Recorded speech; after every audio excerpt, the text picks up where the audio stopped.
FM HD2 Houston. Insider access, exclusive content. Sports Radio 610. The Texans play here. An Odyssey sports station. Check out the BetQL Network. Wagertainment for every fan. Get sports betting tips from the best in the game. Available on the Odyssey app and our sister station 650 The Bet. Sports Radio 610 presents Seth Payne and Sean Pendergast. We coming to H-time. Let's get the work in, man. Let's go. Great day, great day. Oh, give me some juice, baby. Oh, yeah. Hey, what's happening, everybody? Happy Friday to all of you. Nice to be with you. Appreciate you getting up with us. We are live at Texans training camp, day 7, and it is kind of a pattern that we've stumbled onto here, where it rains quite a bit on our way to practice and early in practice. We'll see if today is like all the other days, Seth, where the skies break and it clears for us for a couple of hours. But the weather a little rough out here this morning. But this is we've had training camp in the Pacific Northwest. That's what it's felt like. Without all the violence against police. It's kind of like it's a place where policemen can feel safe, and yet it feels like we're in the Pacific Northwest. And yet it's cool and rainy. Yeah, yes. Yeah. So we're back out here today. We were in studio yesterday, and I don't know if today's a padded practice or not. I'm just glad to be back out here. It's been a good training camp so far. It'll be padded. I'd be very surprised if it's not padded. They're into that rhythm now of going 2 on, 1 off, and they'll be in shoulder pads. Okay. I'd be disappointed if they're not. Sean. Okay. They've only had, they've had 2 padded practices. Yeah. You really can't tell a lot of those the out there in their PJs anymore. No, and they got fans out here too. You got to put on a show. That's what DeMeco's always saying. First and foremost, I'm a showman. That we got to sell some. We got to put butts in the seat. We got to sell some anymore, tickets. Actually. Yeah, they sold them all. So yeah, but you don't want to get complacent, That's Sean. True. Yeah, don't want to rest on Fear your of laurels. failure drives us all. Okay. It's weird yesterday. No practice and no Astros game. What'd you do with your time yesterday? That was very strange. I watched. Brandy and I have been watching the Simone Biles documentary. Oh, okay. Yeah. I'll tell you what. I got 10 minutes into that thing, and I'm like, oh yeah, yep. Jonathan's got to be in Paris. No doubt about it. Yep, for America. Damn it. Why am I blanking on Jonathan's last name? Owens, thank you. Yeah. I always, you know what it was? Because I'm talking about the Olympics, and it's a J. Owens. I felt like I was confusing Jesse Owens for Jonathan Owens or something. Wow. So she's basically married to the modern Jesse Owens. Right. Jonathan Owens. So backup safety for the Bears. So for those of you who don't know Jonathan Owens, who is, fighting for a spot on the team with the Bears, he's going to take a week off to go to Paris to go watch Simone Biles in the Olympics. But they go through just what happened with her in those 2020 Olympics and how everything was so foreign because they were in a COVID bubble and she didn't have her family there who are always there. And is that when she got the twisties? The twisties, yeah. And that became politicized. They've got a little montage of various sports radio D-bags talking about how she was like a quitter and a coward and all this stuff. Okay. It was dumb. It was really dumb. Yeah. Because first and foremost, so you get the twisties, you're up in the air and you don't know where you are. That would scare me. Yeah, I don't know. So you could break your neck or what have you. Right. And there's the root of it all is a lot of the trauma that she went through that kind of leads to that situation. But that's neither here nor there. She just flat out wasn't gonna be able to do anything for her team. Yeah. It wasn't as simple as like, well, she just wasn't happy, so she quit. So there's that.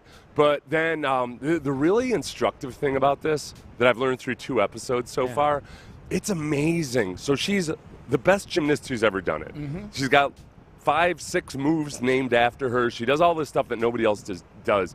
And she talks really openly about how terrified she is before some of these events and moves and how much she doubts herself and everything. And I think it can be inspirational in a way to people who, like, if you don't beat yourself up for doubting yourself. It's a matter of working through it because the self-doubt drives you in a way. She is someone who would want to worry about keeping butts in seats. Yes, not just getting butts in seats. Exactly. Complacency is not a thing with Simone Biles. Well, and some of it, it's just physical danger. Yeah, I've heard boxers talk about this too. That there's fear involved, and you think, oh, these are the baddest dudes in the world. Right. Yeah, but they're going up against the baddest dudes in the world. That's right. Simone Biles is going up against gravity and semi-hard surfaces. That's just as fearful as Mike Tyson, damn it. No kidding. Yeah, absolutely. Absolutely. All right, so good. You got some good doc watching in yesterday. I did, and man, I am all in on watching the Olympics, the gymnastics. Are you? Okay, good. That's kind of sold you on it, huh? That's cool. Well, and they go through all these, these young girls, because they were girls. I'm not going to call them women. Back when they were girls up at the Caroli Ranch, and they were basically letting Larry Nassar do whatever the hell they were. Yeah, it was just, it's a lot, man. Yeah. It's a lot. Yeah. Heavy stuff. Hope you had an enjoyable off day, Astros. Yeah. Seth was getting his mind right with the Olympic doc. All right, so day 7 of training camp. So we had a chance to breathe a little bit yesterday because we've been kind of hardcore into practice for this first week here. Winners and losers so far. 6 practices in here. Winners and losers. Kamari Lassiter, we know he's been running with the ones. He's had his good moments. He's had his bad moments like a lot of the rookies have. Man, the footage, the little cut of DeMeco mic'd up from practice a couple days ago that popped up with Kamari Lassiter. Maybe he's cheering everybody on like this out of practice. Maybe it's just DeMeco, but this is the one that popped up on social media, so this is the one I shall use. This is DeMeco marveling at the effort of the young rookie cornerback. Way to finish! Way to finish! Way to finish, 14! Way to finish! That kid freaking compete every snap. Love it. Love it. Every snap. Love it. There you go, Mari. Let's go. Yeah, that was the Houston Texans Twitter account that put that out. Yeah. I think that's the consistent thing that keeps coming up with Caserio and Matt Burke and DeMeco is that they do not shy away from putting praise on this rookie, and the consistency is, I mean, that's what you fear most with a rookie is, all right, is this guy going to get me fired? Is this a guy that's going to go have 5 mental errors in a game and let the ball sail over his head? Not because he can't physically do it, but because he's a boneheaded rookie. And when they gush about a guy's consistency early in camp, it's a really good sign that they trust him to play. Yeah. And that he's not, whatever their test they're putting in front of him, I think they trust that he's going to continue to get better throughout camp as long as he keeps working and as long as he stays healthy. So it doesn't mean he's going to be all pro or anything like that. I think you need somebody opposite of Derek Stingley that you can trust. Well, and I think the defense as a whole, yeah, absolutely, on Lassiter for sure.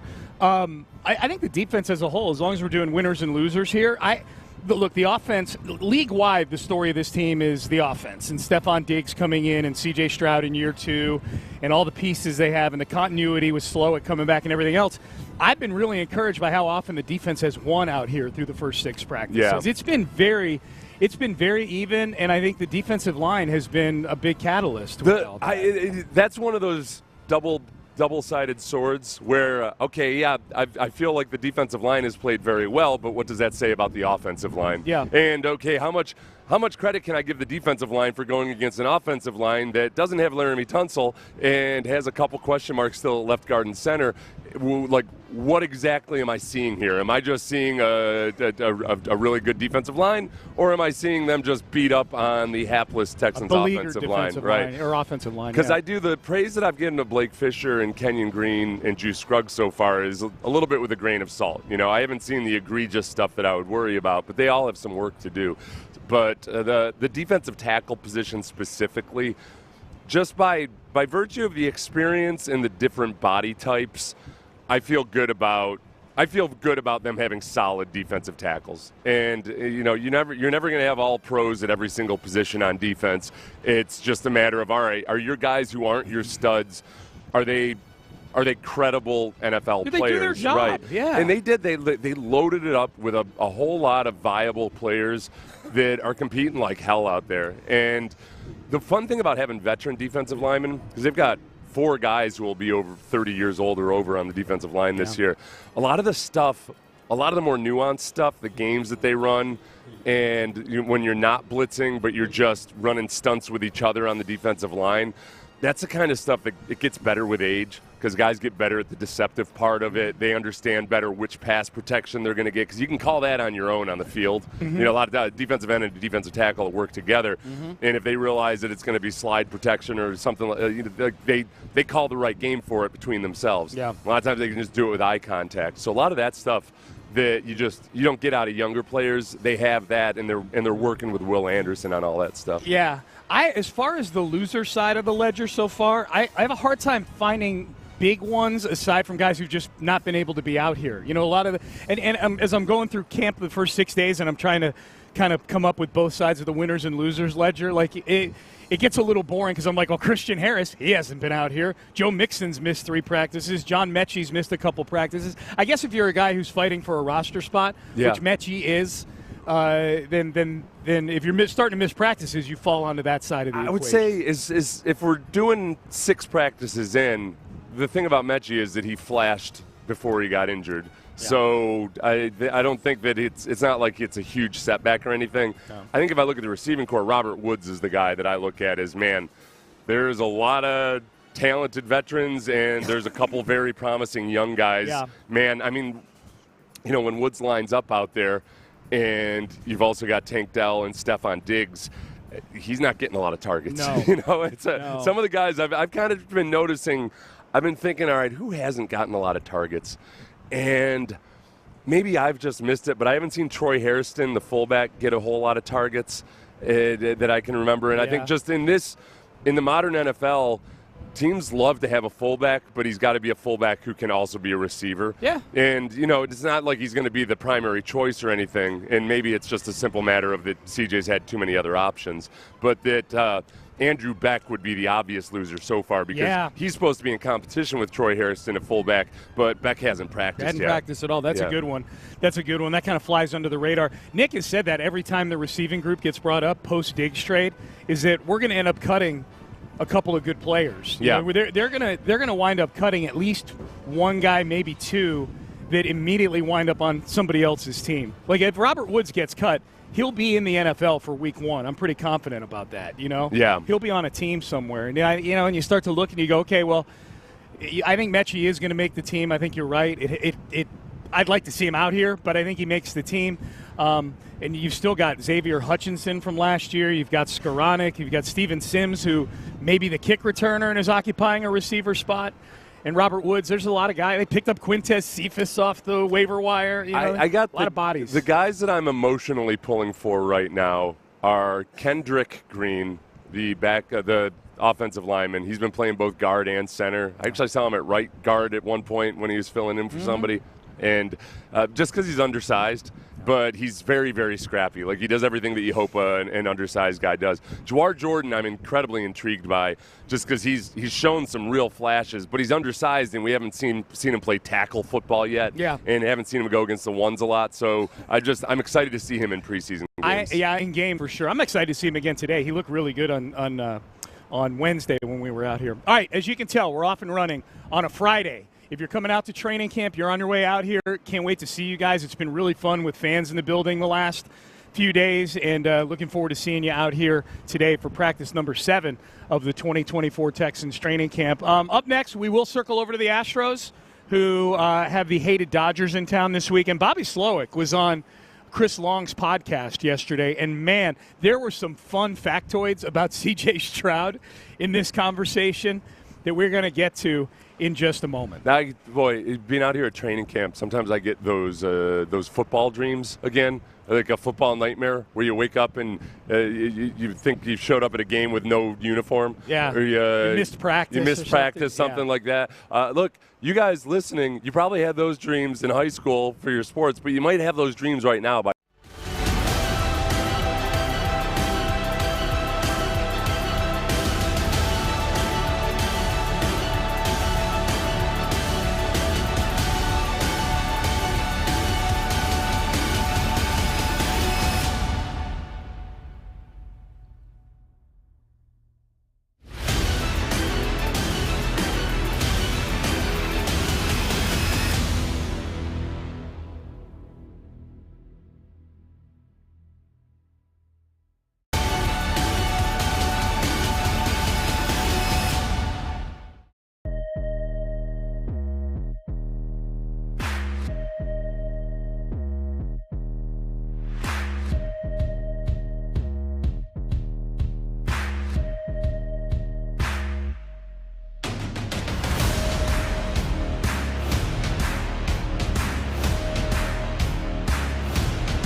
I've seen Forrest Gump many Don't times. act like it's stupid that I asked if you've seen Forrest Gump when you haven't seen Gladiator That's true. or had not seen Gladiator. That's a fair point. I have no defensive. I've now seen Gladiator though. I haven't seen a lot of the stupid sports movies. I haven't seen Mighty Ducks 1 through 19 or anything. I haven't seen The Little Giants. I haven't seen The Sandlot. Sandlot I've seen. A little overrated. A lot of people say that I absolutely have to see The Sandlot. I think your life will go on if you don't see it. Is that the one where the little kid dupes the lifeguard into letting him sexually assault her? Is that the one? I don't remember. It's kind of like, oh, look at this little Harvey Weinstein here. Oh, look at that. Wow, what a cute kid. I've only seen it once. Sorry, I'm trying to keep my computer from getting rained Text on line, here. tell me which sports movie it is where young Harvey Weinstein gets the, it's a Sandlot, okay. Aaron Raybald knows. Aaron knows. He wore out the VHS on that one. Yeah, This is crazy. Oh, thank you, Aaron. Aaron's putting up basically a makeshift curtain for for our laptops here. I've got an umbrella that's shielding our electronic equipment. And doing an okay job of it. So the hated Dodgers are in town this weekend. I was looking this up yesterday, and Dodger fans still have a bug up their butt about 2017, when they, in fact, were probably cheating as well. And they've got they've got guys from the Red Sox that are on their team. Yeah, all that stuff. There's only, this is why I tell Dodger fans you need to get over it. There's only, I think, 2 guys left from that 2017 Dodger team that are still around, let alone the Astros, who have like 2.5 with Bregman and Altuve and Verlander when he's not hurt. They look. I think the problem is that they think that the Astros cheated in the World Series itself, which the report found that they didn't. So Dodgers fans will do what they do, which is only cherry pick the things they want to believe from the report. They'll believe all the damning things, but none of the exonerating things whatsoever. So, I've gotten to the point where I enjoy it now. Yeah. Every bit of any kind. It's probably how Patriots fans started to feel after a while. It's like, okay, yes, I understand you're sad, okay? Right. I understand you're sad. This is crazy out here right now. Really I'm just going to say, it's coming down. I feel so. You and I under this umbrella, I feel like we're in a pup tent. Yeah, we're camping. I've never gone camping with you before. Tell ghost stories. This is fun. Yeah. Can we do they? Hey, never Aaron, gone camping. You never will. do you know, we're hosts. We're co-hosts. We got to go do things together. It's like a buddy sitcom. We have a little retreat. Yeah. We'll go hiking through It'd be fun. We'll have a dark retreat. We'll have an ayahuasca retreat. All kinds of. You and I'll do a retreat. We'll do an ayahuasca retreat. Oh, that'd be so fun. Somewhere in West Texas. Mm-hmm. We'll just walk into a diner and ask if they have ayahuasca. Yeah. So the Dodgers are in town, so that'll be fun this weekend. Bobby Slowick was on Chris Long's podcast, the Greenlight Pod, and it dropped yesterday. Some interesting things in here that Bobby Slowick had about the Texans and about C.J. Stroud. CJ is one of those dudes, man, he's not afraid to drop a text to people at 11:30 at night about football and such. Here's Bobby Slowick with Chris Long. What do you think is the thing about him that stands out to you that makes him not a 22, 23-year-old kid? Because when I watch him, it's apparent to me that he's like a veteran. Yeah, and it ties right to that tireless competitor and worker, to the point where he probably needs to get more sleep. Like really, he'll be up watching film, and this isn't even game plan time. And when we're talking right now in training camp, he's sending texts to receivers, to coaches, to everybody from film, of clips of how he wants to make some adjustments, things he's thinking through the course of plays. And it's like 11:30 p.m., man, go to sleep, CJ, come on, man. So, but he works, and it's endless. He cares a lot. He wants to win at everything. He wants to be the best at everything, which I think you would agree is a common trait with all the guys that become fantastic football players. And he really embraces that. Not to mention he's extremely talented on top of all of that. You know who probably doesn't like hearing that? Arizona Cardinals fans. Where the dynamic where Kyler Murray had it written into his contract that he'd spend at least 5 hours working away from the facility on football during the week. I wonder. That's funny. You're right. Kyler Murray, who needed discipline written into his deal. Kyler Murray's asking for cheat codes for video games at 11 p.m. at night. Well, C.J. Stroud is. CJ's up trying to figure out how to combat 52 stack monster. Yeah. Yeah. Kyler Murray's asking Cliff Kingsbury how to talk to girls. Well, hey, Cliff, you got any good lines for me? I'm out at the club. And Cliff's he like, would. I'm here too. Look to your left. Where are you at? YWA. Kingsbury. I can't believe WYA. Where are you at? I can't believe a team hired Cliff Kingsbury as their offensive coordinator. I can't believe they hired him as the head coach. Yeah, I know, but I feel like it's worse. I think it's worse that Washington hired him as an offensive coordinator. Yes. Because in his time as head coach, he proved that he's not actually an NFL offensive coordinator. Correct. He should be back in college. The problem is probably Cliff Kingsbury probably doesn't jibe with his. Cliff Kingsbury's he's moved on to an age where he's got a different dating pool. He's got to be careful. Yeah. Do you think that's normal? Do you think what they're talking about there? Do you think like the hardcore, the best, like the Joe Burrows and the Pat Mahomes of the world, or that? Like CJ is a football nerd. Right. It's hard to tell because they all #grind about it. Mm-hmm. You know, they all put on Instagram or whatever about how much they're working, and some guys are full of crap, and some guys are genuinely the real deal. Yeah. And I do. I think he's a little bit above and beyond. I think there is I don't think Slowick was just when Slowick said I'm serious about CJ needing more sleep. That's something that Tom Brady would be a good resource for CJ with, because Tom Brady has talked a lot about you got to find that balance of, you know, to keep honed and to stay fresh. Mm-hmm. You got to work really, really efficiently, because your tendency is to want to just keep finding out more, and that's when you got to remember, like, oh, I am an athlete, yep. and I need my body to be as rested as possible. Don't worry, everybody. That's just a lightning alert. That's the lightning alert. That's not an air raid warning or anything like There's that. Sheets of water coming down. Yeah. How is it raining underneath? How am I getting rain on my back? How is that happening? That's crazy. Just sweat. You're grinding. You're grinding like 60 CJ. degrees out. Yeah, I'm grinding. that's how hard you're grinding on this Slowick audio. Who in my phone is not awake yet? I need to text them like CJ Stroud. And also too dumb to put on a do not disturb. Yeah, exactly. So I think with CJ, it's probably going to be about that. You know, there was a point midway through the season last year. Do you remember when it just seemed like in the press conferences he looked tired.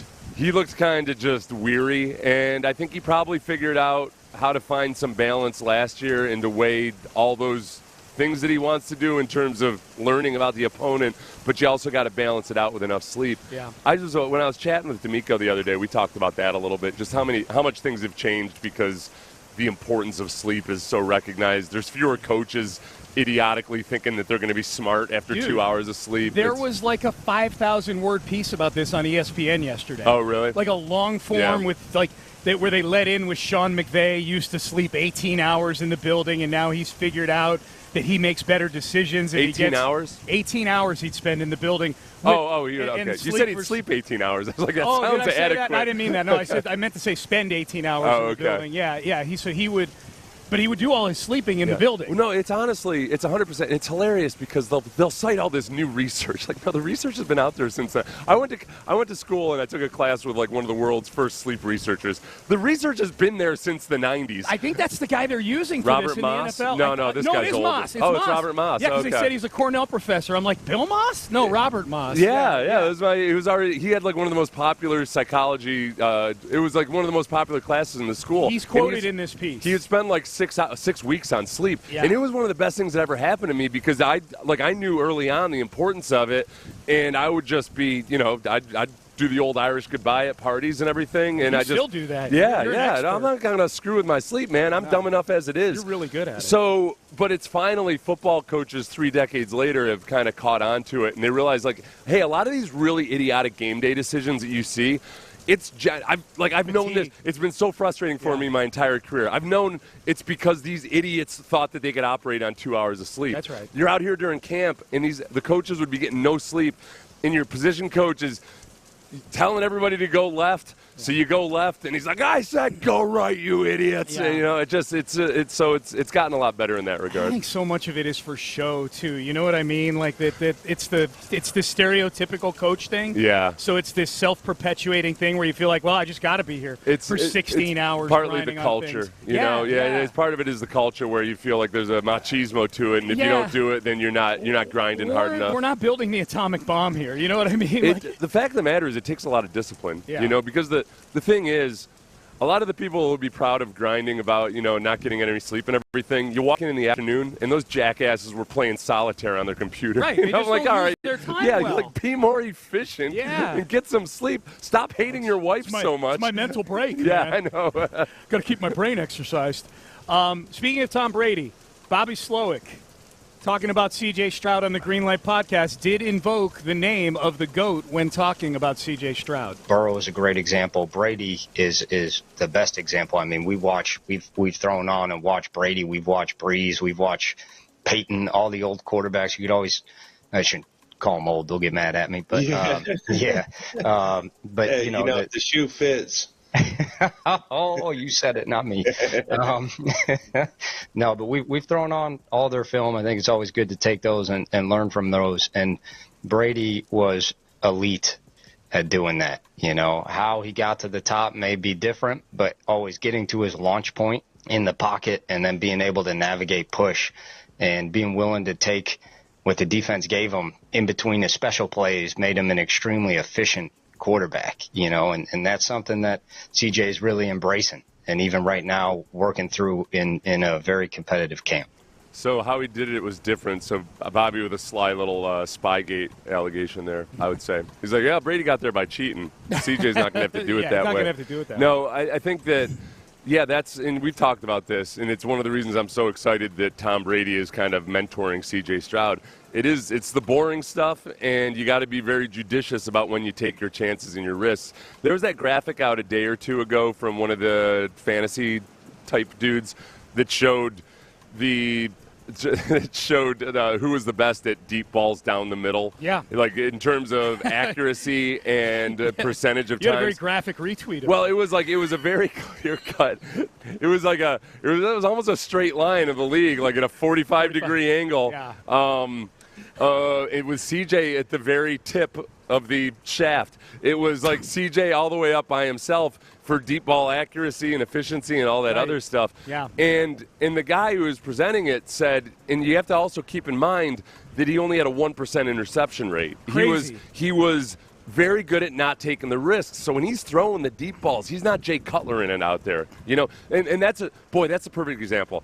Jay Cutler, incredible surreal arm talent, but never had an appetite for all that stuff we've been talking about, just the hardcore film study, and then also just using judgment and knowing when to take the chances and when not to. Yeah. And that's where CJ is really impressed. I think a lot of older guys in the NFL is the fact that he plays like a veteran in terms of how mature he is in his decision making. One more from Slowick on the Greenlight podcast. The talk of training camp, Stefon Diggs. Here's Slowick on the Texans Pro Bowl wide receiver. My experience with Steph, and all of our experience with Steph has been he's exactly that. And truth be told, he's cut from the same vein as a quarterback. They are elite competitors. That is their number one thing. They will do whatever it takes to win, and that's Steph. He wants to be coached. He wants to be the best version of Steph he could be. He will do anything to do that.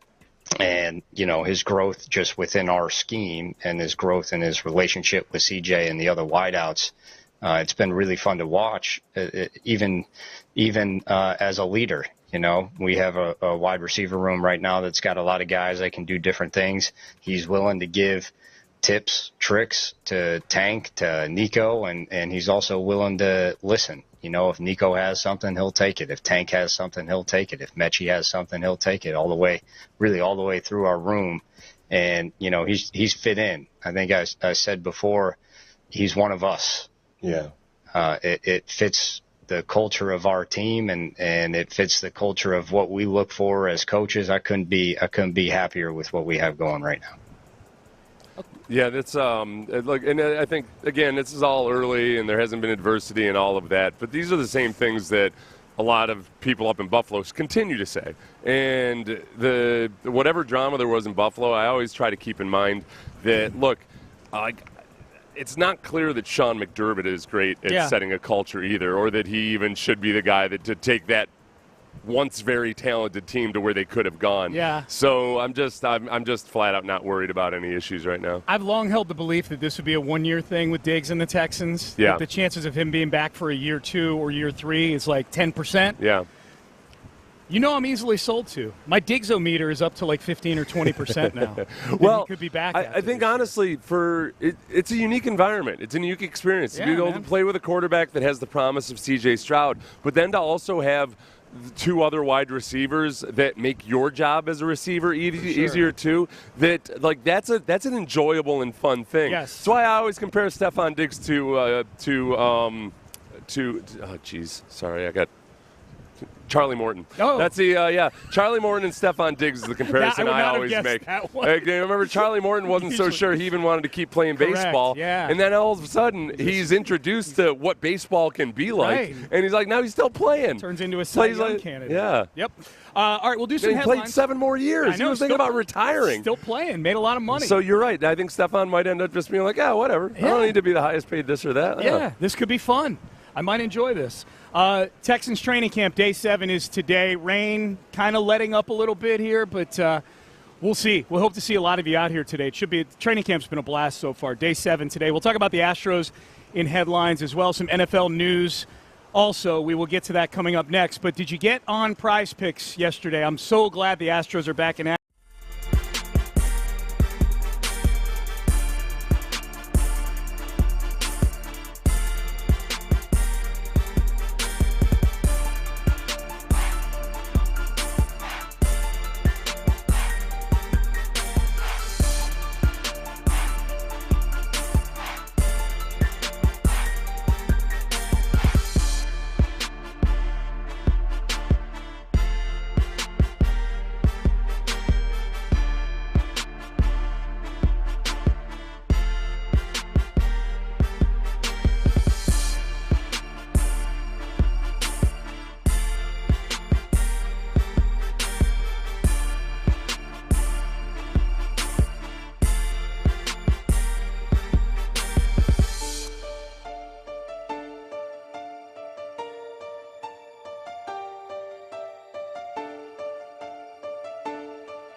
and Pendergast with today's headlines. All right, we are live out at Texans training camp. Sean Pendergast, Seth Payne with you. Day 7 of practice. It's a wet one this morning, so we'll see if the rain subsides as it has the previous practices. But I would guess the people are waiting in their cars today, probably not waiting outside. I've seen some ponchos out there. Have you? Oh, I guess you got an umbrella. It's not too bad. I could wear a poncho. I was walking past a construction site yesterday, and because I sweat way too much, it traps all that heat. I don't know if you know this about plastic, old school plastic. Yeah. It doesn't breathe so hot. No. But I was walking past a construction site, and there was a woman who was wearing basically a contractor's garbage bag turned into a poncho, and I was so jealous of her. Resourceful. I wish I could. Yeah. Very resourceful. They were you know what? The truck was from New Jersey. I'm guessing, man, how many contractors in town right now from out of state? A ton. That just kind of, I know for a little while, hotels were just absurdly expensive. Yeah. Even after most people gotten their power back, then I assume it's because of all the contractors is, man. here. This is where the work is for a lot of them right now, for sure. Dodgers in town for the Astros this weekend, so we get our one and only look at the Dodgers in the regular season. Who knows? Maybe we get to dance with them again in the postseason. We'll see. This is a Dodger team that is very, very good. We get a little Shohei Ohtani action over at Minute Maid Park. I forgot about him. Yeah, he's a Dodger now. He's still, he beat the gambling allegations and is off to the races. Did that story turn out to be the biggest popcorn fart of anything? Yeah, and as I predicted, the problem was the people didn't understand. I guess this is the thing. I think I've seen both sides of it. Yeah. I've seen that a lot of how people end up trusting people close to them and then get shafted by them, and how easy it is to do. And I think people were skeptical that this possibly could have been pulled off.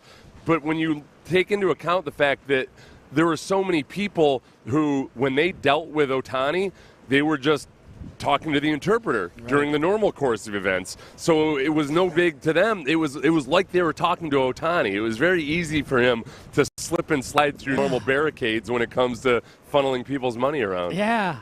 I was just hoping that somehow Ohtani's fingerprints would be on the gambling part of it, and that never came to fruition. Yeah, it was just from the very beginning, there were just too many people that would just say, not even in a staunch defense of him, or say that, it's really weird because he's never once said anything about gambling. Right, he's actually, it would be a very, it wouldn't, I don't think he would even know what the terminology is or anything. Whenever we've had discussions about it, it would either have had to have been the most incredibly thought out double life of all time, or the more likely scenario, which is he just didn't flat out know anything about gambling. Right, but that shouldn't stop Astro fans from booing him and yelling gambling epithets at him, even though he didn't do it, because that's what happens to Altuve everywhere. If the Astros win, that's the MO. Every time the Astros win, we'll just say, I hope it wasn't because Ohtani was shaving points. Right. Or I hope his parlay is still alive. Yeah. Poor Ohtani. The nice thing about Ohtani is that the Astros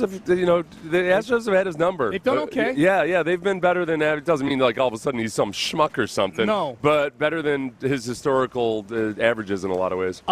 The Diamondbacks, the Tigers, and the Rays all had scouts at Sugarland's game on Wednesday, which would seem to be an indicator that those are teams that are ready to sell. Now, Tampa Bay already traded Randy Arozarena, the outfielder, to Seattle yesterday, so that would seem to indicate that the store is open in Tampa Bay, even though they're only a game back of the Astros in the wild card race right now. The Astros are winning the division, but if the Astros were plunked into the wild card race, they'd be 3.5 back right now of the wild card. Tampa Bay's in that mix, but we know Tampa Bay operates a little differently than everybody else. They are just always humming along, just using their spare change to pay off the mortgage and everything. Yeah, they're standings agnostic when it comes to trading for prospects. If a deal's a good deal and they get prospects, they'll do it. They're extreme long term. Yes. And that's how they end up getting. They end up getting a lot of really good work out of a lot of pitchers that you've never heard of before, just because they have a strict policy of just not spending any money. That's their policy. They're stingy. Did you see this story about Garrett Crochet, that whatever team he gets traded to, he's not going to pitch in the postseason unless he gets a new contract? You were gone. That story was actually the original story where I had read that was out the Friday you actually left. The postseason part of it was too? Yeah. Wow, when we talked on Friday about how Garrett Crochet might be a really good pluck up for the Astros.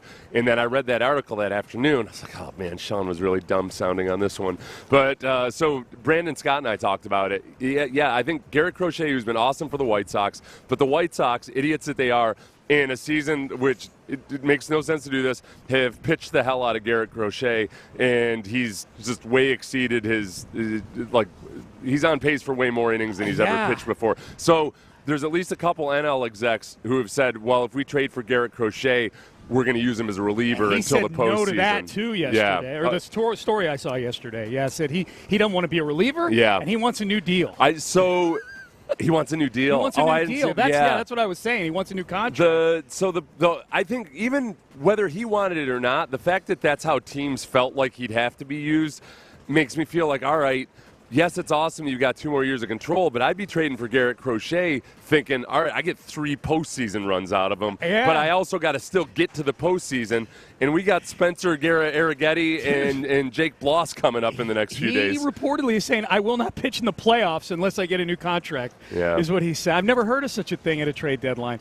Our baseball talk is presented by T-Mobile. Switch to T-Mobile and you can get tons of benefits. Still save on every plan versus AT&T and Verizon. Use their savings calculator to find out how at t-mobile.com/switch. It's a little bit of baseball and basketball seeping into, or excuse me, a little bit of football and basketball seeping into. Give me a new contract. Give me, I'm not going to be a willing trade participant. Baseball has always been the one that's, guys, they have fully guaranteed contracts and they generally don't agitate for trades. They don't try to get new deals before they're up, but this might be the dawn of a new era. Maybe. I admire anybody trying to use whatever leverage they have to get the most they can get.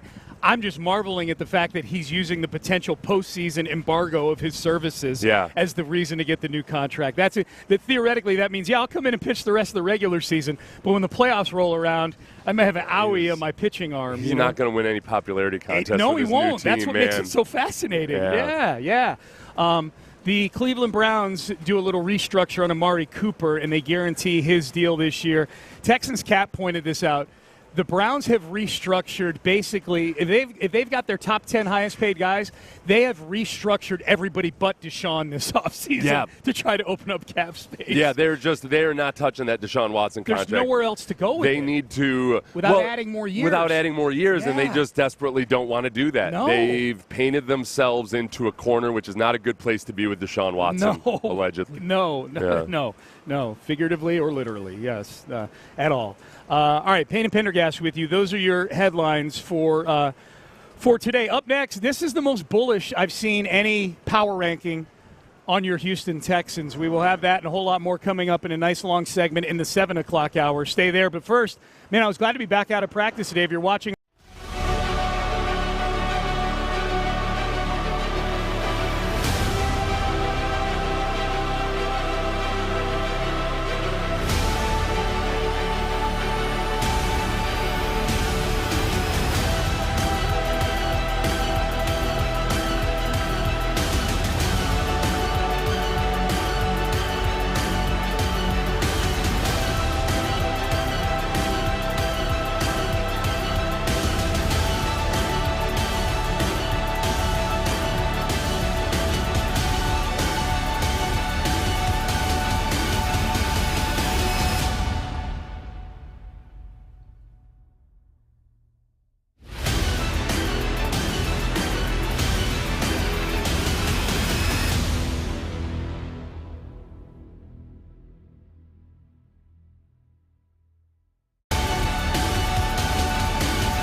Houston. Insider access, exclusive content. Sports Radio 610. The Texans play here. An Odyssey sports station.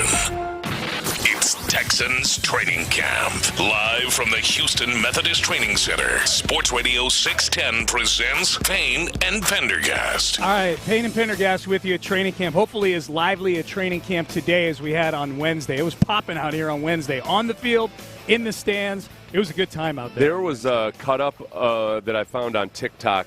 Can't think of the guy's name, but of basically he had taken all the different fan footage and everything of practice. What an age we live in, man. I know. We're like, because we're not allowed to do anything with our phones. We'll have it slapped out of our hands. But meanwhile, the thousands of people in the stands can take videos and everything. So you kind of afterwards have to hodgepodge together and find some of these Doing highlights. The Lord's work. But this one guy, he put together all the hard hits and everything, and it was even chippier than I had appreciated. Yeah, when you condense, I saw the same thing you did. When you condense it down, it makes it feel super chippy out here. Yeah. You can see why it culminated in you know what, honestly, it was, I would call it a dust-up or just a confrontation right up until the point where Derek Stingley cheap-shotted Dalton Schultz. I think everything minus that, DeMeco is fine with.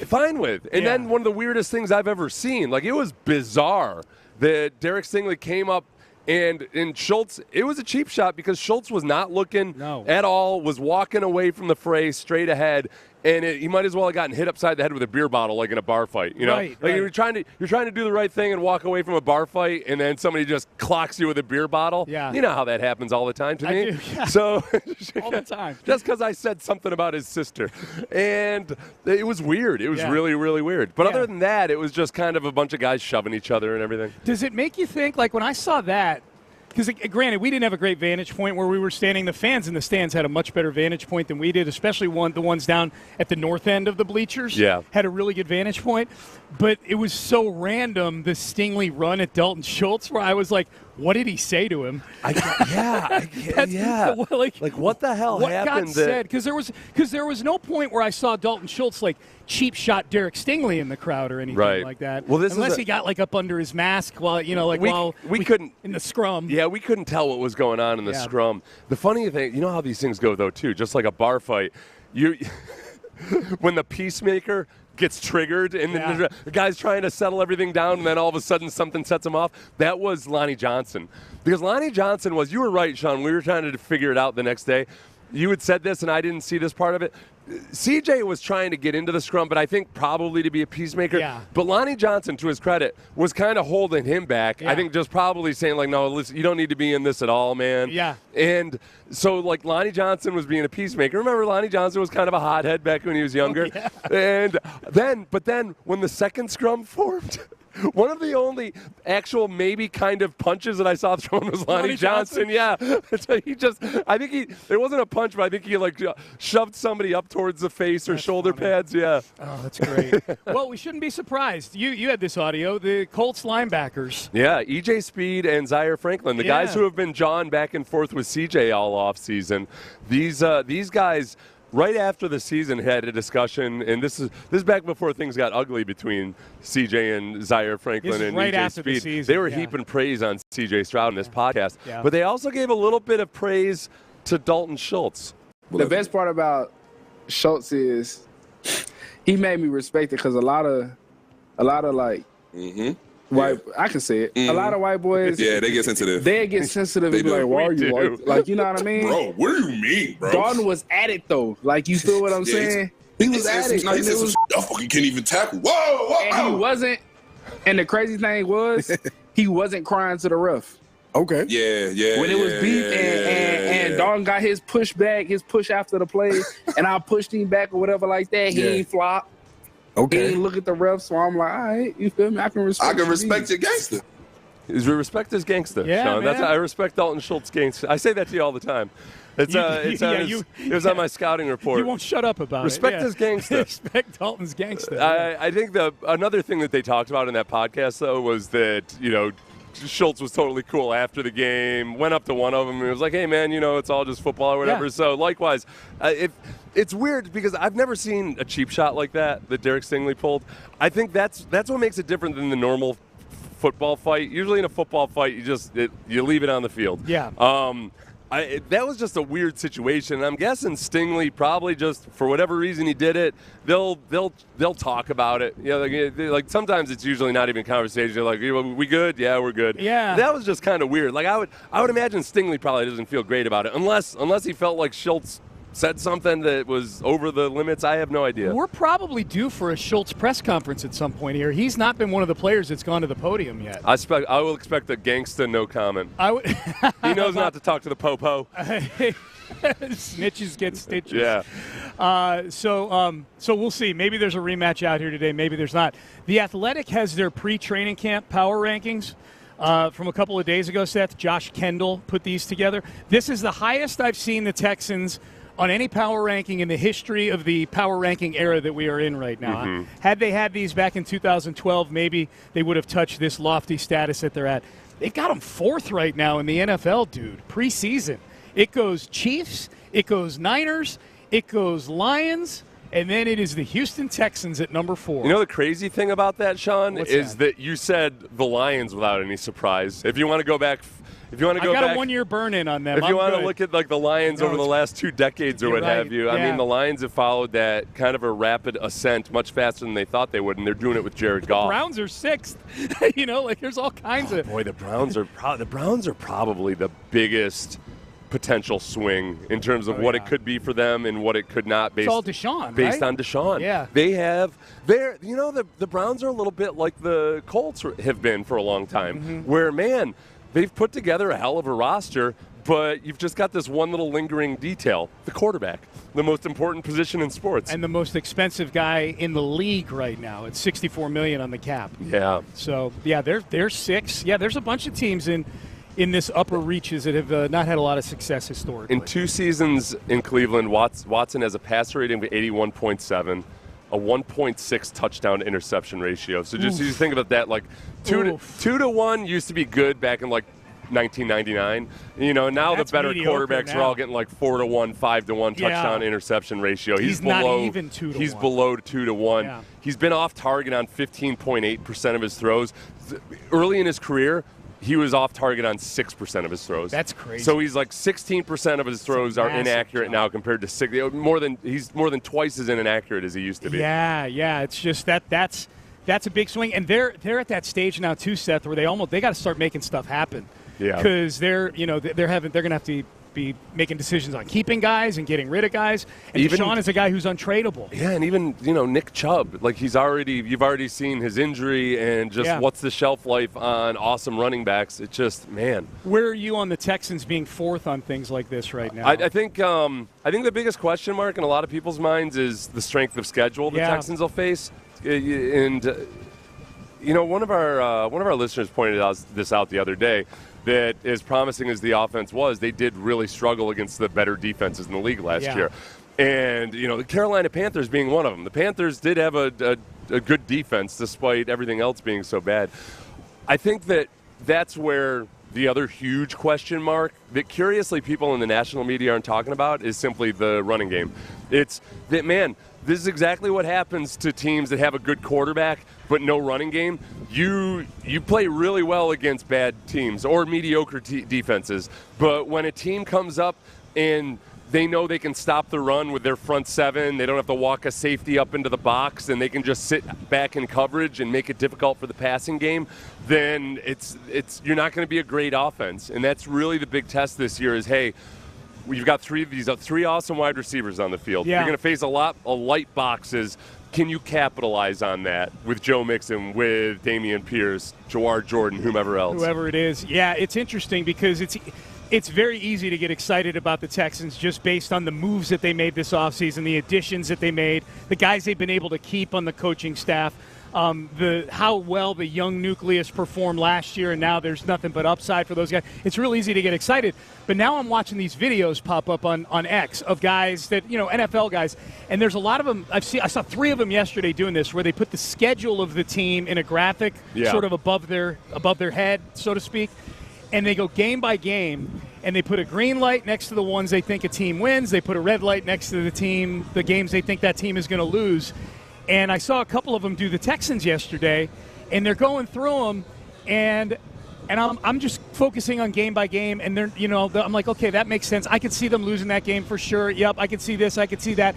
And the ones I saw weren't doing anything outlandish, like having them lose to the Patriots or having them. They were just doing it. It was pretty conventional picking.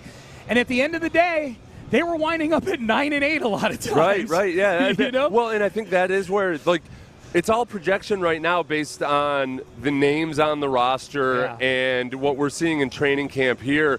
They need to be a better team than they were last year. Yeah. And I mean, if you look at this ranking, the Ravens are one spot below the Texans. And we saw what happened to the Texans in the playoffs versus the Ravens. Bobby Slowick had talked about that on the Green Light podcast, just how, man, you see the importance of all 11 guys having to play really well because it was a breakdown here, it was a breakdown there. So for the Ravens, who lost some good players in free agency. They gained a Derrick Henry, and he's 30 years old. The big question for them really is, man, Lamar Jackson lost 20 pounds.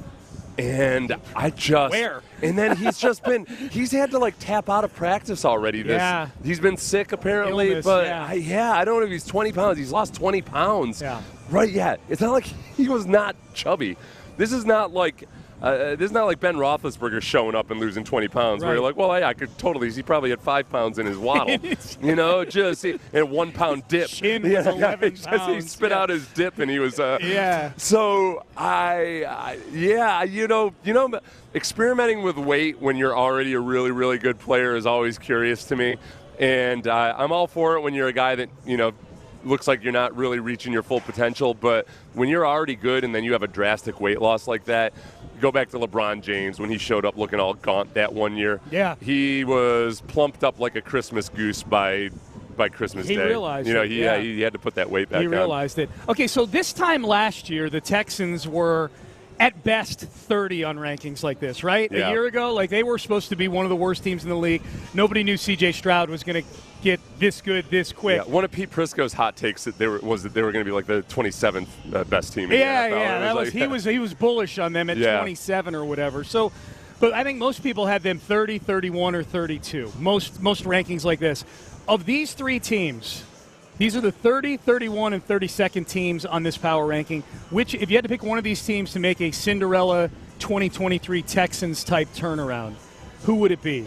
The Arizona Cardinals, 30. The Denver Broncos, 31. The Carolina Panthers, 32. I'm going to say the Cardinals just because, for one, Kyler Murray has never been in a system like this before, and this has a lot of Kubiak-Shanahan elements to it. And it's depending on how Kyler Murray responds to it, I think it could be really good for Kyler Murray. I mean, we used to always talk about, man, you put a really athletic quarterback in that 2011 Texans offense, and that was back when you could really exploit the boot a lot more because there was more running in the game and everything, that it could be scary. And I think that's where the Cardinals are, and it's all just a matter of how well does Kyler Murray really respond to being put in a role that he had never been in before. He's under center all the time. He's really got to direct a lot more on the offense than he ever had to be before. Cliff Kingsbury never really asked him to be an NFL quarterback, which, again, that's why I'm amazed that Cliff Kingsbury needs to go back to college. But he keeps getting paid in the NFL. Yeah, why not, man? It's a paycheck. But their defense last year was not as good as I thought it would be. I mean, some of that might be just because they were, counterbalanced by a bad offense. I think Jonathan Gannon is a genuinely good defensive coordinator, and as head coach, it's not always easy to translate that, but I think the Cardinals would be most likely to potentially be a surprise. They would be mine, too. Yeah. Oh, and largely because I don't know that those other two teams have a quarterback situation that's settled, Right. I know Bryce Young's going to be the quarterback in Carolina, but he might suck. Well, and I like an idiot, I forgot to mention Marvin Harrison Jr. is there, too. Yeah. So you're pairing that up with Kyler Murray and Marvin Harrison Jr. Yeah. It could be really good. Could be fun. And I know they were 4-13 last year. They were a competitive football team. The Cardinals. So they were a bad football team, but they were you had to bring your lunch to beat them. The Texans know that. They had to bring their lunch to beat them. Even in that Texans game, a lot of it, Kyler Murray had just come off of injury. I think it was his second game back from injury. Second game back, It was his second game back, and in a new system where he was doing a lot of stuff he's never done before, I think he was just flat out gassed in the fourth quarter in that game. I think it was just, you rarely hear this, but I think it was physical fatigue by the quarterback coming off of injury in a brand new system, more so than anything that hurt them in the fourth quarter. And it was a very tight game. Hey, is Will Anderson over 8.5 sacks stealing?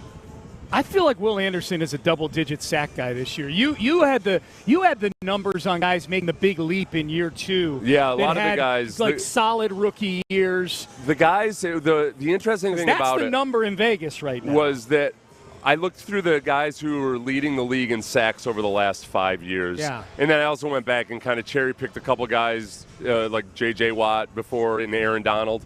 Aaron Donald still was one of those guys. Yeah. But, yes, it's very, very common for those guys, like almost to a man, they had single-digit sacks in their first season, and then they had double-digit sacks in their second season. Yeah. Everything just kind of clicked for them. Yeah. I think that – what could keep Will Anderson, other than injury, from getting 8.5 sacks? I mean, for him to be a consistent double-digit sack producer, he did have to improve his technique.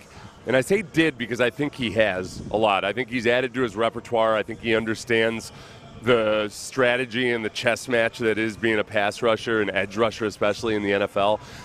So I'd be surprised if he gets less than 8.5. The only part about it is that, man, sometimes there's randomness to it. Sure. Like the sacks itself, you can have, a great pass rusher can have a year where he's doing the exact same stuff, but he ends up with 9 sacks just because of bad luck or whatever. I'll be surprised if he doesn't get 8.5. 9 gets me my over on 8.5. I'd take 9 sacks on that wager. Danielle Hunter's number is 10.5. Mm-hmm. He had 16.5 last year, and now he's in a system where he gets to, quote, just go. He's in a system where he gets to just go, but the other side of that is that it's a system where last year he was on the team that blitzed the most in the league. Yeah. Brian Flores' defense was hyper-aggressive when it came to blitzing. Yeah. And that creates opportunities for defensive ends where you're going against running backs, you're going against tight ends. At times you're unblocked. Guys get flushed to you. So now he's in a system where it's the exact opposite. They're going to have a 4-man rush as much as anybody else in the league. DeMeco, I don't think DeMeco will ever be, because it's not his philosophy, he's never going to be in that leaderboard of blitzing, right? Yeah. He wants to be able to selectively blitz, but he wants those 4 guys up front to get it done. So I don't think it's a slam dunk that just because he gets because the restrictor plate is off and he can just go, he probably will see more double teams. DeMeco Autry's got the same number as Will Anderson. He's got 8.5 on it. Now, he had 11.5 last year. Yeah. If I were being completely, purely objective about it, I think last year was a little bit of an outlier for him. For him, for sure. That's why I might take the under. And he's probably going to rush on the inside a lot more this year than he did last year, and it's harder to get sacks in there. So probably I would take, if I had to gamble on it. This is why I don't like gambling on my own team. Right. I would probably gamble the under. I'd go over Hunter, under Autry, over Will Anderson. Yeah, that sounds right. Yeah. Derek Stingley Jr., 3.5 interceptions. I would go under on that because I don't think he's going to get thrown out. Look, if you look at the career stats of very good cornerbacks, they generally get a boatload of interceptions in their first couple seasons and then hardly any after that because there's other opportunities elsewhere on the field and they just don't test that A1 It happened to him last year. He had all his picks like the first 4 games back from injury. Yeah, and even and one of the picks was a batted ball or a tipped ball by Will Anderson at the line of scrimmage. The trajectory wasn't right there. It was really good ball skills, but that's the one thing that's really stood out to me, by the way, including in that interception the other day. Yeah, his ball skills are incredible. So good. Yeah, when he was tracking Tank Dell down the field, it was a classic. The ball was in the air, Stingley had his eyes right on Tank Dell, read Tank Dell's eyes and hands, and just went up for the ball at the right moment. Yeah. He made it look routine. Yeah, he's got his body control. It's crazy, dude. Boy, when he was sizing up Dalton Schultz and everything, he targeted him just right. He hit him on the button, hit him right on the ear hole, ear holed him, yes. Payne and Pendergast with you. We're live at Texans training camp. Rain has gone away for right now, but we'll see if that holds off. So we got some teams, man, that have a lot of work to do contractually with some guys. Thankfully, the Texans are not one of them. Their house is in order right now contractually, but the Bengals, the Cowboys, the Dolphins, the 49ers, all of a sudden Trent Williams. Trent Williams with 3 years left on his contract What's a new deal? Sitting out. I don't like seeing that.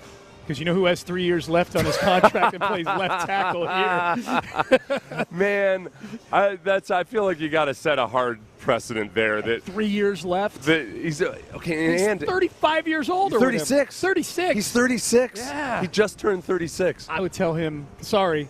I'm sorry, old man. Yeah. We just can't do it, man. They'll do something for him. They should give him a reverse mortgage. Go live life. We'll forward you we this. got so much time. We'll forward you this money, and hopefully you'll die before the end of this. Coming up next, Seth speaks for reverse mortgages. A minute here for reverse mortgages. As my demographic follows me into old age, I will be, in about 20 years from now, I'll be reading those reverse mortgage reads hardcore. Seth Payne here with my good friend Trent Williams. Coming up on next, coming next, we've got Matlock coming up next. My God, but first, that's great. The Mary Tyler Moore Show. But speaking of those teams, this is Mike Brown, the owner. And I believe he's one of those owners that works in personnel too. The Bengals don't spend much money on anybody other than players. He's also and head chef. Their coaches are their scouts. And So here's Mike Brown. Jamar Chase, after the Justin Jefferson contract, Jamar Chase is one of these receivers who's looking for a big contract extension. Here's the owner of the Bengals on the likelihood or not of that happening. We're not going to say, oh, no, we aren't going to do that deal if it's the right deal. But it's not so likely that this is the good time to negotiate. The off-season is a better time for that. And we're going to try to keep focused on the football part. So I'm not going to rule anything out, but I will tell you that the die has probably been cast. Boy, that guy sounds like a deal maker right there. This is a guy that I'm a Bengal fan. I know that deal's getting done. He's making the classic mistake of trying to copy the Patriots. Right. He's trying to pull his best heavily on barbiturates Bob Kraft. Like, whoa. That would terrify me if I were a Bengals fan. And hey, we got a cut on the chances of Jamar Chase getting a contract extension. And that's the 40 seconds of audio I get. Remember when Mike Lombardi, the former GM of the Browns and elsewhere, had said the other day on Pat McAfee, this isn't the NBA. Players don't just demand trades and then get them. There's another one, Carson Palmer. Yeah. Carson Palmer just flat out said he was going to retire instead of playing for the Bengals. You know, like it just, no. So players, I wonder with the Bengals. The Bengals they used to be a notoriously stingy franchise. They've loosened up a lot in recent years. Yeah. I wonder exactly how they'll handle this situation. I don't even make this a Bengal thing. Like, it's not a lot of receivers. Even Justin Jefferson had to wait till the fourth year to get his contract extension. You know what I mean? He's a 2020 draftee. Jamar Chase he's 3 years in, you know, like I don't even blame the Bengals. And the Bengals have a lot of stuff they've got to work out. When you're not a quarterback, the quarterback's the only player that still really wields that big D energy. After 3 years. You know, like to where it really moves the meter. When the Texans did it with Nico, it's not like Nico was pressing for it or demanding it. It ended up just being, it was a smart thing for the Texans to do. As a kind of a hedge, and it was a smart deal for Nico to take as a hedge. Like, Nico knew he wasn't going to get the kind of money the other guys were getting. The Texans are very bullish on Nico Collins, and they realized that Nico wouldn't be expecting a huge contract. So you get him a very respectable deal right now, and you lock him down through what would have been his free agency year. And you know, if he stays healthy, and even doesn't perform up to the ceiling of where he is, it's still a pretty good deal. Yeah. As long as he stays healthy. Yep. Yeah, I mean, Nico did get extended after 3 years, so it does happen with guys. I think too, Seth, sometimes guys that get drafted in the third or fourth round, like Nico Collins and Amon-Ra St. Brown, are probably easier to get inked in on long-term extensions like that than a guy who got picked in the top 5, or in the case of CeeDee Lamb, a mid-first-round pick. Because they're already living in kind of that high-rent district, whereas, Nico and Amon-Ra St. Brown, this is the first time they're getting flashed like the big-time check. They've got a certain, like a humility about them. Yeah. But B, it's their first big paycheck. Yeah. I mean, they're all big paychecks in the NFL, but you know what I mean. Like relative. that first bleep you money that's being shown to him. Jamar Chase has gotten that and it's financial security for the first time. That's right. So that's a big part of it. Okay, if it's a guy that's already got financial security for the rest of his life, then he can be greedy. He can dig in. He can kind of let his ego get involved in everything. With Nico, for one, he doesn't seem like he's got a gigantic ego. But even if he did, you got to kind of suppress that a little bit and say, okay, what are we talking about here? Like am I really going to, after having a smattering of injuries my first several years in the NFL, am I really going to roll the dice on this year being the one that gets me the big payday? That's right. The other interesting thing going on with the negotiations with players is the Tua Tagovailoa negotiations. The thinking is that whenever they made their initial offer to him, it was before the salary cap got bumped up. And then after the salary cap gets bumped up, Jared Goff gets that deal. $53 million. Yeah. Trevor Lawrence got his million. deal. Jordan Love's going to get one soon, too. And some people think that maybe the Dolphins have kind of held fast to their original offer and their original thinking, where the players and the agents are like, listen, what do you think? I'm a schmuck? We know how spending is going to go over the next couple of years with the cap expanding like it is. Yep. It's like, no, the yard marker has changed. I just don't think they're all that into Tua. I think that's a big part of it. Yeah. I really think they're kind of. I think Jacksonville is into Trevor Lawrence. I don't know that they should be, but I think they're into him. I just don't think Miami's that into Tua. It's kind of like your girlfriend gave you an ultimatum, and you're kind of like, well, things are busy at work, and I guess, okay, yeah. Right. Let's get married. And I got my eyes on the colleges, and there's like 5 hotties coming out of college pretty soon. But everything being what it is, like I just kind of, let's get married. Sure. Okay. Sure. Yeah. Here's your $52 million a year. Jerry Jones, as long as we're sticking with owners that are terrifying their respective fan bases, here was Jerry Jones yesterday meeting with the media. See if you can keep up with this analogy that he makes between himself and an option quarterback. We are so involved in trying to see where we are with our situations that is a major part of seeing the leaves fall, seeing the time go by, seeing this day and this week, how they go by. And by the way, fault, I have in my life played option quarterback so many times and wait until the last leaf on the tree. And if you want to picture an pure option quarterback going out to the sideline, I have run that ball and kept it and not hand it off to the back, not pitch it back, not throw it. And I have run that thing all the way out to the sideline before I made the decision. Because I couldn't get whatever it took it wasn't right for me to make the decision. And so what our fans, what you're seeing, what we deal with is we're buying time. We're option quarterbacking, and then we're going on out toward the sideline, and we haven't handed it off. We haven't pitched it. We're trying to make our mind up what to do. Does that sound like Mahomes to you? A little bit? No. Okay. It do. It really do. So having said that, I'm just trying to give you a description here. That's what we're doing. And we're waiting for something to happen in the morning. This is the key thing where that broke down was when he brought Pat Mahomes into it. I was like, wait, that was what? it. Honestly, I'm kind of like, all right, yeah, I can see what he's saying. I like the analogy. I appreciate a good analogy.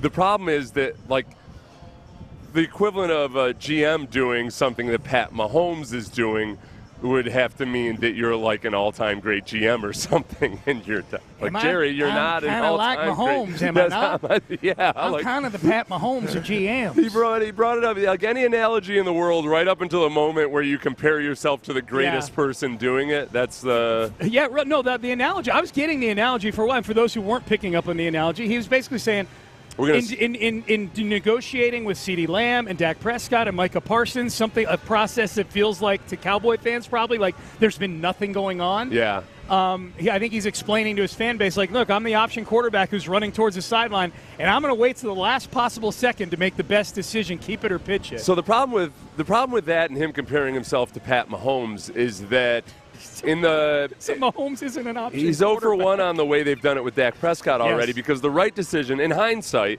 I can appreciate their thinking at the time when Dak Prescott first was, trying to get an extension, where they were, if they didn't really know what they had in them and they wanted to wait and see, they ended up in a year in which Dak Prescott had a gruesome ankle injury. They ended up giving him that deal eventually, which ended up being a lot more than it would have been the year before. Yep. So here you stand several years later, and you're still using that same strategy that burned you once before, and it makes it harder to operate under the cap and put talent around your quarterback, because it will be, if you don't do it right now and they pull the same thing this time, the quarterback contracts next year are going to be just astronomically higher than what they would have been if they had done Dak Prescott early in this offseason. We're going to feel that here in a couple of years for sure. Well, and they neutered themselves with the first Dak extension because they put a clause in there that they can't franchise tag him. Yeah. So this time around, so they don't even have that leverage in their back pocket. Son, I don't know what you're talking about with this neutering business, but have you seen my paternity suits? This is nonsense. I feel like I am nothing but virile and fertile. There, I don't act like an option quarterback. I'm a go for it guy. I'm just to get to that point. I'm Dirk Diggler. I'm fullback up the middle is what I am. The one thing they call me, old Tyreek Hill. Mm-hmm. That's what they call me. That's what they call me. Johnny Appleseed of angry unclaimed children is what I am. Did you see the? Not to totally shift gears here. The Deshaun Foster introductory press conference, the UCLA head coach introductory press conference. It made me a UCLA football fan. Did it really? It did, yes. Okay, so you pulling felt for the UCLA guy. this year. Yeah. This was Deshaun Foster. So UCLA and USC are joining the Big Ten this year. So this is their first trip to the Big Ten media days, right? Yeah. This probably feels a little bigger than the Pac-12 media days. Like the Big Ten that's Mecca. Them and the SEC. Those are the two biggies. And Deshaun Foster is a first-year head coach. He's an alum. He was a running back for the Bruins back in the early 90s. And he's the new head coach, and you know how it works at these media days for these conferences. Like P.J. Fleck, the Minnesota head coach, went up there yesterday, reportedly used his entire 15 minutes monologuing. They only got 2 questions in. Wearing a fancy suit. He was yapping away. Yeah, wearing a nice tie and a vest probably. Deshaun Foster, this is what his introductory press conference sounded like. How you guys doing? I'm happy to be here. Glad to be a part of this great conference. Finally putting 2 great emblems together, UCLA and the Big Ten. We're a school that's won, 123 championships, so this fits us being right in this conference. Football-wise, we're just excited.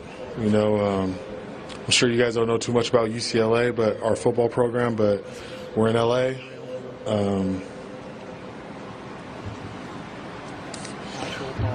It's us and USC. We actual pause. Staring. Figuring out what to say. I'm just basically excited, really. That's it. There you go. I feel bad for him, man. Well, the part that if you couldn't hear at home, he says we're in LA. Yeah, that was where I talked over it a little bit. Yeah. That was when he says we're in LA. That's where I started to get. I can't watch this. I'm not into cringe comedy, man. I have a hard time. That. What was the episode of The Office? Scott's Tots. Scott's Tots. I can't watch. It took me like 7 efforts to make it through that episode. That surprises me that you're not into some cringe comedy. Sean, the empathy is too great in me. I know. I'm an empath. I'm not surprised. That's what they always say about me. I know. Yes. I'm not surprised you're an empathetic individual, but I'm surprised that you're that cringe-averse, I guess. I hate. Oh yeah. That's real cringe because that's not an episode of a fictitious TV show. There's one thing. Tom Coughlin once said that at the end of the day, being a head coach of an NFL team, it's a blue-collar job. Yeah. Don't go thinking of yourself as a CEO or what have you. It's got elements of all that, yeah. But it's a blue-collar job. You're a non-commissioned officer in the Marines. It's there's an earthiness to it, and sometimes the best guys on the football field are horrible in press conferences when you have to put a suit on them. That's fair. So I'm gonna, and you know what he didn't do? He didn't get up and try to act like he was some motivational speaker or something. Didn't. No. So I'm pulling for UCLA. I kind of am too. I felt bad for the guy. I think I wonder if this is what happened. I wonder if he said when we're in LA. I know he was going slow up to that point. I wonder if that was supposed to be a joke. and he just didn't deliver it right, so it wasn't clear that it was a joke. And then when he saw how there was no response at all, that's when he froze. That's tough. He was like his first time at an open mic comedy night, and he didn't realize that there was a chance that nobody would laugh. Dude. Yeah. Yeah, I can empathize with him, man. I've been in one or two situations like that. Went up in front of a crowd. It's not easy, man. All right, Payne and Pendergast with you. Training camp getting going today at 9 a.m. live here from the Methodist Training Center. It is practice number 7. Up next, I got to talk to Jeremy Peña yesterday for a few minutes. I saw that. At the Taquerias Arandas headquarters. Yeah. I had him give his assessment of the acting chops of his various teammates. So we will have that. Also, I think we got a tell here at camp yesterday as to where the Texans are in the CBS broadcast pecking order, like which announced team we're going to be seeing the most of this season. Oh, yeah. Okay. I got to tell. I think I got to tell. Okay, good. Where do they stack up on the marquee, the Texans? We'll have that for you coming up next. If you have been in an auto accident and it wasn't your fault, call Mo Karam Law. Don't overthink.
Texans training camp. Live from the Houston Methodist Training Center, Sports Radio 610 presents Payne and Pendergast. All right, so I got to talk to Jeremy Peña for a few minutes yesterday at the Taquerias Arandas headquarters. Did you have to pay to do it? I did not. I was invited. You bought a VIP ticket? I was an invited guest. Well, they had a giveaway, Taquerias Arandas did, where they have 40 locations, and each location had a winner where they got to do a meet and greet with Jeremy Peña at their headquarters. So there was a line of people that had all been winners, and they all came and they took pictures and shook hands with Jeremy Peña, and he had on a big gold chain with an Orbit medallion hanging on it. It was kind of a cute thing.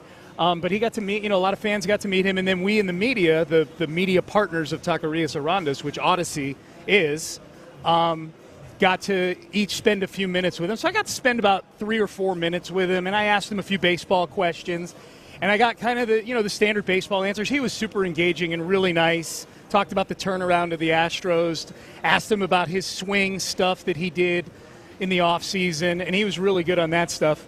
But the part that was the most fun was when I got to ask him about doing commercials with, because he does commercials for Taquerias Arandas and for HEB. He pronounces it immaculately. Well, way better than us. Yeah, Taquerias Arandas. Yeah, he's really good. So I asked him about that, and he gave me the blow-by-blow, quick-hit thumbnail sketch scouting report on each of his teammates when it came to acting chops. So I got to ask you this. Are the Taquerias Arandas commercials easier for you to do than the HEB commercials because it's just you and you don't have to worry about your teammates screwing everything up in the commercials? I mean, my teammates always need to do more takes. That's what I was going to ask you. Okay, real quick. Of your teammates, best actor in the commercials? Best actor? Sneaky? Yeah. I feel like Bregman's a one take and done. Like Bregman is like, let's get it over with. Yeah. Boom, get it done. I feel like Tucker enjoys it the most. Yeah. Lance is a natural. Okay. And then Altua just wants to go. He just wants to get out of there? Okay, who's the biggest walking blooper reel out of all of them? Who makes the most mistakes? Blooper? I'll say me. Really? Yeah, I'll say I am. Yeah, good stuff. All right, so Bregman is one take because Jake, I think the people that direct those commercials have long given up on trying to get like any emotion out of him or anything. I mean, Bregman's tone of voice is the same whether they just won the World Series or whether they just lost 10 games in a row. Yep. He's just what it's gonna be. This is me. I'm Alex Bregman. Yep. Yeah. So he probably nails it because he's not trying to be anybody other than himself. Does it surprise you that Tucker enjoys it the most? No, he looks like he enjoys it. He looks like he enjoys it a lot. I think Altuve comes off as maybe one of the worst actors, but the most lovable in doing it. You can tell he's got a good attitude about it. It's not like he's doing it grudgingly, like I can't believe they're making me do this. He just said he wants to get out of there. It never looks like he genuinely enjoys it or anything, but it's his best. It's his personality. Yeah. He's lovable when he does that, and I think Lance is the most natural. Yeah. Lance has kind of like leading man looks about him. He does. He's just got a sort of a distinct look. His is the trickiest one because I legitimately think, and it's silly, but there's fans that I think are legitimately agitated that Lance McCullers does these commercials while he's on the IL. From what I've seen on social media, they don't care as much about the HEB commercials. They care about his coffee shop. Maven. Yeah, they think that. I've seen people say that they wish he wasn't like spending so much time promoting that or whatever. And I get that. I understand that. Except that I think that like Lance is pretty smart. He's got the business people doing the business people stuff. I don't think it's occupying a whole lot of his time or energy. No, and when you have a business like that, he probably has investors. Yeah. And you got responsibilities. That's true. Yeah, they want to see him out there. He's got responsibilities to them too. That's like on that front. Some of the times when players become a minority owner of a pro sports team, I think a lot of times they're expecting a certain level of commitment and publicity out of those guys, and some players just don't do a damn thing. Like J.J. Watt in that England Burnley, like they're getting the absolute most out of J.J. there. Like he's busting his butt on promoting them in the States and everything. Yes, yeah. That was fun chopping it up with Jeremy Peña. Big thanks to the Taquerias Arandas folks for having us out there yesterday. That was a good time. I think I know where the Texans stack up in the CBS galaxy of teams. Whereas the last few years we've gotten a healthy dosage of Andrew Catalon and Spiro Ditas, and this is no disrespect to any of those guys, but they're on the, they're down the rungs of the ladders on the CBS pecking order. We know from back in the days of Steve Tasker, basically. I wonder, Steve Tasker may have had an apartment subleased here in Houston. That's right. Not to mention Lofton, too. A lot of Adam Archuleta. Yeah. I like Archuleta. Archuleta, I feel like Archuleta, you get some info out of him at least. No, I like him, but if he's doing your games, it means your team's not good. Right. Evan Washburn was here the other day at Texans practice. Sideline reporter, CBS, for the team of, and they just announced their teams 2 days ago. Ian Eagle, Charles Davis, Evan Washburn. They are the number 2 CBS team behind the Jim Nantz, Tony Romo, Tracy Wolfson team. So that's a really good sign. That's a good sign. If Evan Washburn, the B team, and I don't say that disparagingly, if you're getting the B team on CBS, you're pretty high up the ladder of games. He was here scouting the Texans earlier this The week. cool thing about that is that I think Ian Eagle is one of the absolute best in all of sports. I love Ian Eagle. 100%. I love Ian Eagle. I like listening to – people always say, like, well, if nobody tunes in for the announcers. I'll watch a game a lot longer when Ian Eagle is announcing it, just because he brings more energy into it. I'd rather enjoy them than not enjoy them. Right. Yeah. And Charles Davis, though, too. Charles Davis is another one that genuinely puts in the work. He's the opposite of Tony Romo. That's right. Like, he does not have the personality of a Tony Romo, but he genuinely studies the teams that he's covering, and he can tell you exactly why things are happening through the game, the matchups to watch, all of that. I love watching a game with Charles Davis because I like an announcer where I feel like where I actually learn something about my team. Yeah. Where I'm like, oh, yeah, I hadn't really thought of that or noticed that. And Charles Davis gives you those. It's like when John Harris does color commentary 100%. or sideline stuff. They're like, oh, okay, I'm learning something about this. Absolutely. So, yeah, as much of those guys as possible.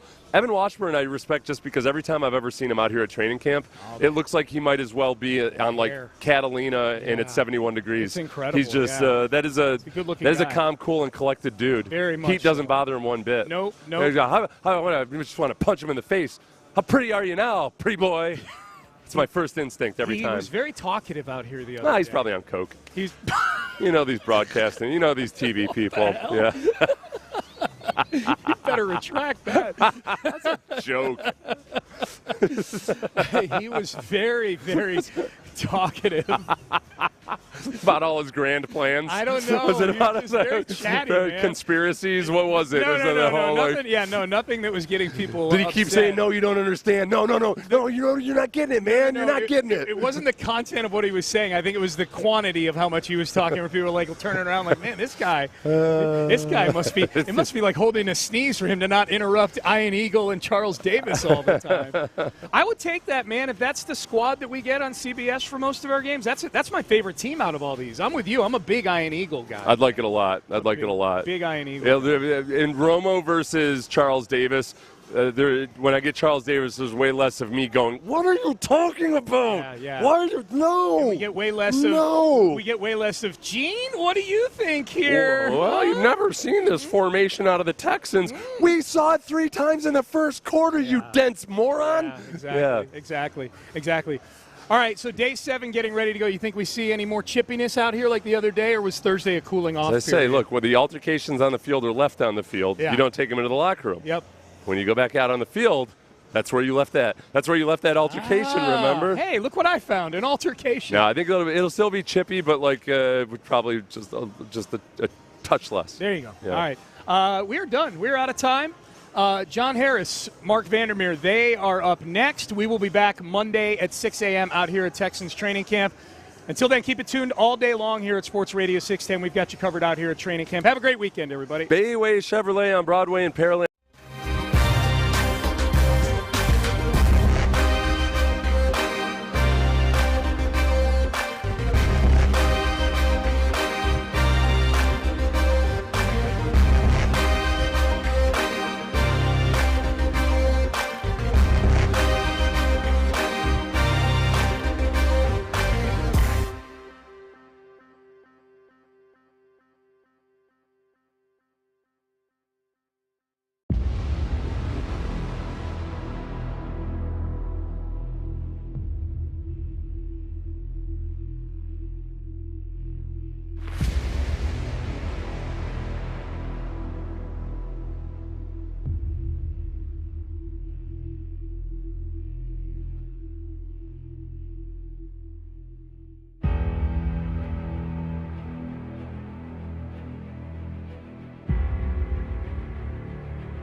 HD2 Houston. Insider access. Exclusive content. Sports Radio 610. The Texans play here. An Odyssey sports station. It's time. Here we go! To get back to the grind. Let's go to work, baby! And prepare for the 2024 season. Go, go, go, go! It's Texans Training Camp Live, presented by Community Coffee. Here's Mark Vandermeer and John Harris. Day 7 here at the Houston Methodist Training Center, and it's raining. Big headline there. Raining again, and it might get worse, so we'll see if they are outside, inside, or somewhere else. But it is definitely raining, and we'll see how it plays out, Johnny. I drove here in a freaking rainstorm, massive deluge. It was funny because I was kind of must have been in a clearing because I got down the loop pretty well, and then I got to the bend where I was, turning here, a little bit away from Stella Link, and then all of a sudden it opened up on me. Yeah, and I'm like, oh boy, am I going to get in the building? And then I found another lull, and I kind of jogged into the building and didn't get too wet. So I'm okay. 610 was not so good. 610 was popping a little bit on my radio, and it wasn't because of the remote setup here with Aaron Raybold leading the way for us. It was because the signal or something, because there's an antenna farm down just south of the Beltway. Bunch of antennas, that's what you call it, antenna farm. And I believe 610's antenna is right there. Right. And the storm was right over that, just crushing it. But stayed on the air, and here we are. All right, let's get to it here. Hot reads, and I've got something. Okay. All right, the guys played the audio from the Texans' Twitter feed, of DeMeco Ryans semi-gushing, for lack of a better way of putting it, about Kamari Lassiter. Let's listen to what the head coach had to say. Way to finish! Way to finish! Way to finish, 14! Way to finish! That kid freaking compete every snap. Love it. Love it. Every snap. Love it. There you go, Mari. Let's go. All right, you love to be coached by DeMeco Ryans. I want DeMeco to follow me around during the day. Awesome! Great Excel spreadsheet on those affiliates. Awesome! Love it. That was a great take you had right there in the second segment. Nice job, Mark. Yeah. Way to call that first down play in the second quarter. I've been listening. No, you weren't, Coach. You weren't listening. You were coaching the team, which is what we need you to do. Anyway, it brought to mind this. I want to talk about Lassiter in a second. Okay. Because he's a rookie getting starters reps here. And Blake Fisher is as well, but that's because Laramie's not available right now. Right. But interesting that they put him there, and we've referenced that a little bit, broke down the offensive line yesterday on the show. But I want to go here. We talked about who's going to play. It's less than a week now. Johnny, it's game week Monday. Yeah. Oh, no. Yes, it is. It's game week Monday. Because Thursday is Sunday. I'm having a hard enough time trying to figure out what time we're leaving for Ohio. Thursday's Sunday, and tomorrow is game week Tuesday, which in the regular season would be Players' Day off, but it's certainly on. Yeah. And they'll actually go through Wednesday, and then game week Thursday will be an off day. No, wait a minute. Game week Wednesday would be an off day because that's Sunday. See? Is everybody getting this? We'll have a quiz later. Listen, I just have to make sure that I know what actual day it is. It's Wednesday. I get on a bus and get to the plane. Preseason game weeks are different, right? Yeah. Because they'll either start it up today, tomorrow, or Monday. They'll start up the whole choreography of getting the field goal unit on in time and just transitioning between phases of the game because that is no joke. You got to practice that stuff. Right. Does Lassiter play in the opener? That's my question. Because he's a rookie. Does he need to play? Does he need to taste competition at the field preseason game level? So I thought about whether I should say this or not. Okay. I think you should just go for it, Johnny. We have the delete button. Actually, it doesn't delete anything, but it dumps what you're going to say. You weren't about to swear. You're about to reveal something. So we've had how many practices? I don't know. This is day 7. Last 4 or 5 practices, maybe. Yeah. DeMeco's been up there at the podium every single day, right? No, I think was he up there on Saturday when the coordinators were up there? I don't know. Most every day. Okay. Yeah, most of the time. Has DeMeco been asked about Jeff Okudah and C.J. Henderson? I'm not sure. And here's why I ask. Can't remember offhand. C.J. Henderson's not been in practice the last 3 or 4 days that I can remember. I've not seen him at all. And nobody's asked about it. And why is that?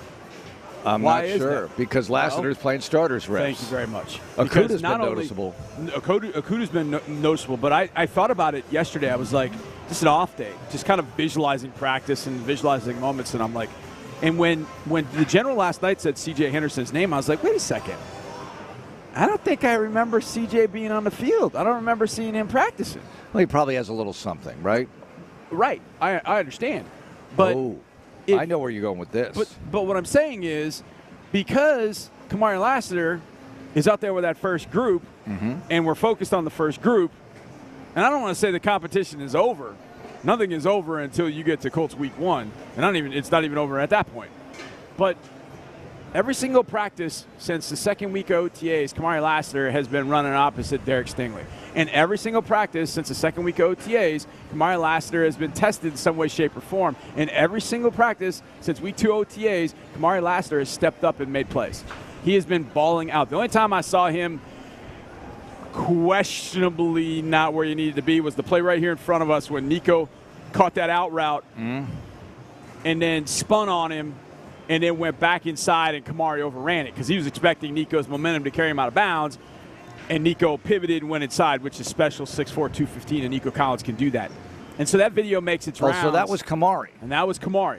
That's the only time I don't know if can there's remember. a DB in the world that's going to anticipate that jump, cut, whatever it was. And you prove my point. That's really the only time we've seen Kamari Lassiter make a quote-unquote bad play. So my point in that is nobody really has been talking about C.J. Henderson. Nobody has mentioned him. And then when John mentioned him last night, I had been thinking about it actually for a day or two. Like, is somebody going to ask about C.J. Henderson? Because I look out there and I see 14. And I'm going to say, I'm good. Look, he's a rookie. He's going to have his comeuppance. He's going to face some dudes. He's facing some dude receivers now. He's going to face some dudes. He's going to face Michael Pittman. He's going to face Josh Downs, Adonai Mitchell. They'll have that little – I'm sure those guys have met before when they were teammates at Georgia, so he's going to know him. 14, as you heard DeMeco say, competes every single play. He played down in the Orange Bowl when he had nothing, not a thing to gain, other than he wanted to play one last time with his guys. DeMeco likes those guys. And he competes. The whole 4-6 thing is a joke, but I just go back to that. I've been thinking about this for a couple days. I had not seen C.J. Henderson at all, and you're right. It might be a little thing. Mark, it might be a toe. It might be an elbow. It might be an eyelash. It doesn't matter.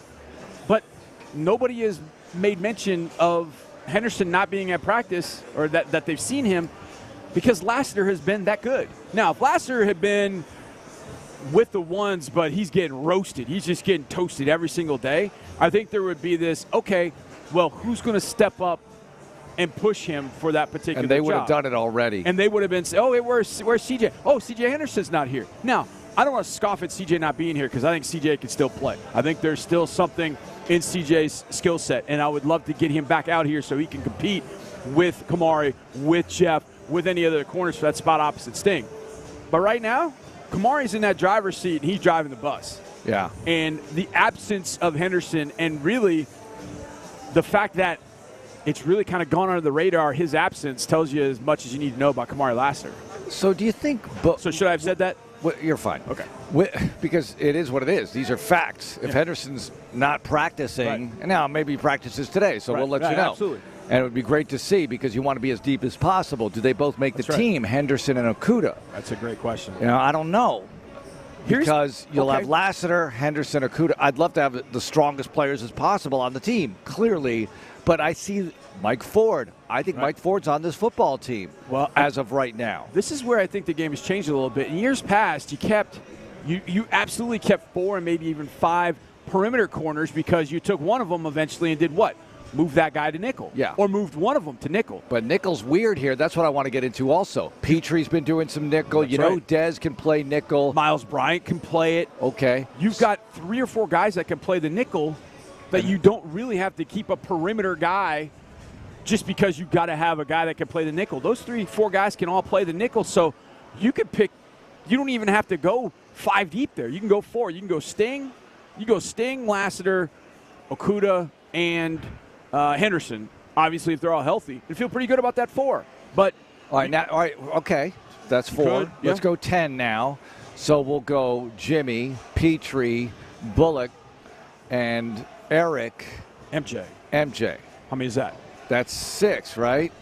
Wait. Wait a minute.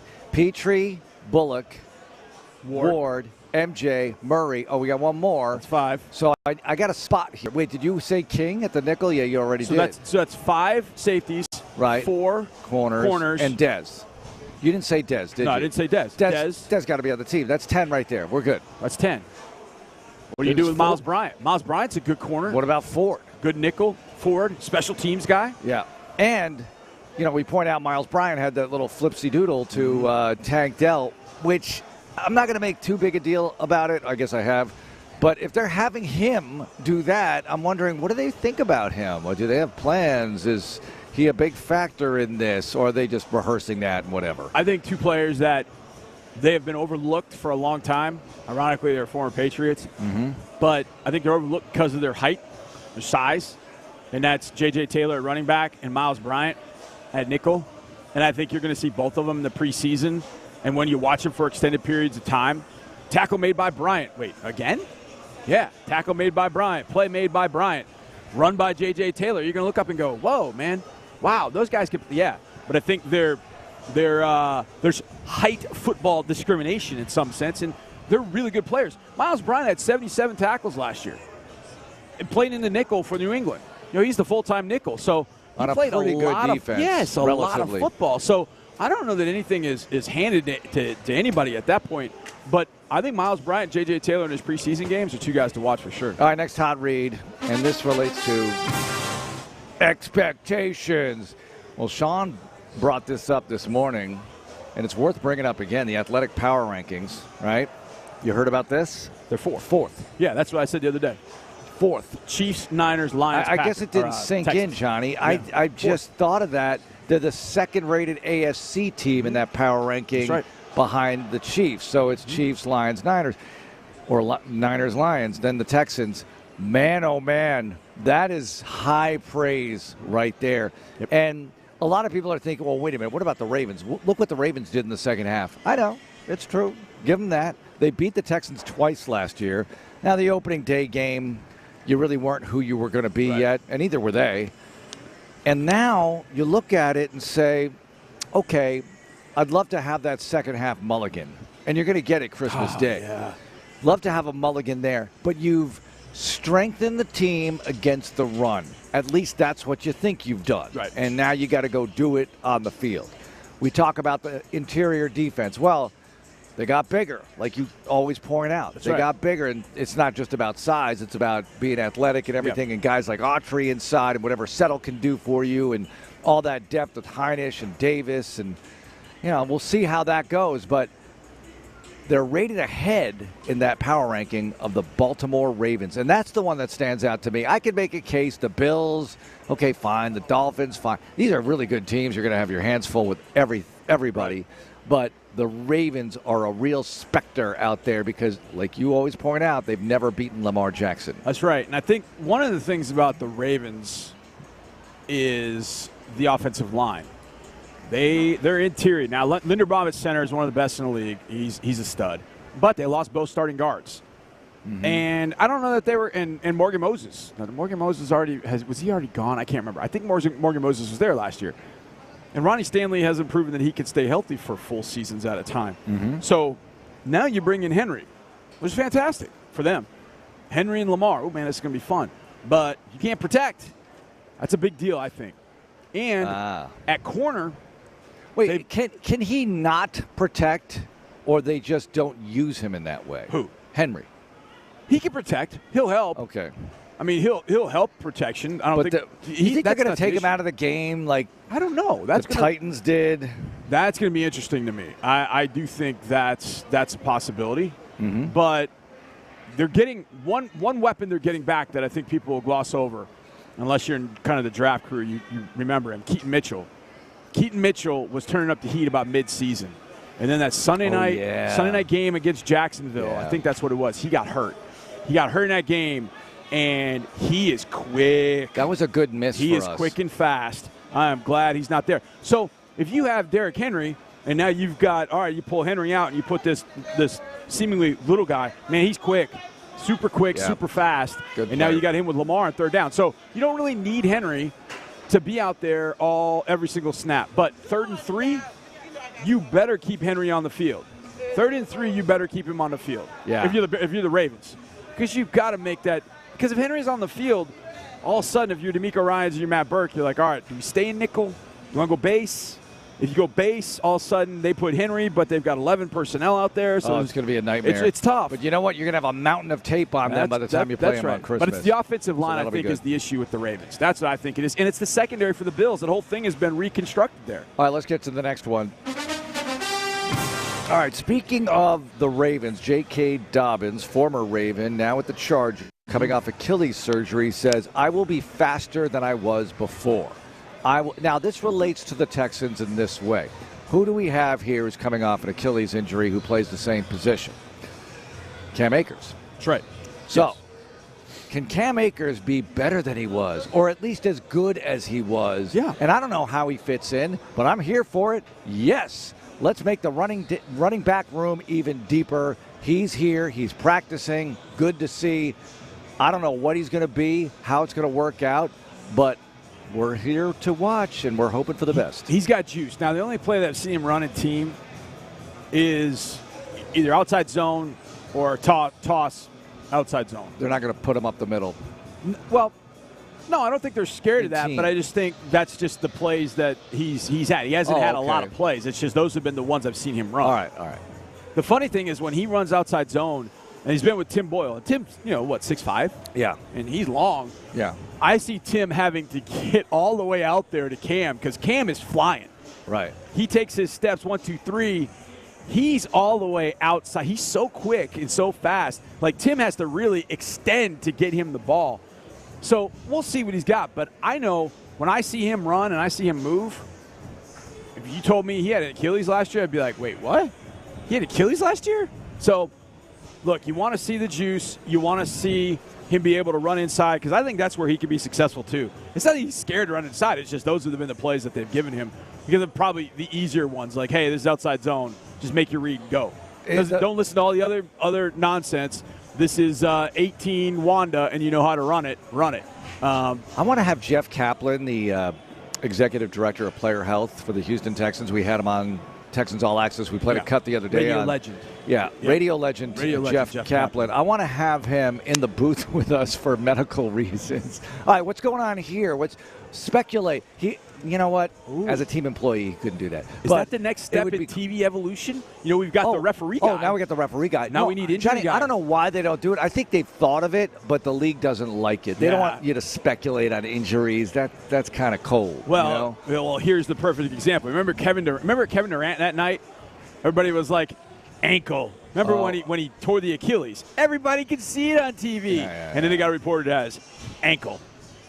So I don't imagine that's going to be one thing that the NFL teams would shoot down. Yeah, they wouldn't want that to happen because TVs are so good now and the resolution's so good. You can see an Achilles kind of flap in the wind, which is sad to say, but ouch. But you can kind of see it happen. Speaking of which, the technology has improved so much. You go back in the day, famous Achilles injuries, Dan Marino. He was never quite the same. He was still really productive, but he couldn't move as well after his recovery. It's so different now. And Devere Posey, who played for this team in the early teens and went to the CFL, had a really nice career in the CFL. He was here for was he here for J.J. Watt? Because I know he was here for Andre Johnson. I think he was here for Watt as well, and I spoke to him. Ohio State guy, of course. Loves CJ. Yeah, so it was definitely for the Watt day.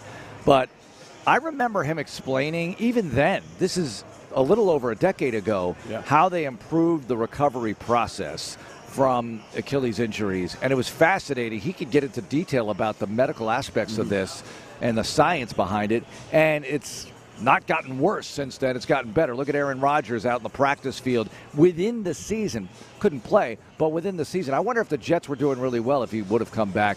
Also, you look at Cam Akers, this is what brought it up, out here running around. This is training camp. Yeah. Awesome to see. He's looking good. Well, here's the other thing, too. Dobbins tore his ACL or his Achilles against us. Yeah. First game of the year. Yeah. Right? September 10th, something like that? Something like that. Yeah, 10th. Cam Akers hurt his in November. 2 months later. Now, And he's here. 2 months.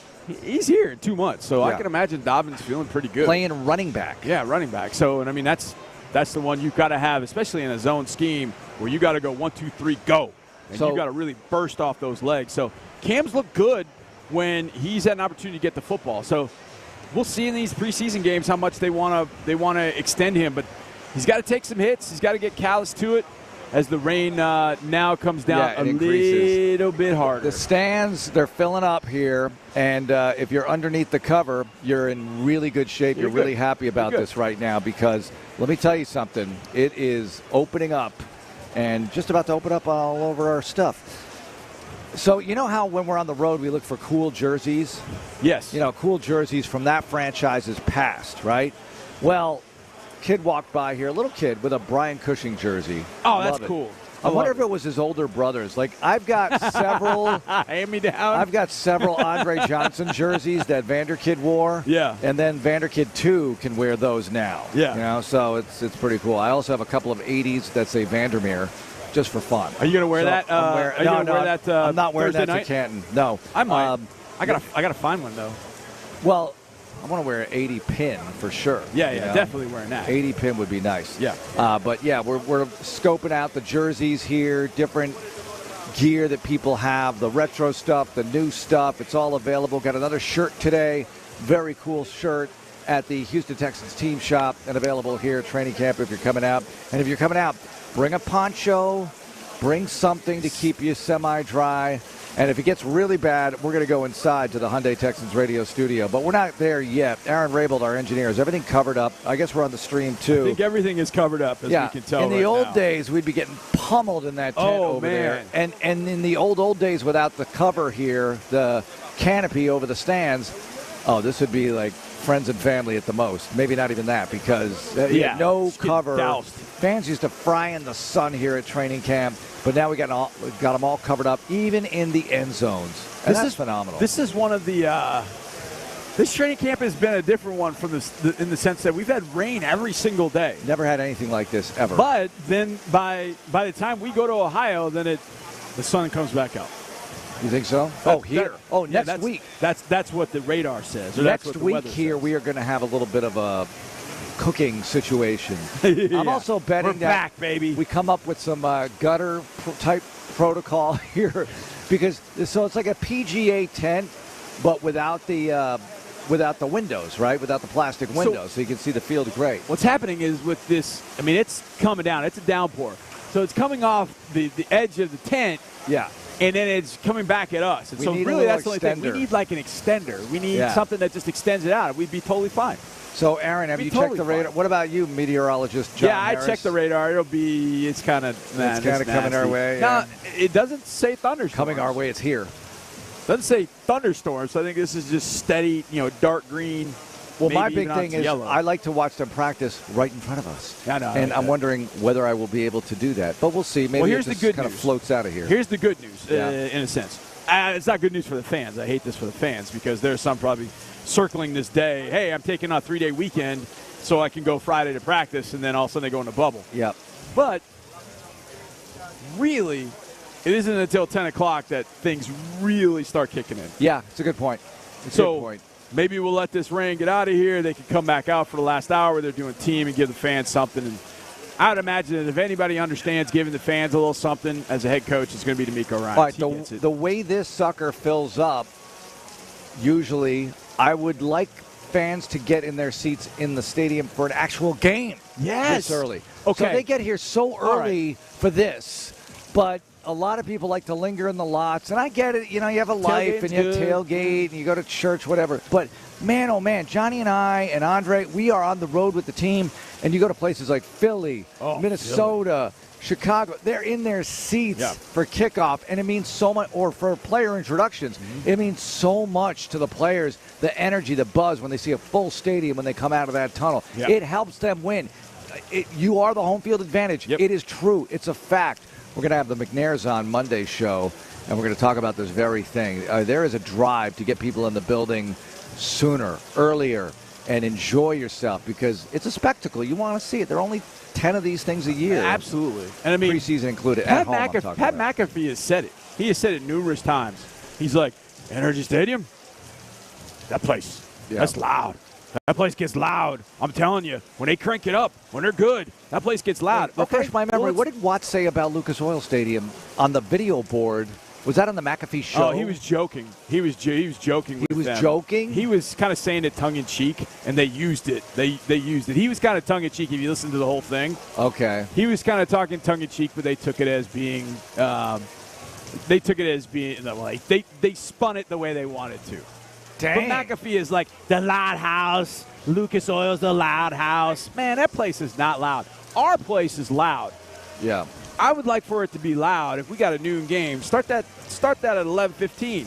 When we go on the road, when we come out of the tunnel for pregame, when we go places, we are booed horribly.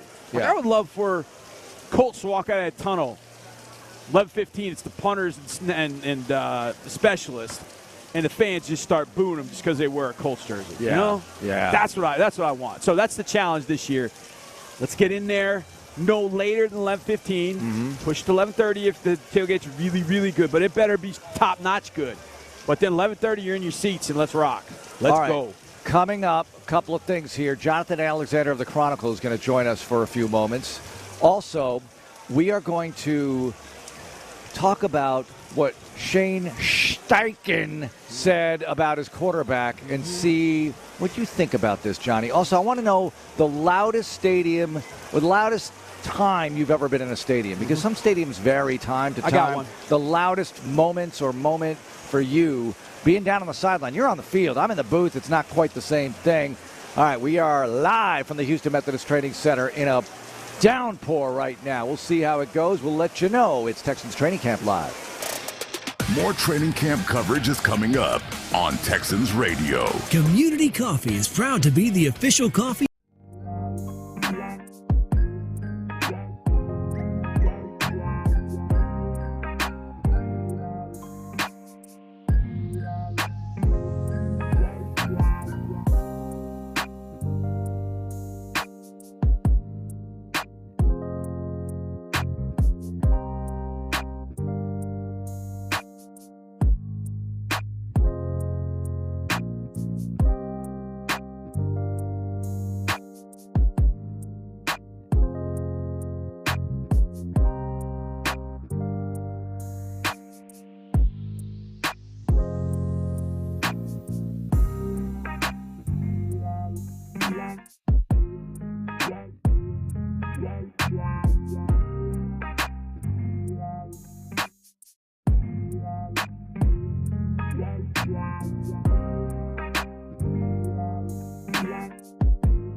2 feet away from your Texans. Nice! Way to run! On Texans Training Camp Live. All right, Mark Vandermeer and John Harris with you. We are presented by Community Coffee out here at the Houston Methodist Training Center, and it is a downpour, deluge. Fans packing the stands, ready to watch some practice. We don't know how it's going to go, though, as far as what they'll do out here on the field. If it stays like this, they're not practicing on this field. No. It's got to lighten up at least a little bit. The field drains quick, like we've talked about numerous times. So we'll let you know. It's like a baseball rain delay, Johnny. Yeah, Aaron and I were beefing over this. Not kind of like the other day in practice beefing, but we were just discussing. We were on other sides of the argument. I think that thing, I would say dry as a bone, but it was pretty dry. So even after the rain came the other day, went out there and I was like, boy, it's still pretty hard surface. So I think the rain's going to actually help it. Backing up your argument, why do they water the field at the half in soccer, by the way? Why do they do that? Why do they do that? Yeah, why do they water the field at the half? They do it at the Dynamo. They did it here for the Copa. I have no idea. They do. I think it's cool. I think it's great. I mean, they don't do it in football, but they do it in soccer. They water the field. You've never noticed this? You guys don't go to soccer games. No, I've seen it I go to the before, Dynamo. I support my orange Dynamo guys. I've seen it before, but I just have never really I've been to a Dash game recently. It just all made sense to me. Like, I don't know. You keep the surface hydrated. And I don't think it's that. I think it's something about the slickness they want. I don't know. I have no idea why they do it. The one thing that you probably want is you want the ball to be able to probably move a little bit skid better. around a little. Maybe. I don't know. I don't know. So, well, you know, it's like Davis hockey when you need them. It's like hockey pucks. What? They freeze the hockey pucks. They freeze the hockey pucks? Hockey pucks. Little did I know. Because so they don't get too hot and, so and melt the friction ice. Doesn't melt the ice. Friction's always the answer. They melt a little path in the ice, you see. We watched Miracle the other night. That's great. So it's one of my top good. 5. I love it. Good. Look, I'm rewatching a lot of this stuff because Vanderkid 2, the 11-year-old. We watched The Rookie with Dennis Quaid. Great movie. Watched Miracle. We watched Angels in the Outfield. Oh, which that's is cute. really awesome. Very cute. Danny movie. Glover in that one? Danny Glover. Yeah. It's it's great for kids. Great for kids. Anyway, Shane Steichen, head coach of the Colts. I don't know why I say it like that. I just feel like it. Said about Anthony Richardson still running because Richardson says his legs are a superpower or whatever. We all know he can run. We saw it here up close and personal, unfortunately, in that Week 2 loss to the Colts. How about that? You won up there, they won down here. Yeah. Anyway, he said, would you ask Steph Curry to stop shooting? Something like that when he was asked about Richardson running. I saw that. And I listened to it, and I was like, he's not being indignant. I mean, he's making a proper and valid point. Mm-hmm. That is one of the reasons that you like Anthony Richardson. He's 6'5", he's 245, he's built like Cam Newton. Here's the thing. If that is going to be what you do with Anthony Richardson, what ends up happening is the shelf life of his career goes down. And you're already talking about a guy that came in there with injuries. Cam Newton didn't have, that I can remember, any injuries coming into the league.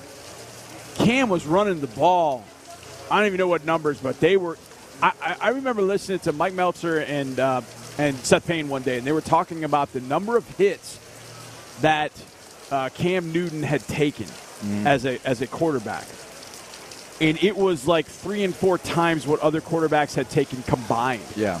And what ended up happening to Cam? His career was shortened by that. He ended up having the shoulder issue in 2018. It's not even better by 2019. He's released. He goes to the Patriots in 2020. We play him here. He can't even throw the ball properly because he's just taking so many hits. And so you have to, at that point, understand, okay, we are going to run him. We are going to need him to run the ball. But we also have to realize that we're going to have to deal with games without him, too. We're going to have to deal with the fact that it's going to shorten his career. Yeah. On top of the fact that he's already been injury-prone. Yes. Guy with shoulder problems. So Let's run send him 20 times. Yeah. Run him 20 times. Well, go ahead. We've won 20 times. Tell me about make it to Game 6. Tell me about the dynamic. The bigger you are as a quarterback, the harder they have to hit you to bring you down, right? You're going to take some really hard hits. And there's also this sort of big man discrimination that happens in the NBA, too.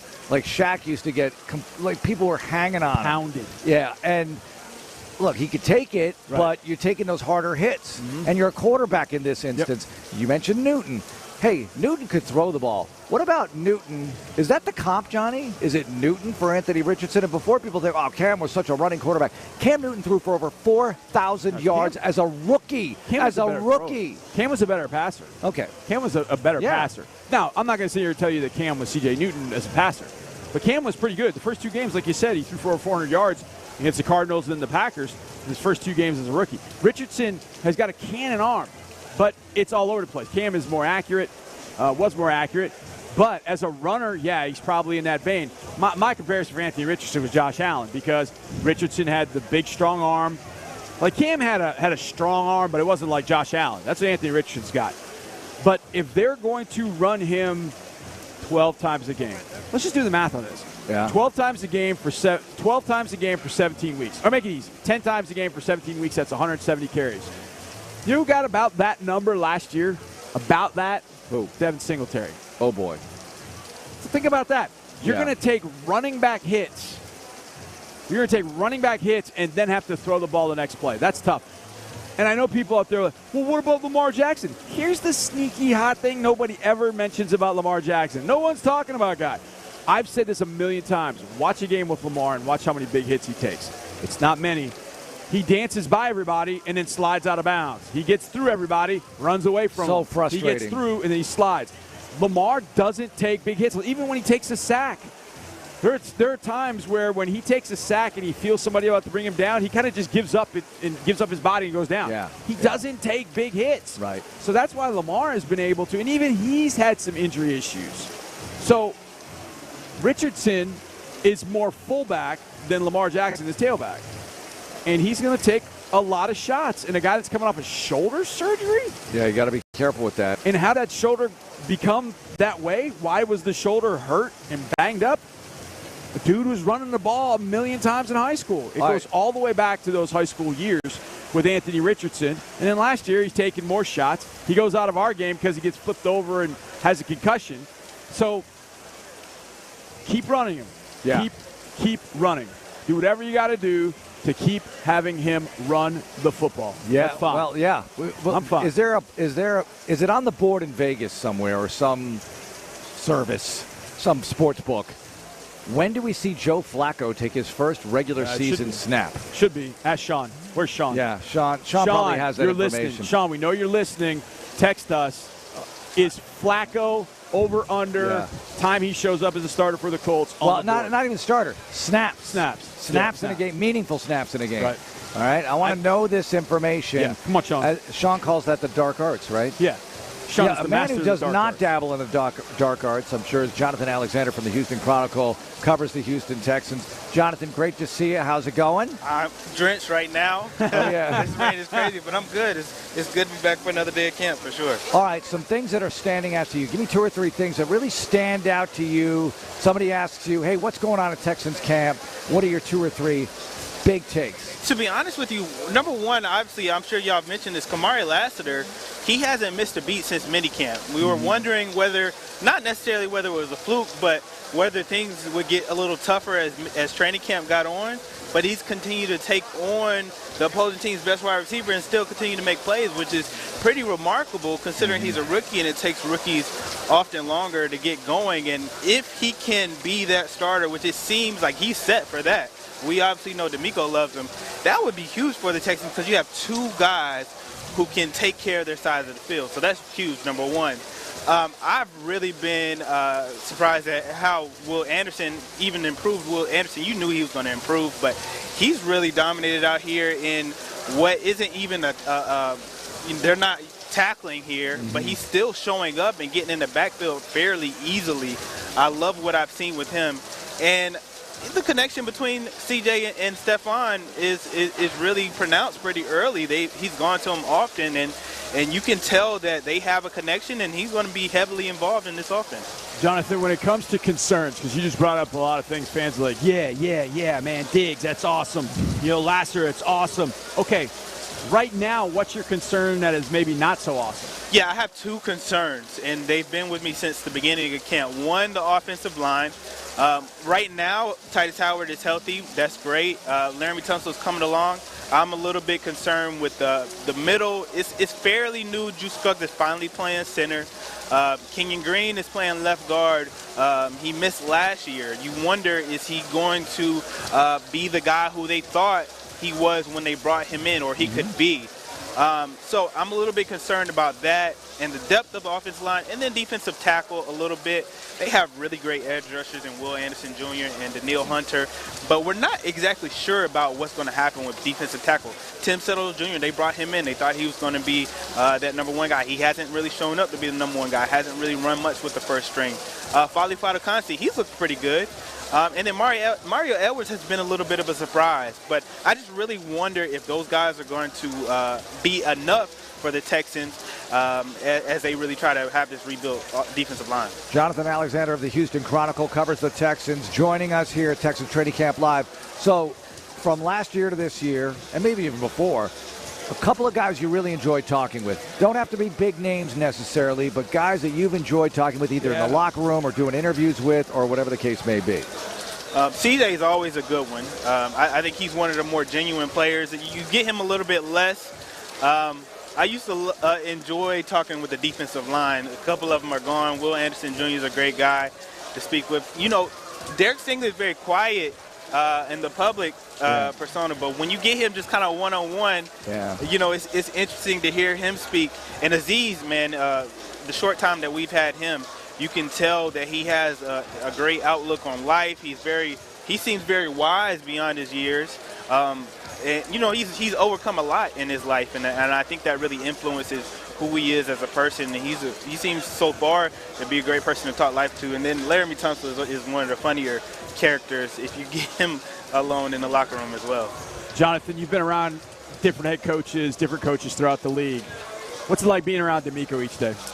Yeah, it's rare that you see guys like DeMeco who inspire his team the way he does. And, you know, doing reporting over the past year, you know, he was almost in a sense kind of born for this. His mom, you know, put him in a lot of situations where he could emerge as a leader. I think he's had some ministerial background. He spoke in front of churches.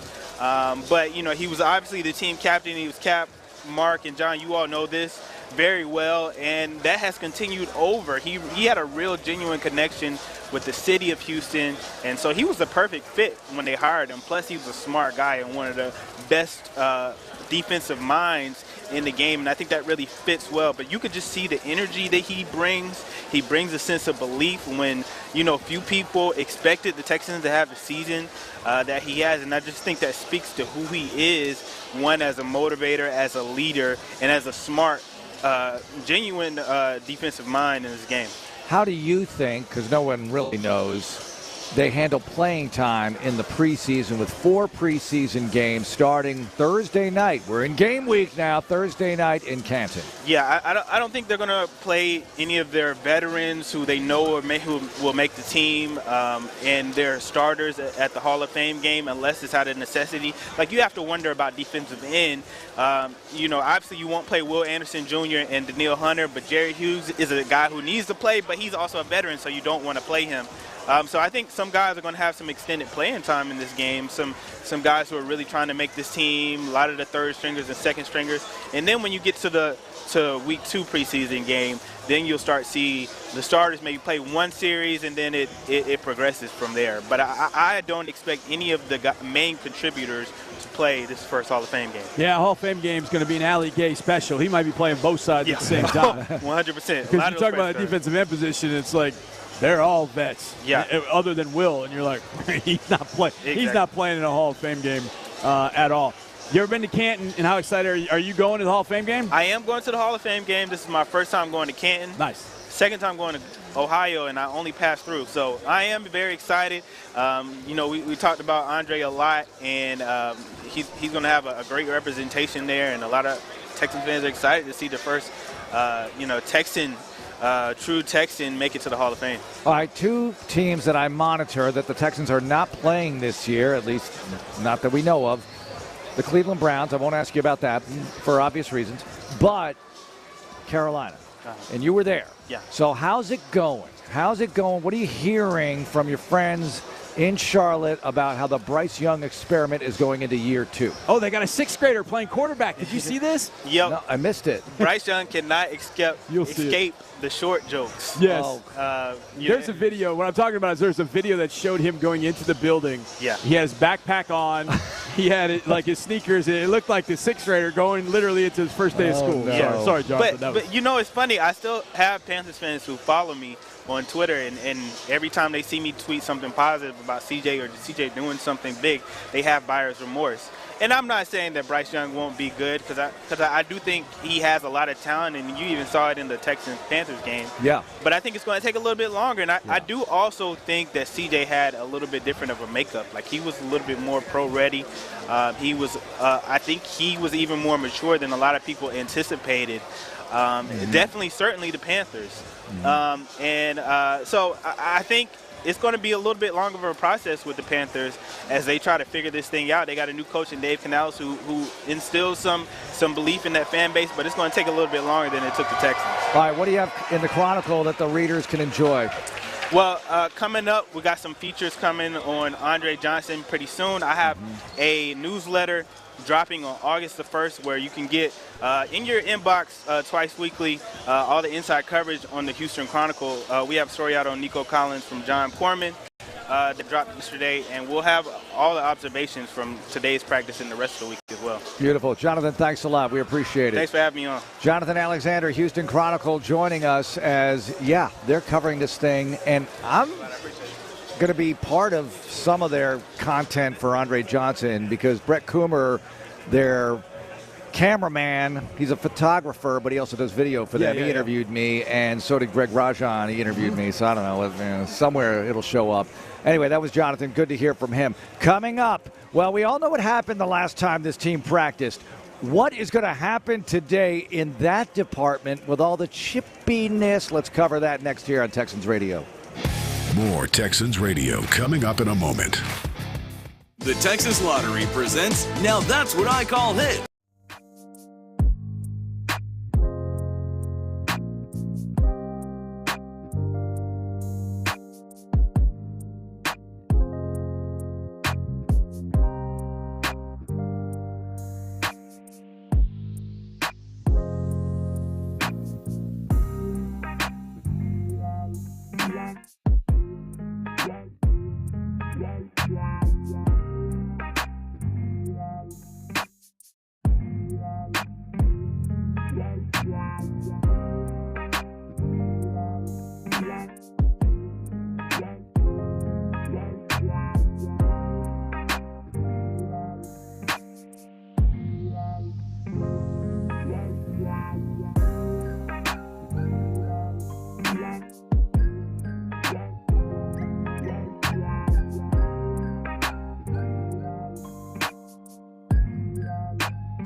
Texans Training Camp Live. Here we go. Now, back to the show.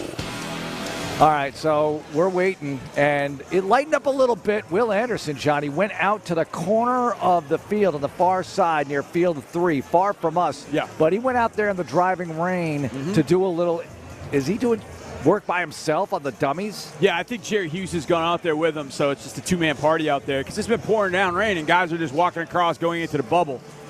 And about 5 minutes ago, we see Will just – and that far field is where the defensive ends and defensive line do their work in anonymity in some sense all the way over on that far field 3 in the no back. one can see them over there, corner. really.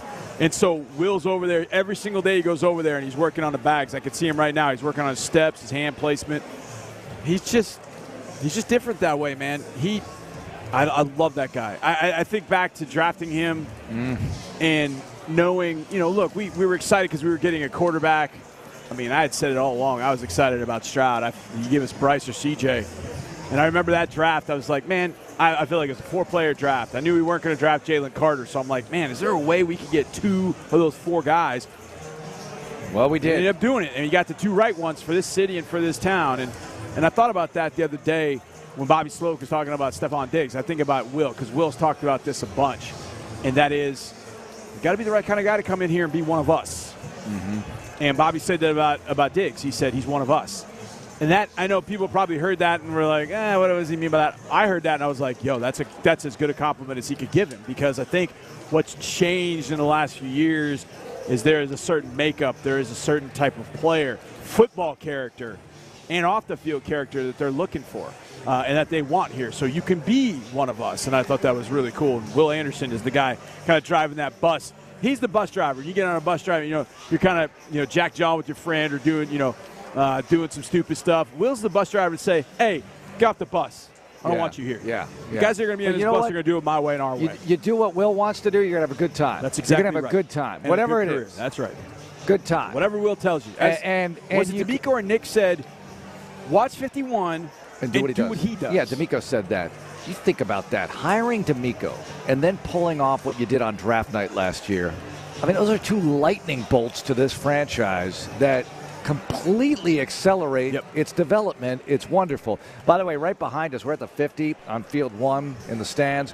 Right behind us is the Bud Light tent where contest winners can win the opportunity to sit here and watch our butts. No, I'm just kidding. And watch practice. They'll see through us. There's plenty of chance to view. Good spot. Plenty of good sight lines. And DJ Amazing is back there. He's got this shirt. God first, family second, then the Texans. Pretty good order. It's a pretty good order. Pretty good order. Yeah. All right. Yeah, So I'll go with that. Yeah. I'll go with that. I mean, I've been accused of putting the third thing first sometimes. Same. But Same. well, it's football, and we all know football's so important. When you live here, it becomes your second family. I don't know if we have time to spend on this, but I'm going to delve into it. Then we're going to break down the linebackers today. How about that? Linebackers good. Yeah, linebackers today. Good. So there was chippiness at the very least last time. And I don't know I think it was a fan, Johnny, who put together a compilation of the hard hits. Did you see this one on X? It was pretty good. Somebody had but is it what I was talking about last night about the DBs looking for a fight? Oh, yeah. Yeah. Oh, yeah. This was not wrong. These things, I was not wrong. Because I'm talking to people and I don't really notice everything the way you do. I mean, I'm looking at specific things and I'm trying to get the numbers down, Looking at this mix of all the hard hits, Des King, bam! I mean, there are some really good ones. And they all came And obviously from the one with Jimmy Ward hitting Stefon Diggs being the biggest one. But there was some hitting going on, and I don't know what it is. I have all these theories about, okay, the offense is getting a lot of love. A lot of love, rightfully so. But, hey, DeMeco wants competition. You want iron to sharpen the iron? Here's some iron for you. So they're in pads. They're hidden. That defense, I'm telling you, this defense, if you're thinking, oh, man, to beat the Texans, we're going to have to outscore them. They got that offense with Stroud, et cetera. Outscore them, you're going to have to score. And I don't know how easy that is going to be. And I know Jonathan, was talking about defensive tackles. And I think there's still a lot of proof of the pudding with that. But I feel a little bit better about defensive tackles than maybe I did before training camp started. And I think they've got some depth there. I think even the second, I don't know how the rotation is going to go.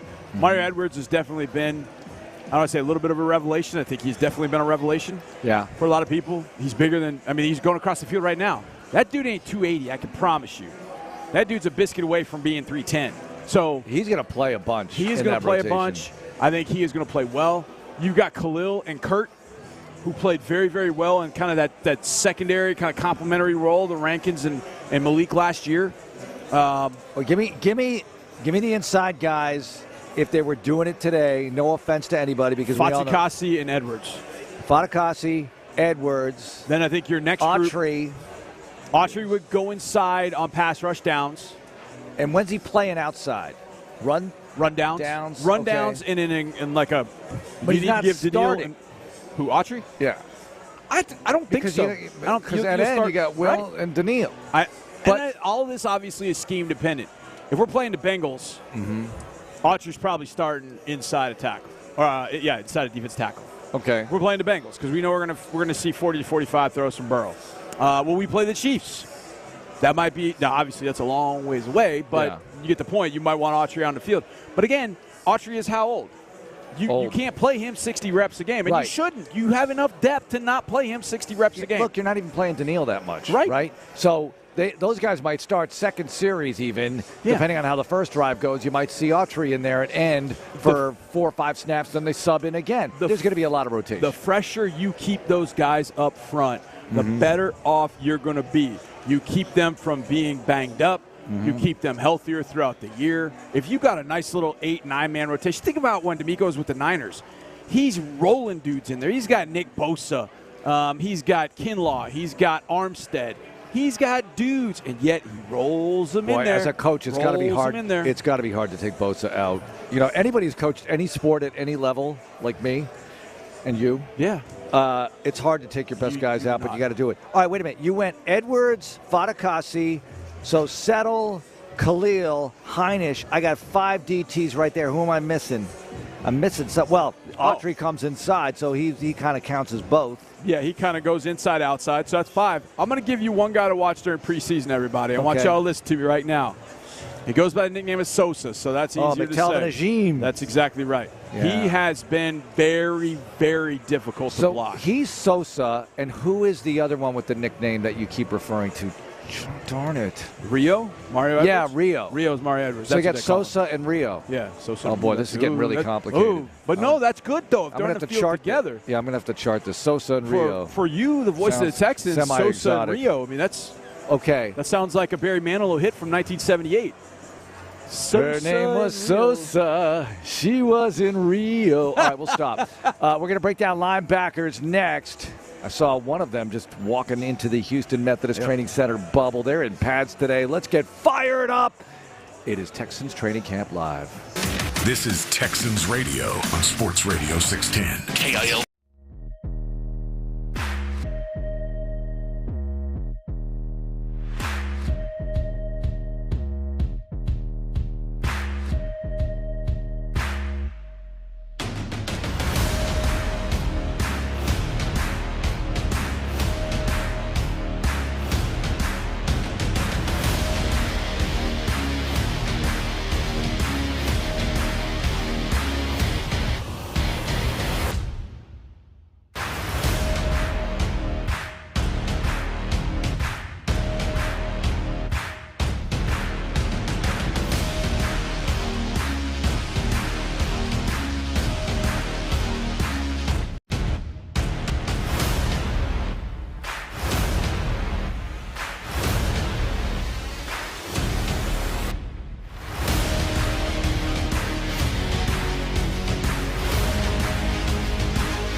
We're back with a front row seat. Let's have a day. On Texans Training Camp Live, presented by Community Coffee. Sorry, I stepped on the deep voice guy here for a minute. Mark Vandermeer, John Harris with you as we await the team to be on the field. They're in the bubble right now. I think all the guys are in there at this point, and they're doing walkthrough. OD walkthrough. We can see it on the big board here, and fans are eager to see their Texans. We'll see, because we're in a little tiny downpour-free hole. It's just a rainy situation. You know, when it's a downpour and it lightens up a little bit, it feels great. It's just a little bit of rain. It's great. But it's about to unload again because we looked at the radar. Meteorologist John Harris says it's about to come down again. See, I'm Dr. Vandermeer. You're meteorologist John Harris. Yep. So we're jack of all trades here, really. That's exactly right. Although not official in either one of those categories. Coming up, people are storming it still. We've already broken down the D-line, but Earl Mitchell is going to join us, and he was outstanding playing defensive line for this franchise and for the San Francisco 49ers. So we're going to get Earl down here. Legends, community members circling around Texans training camp. We'll get Earl, North Shore High School, Mustang fave. He'll be down here to talk with us in a few moments. But right now, it's time for a position group breakdown, and today it is linebackers. I feel like David Brady when they come out of the tunnel. Let's talk about the linebackers. And I'm going to go, as usual, in no particular order, Johnny. I'm going to start with Henry To'oTo'o, getting a lot of reps here. Second year, Alabama. What are we looking at? Well, I think Henry last year started earlier in the year, and then it kind of fell off as Christian Harris started picking his game back up. But Henry can play any of the positions. You like him on the outside, but he can play the mic. He gets everybody lined up. Could play on the outside where he can use his speed to help in pass coverage. I think last year was a good year for Henry from a linebacker perspective even, because he had a little adversity he had to deal with. And I think he learned a lot. I think he's gotten bigger. Just seeing him walk the hallways, he looks like he's a little bit bigger. I'd like to see him have a little bit more pop, tackle a little bit better. I remember that was the one thing that Nick Caserio told us last year, that we asked him, like, Henry looks really good in OTAs. Like, what is it that made him a fourth rounder? He said, honestly, it's probably his tackling. And you can see that in games. But I think if that's improved, he's got a little bit stronger in the offseason. With Christian Harris' status right now kind of up in the air, we're going to see a lot of Henry To'oTo'o in these preseason games. And I think what he'll show is what he showed in those early games last year. But I think he'll have a little bit more pop in his pads, and I think he'll tackle a little bit better. And that'll just give you that much more depth at that position. All right, let's talk about Harris because we haven't seen him out here. Right. So we're hoping for the best, and they don't have to release anything injury-wise right now. They would week one. I don't know if there are any decisions to be made, but let's see what happens with him because he looked so good at the end of last year. Got to get him out here. Oh, he was so disruptive as the year wore on. And it's interesting because everybody thought, oh, hey, DeMeco Ryans is here, man. That means Christian Harris is really going to step his game up. And then those high expectations weren't really met early in the season. And I think Christian got down on himself. I think he lost his confidence. But about midway through the year, I think it was either the Cincinnati game or maybe the Carolina game before or Tampa Bay game, somewhere around that, 7, 8, 9. He started making a few more plays.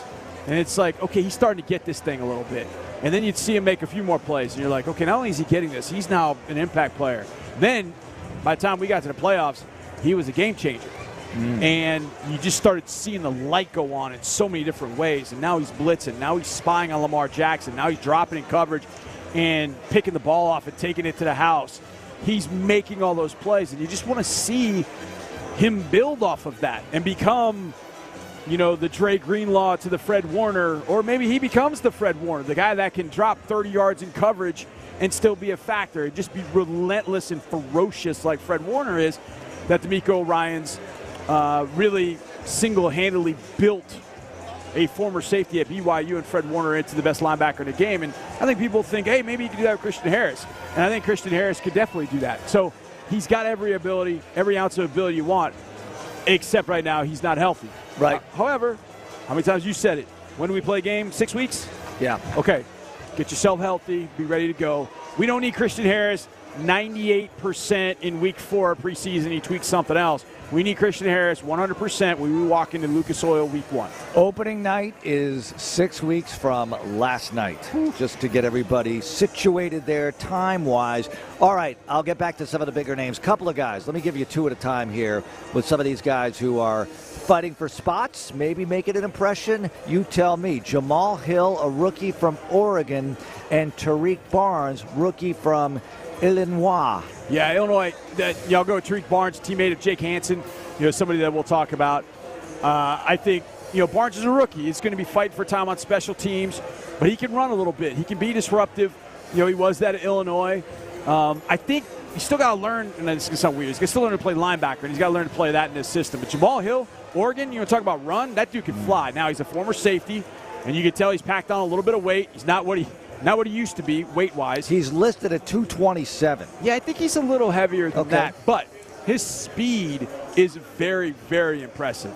He's one of the guys that I am really curious to see in game action and how he fits into this defense, because he can really fly. Now, he's going to be a factor on special teams, but does he break into that group? Does he give you enough that you feel like, okay, game day, I'm carrying 5 linebackers, 4 linebackers, and he's got to be one of them because I got to have him on special teams and in a pinch at will linebacker. But he's a guy you definitely draft and develop and see where he is in a couple of years, and I think he can end up at some point being a starter for you down the line if that's not this year. Boy, Jamal Hill's wearing number 56, and that's just one of those numbers that it just never looks right when somebody wears else, that number. Certain numbers don't look right, like 59, which is worn by Marcus Harris, a defensive tackle right now. Moving on with the linebackers, breaking them down. Let's get to Neville Hewitt here, who can play linebacker well. He's an outstanding special teams player. We had him on the show recently, but you tell me about Neville Hewitt in this group. Yeah, I think he is as good a run stuffer as you're going to find.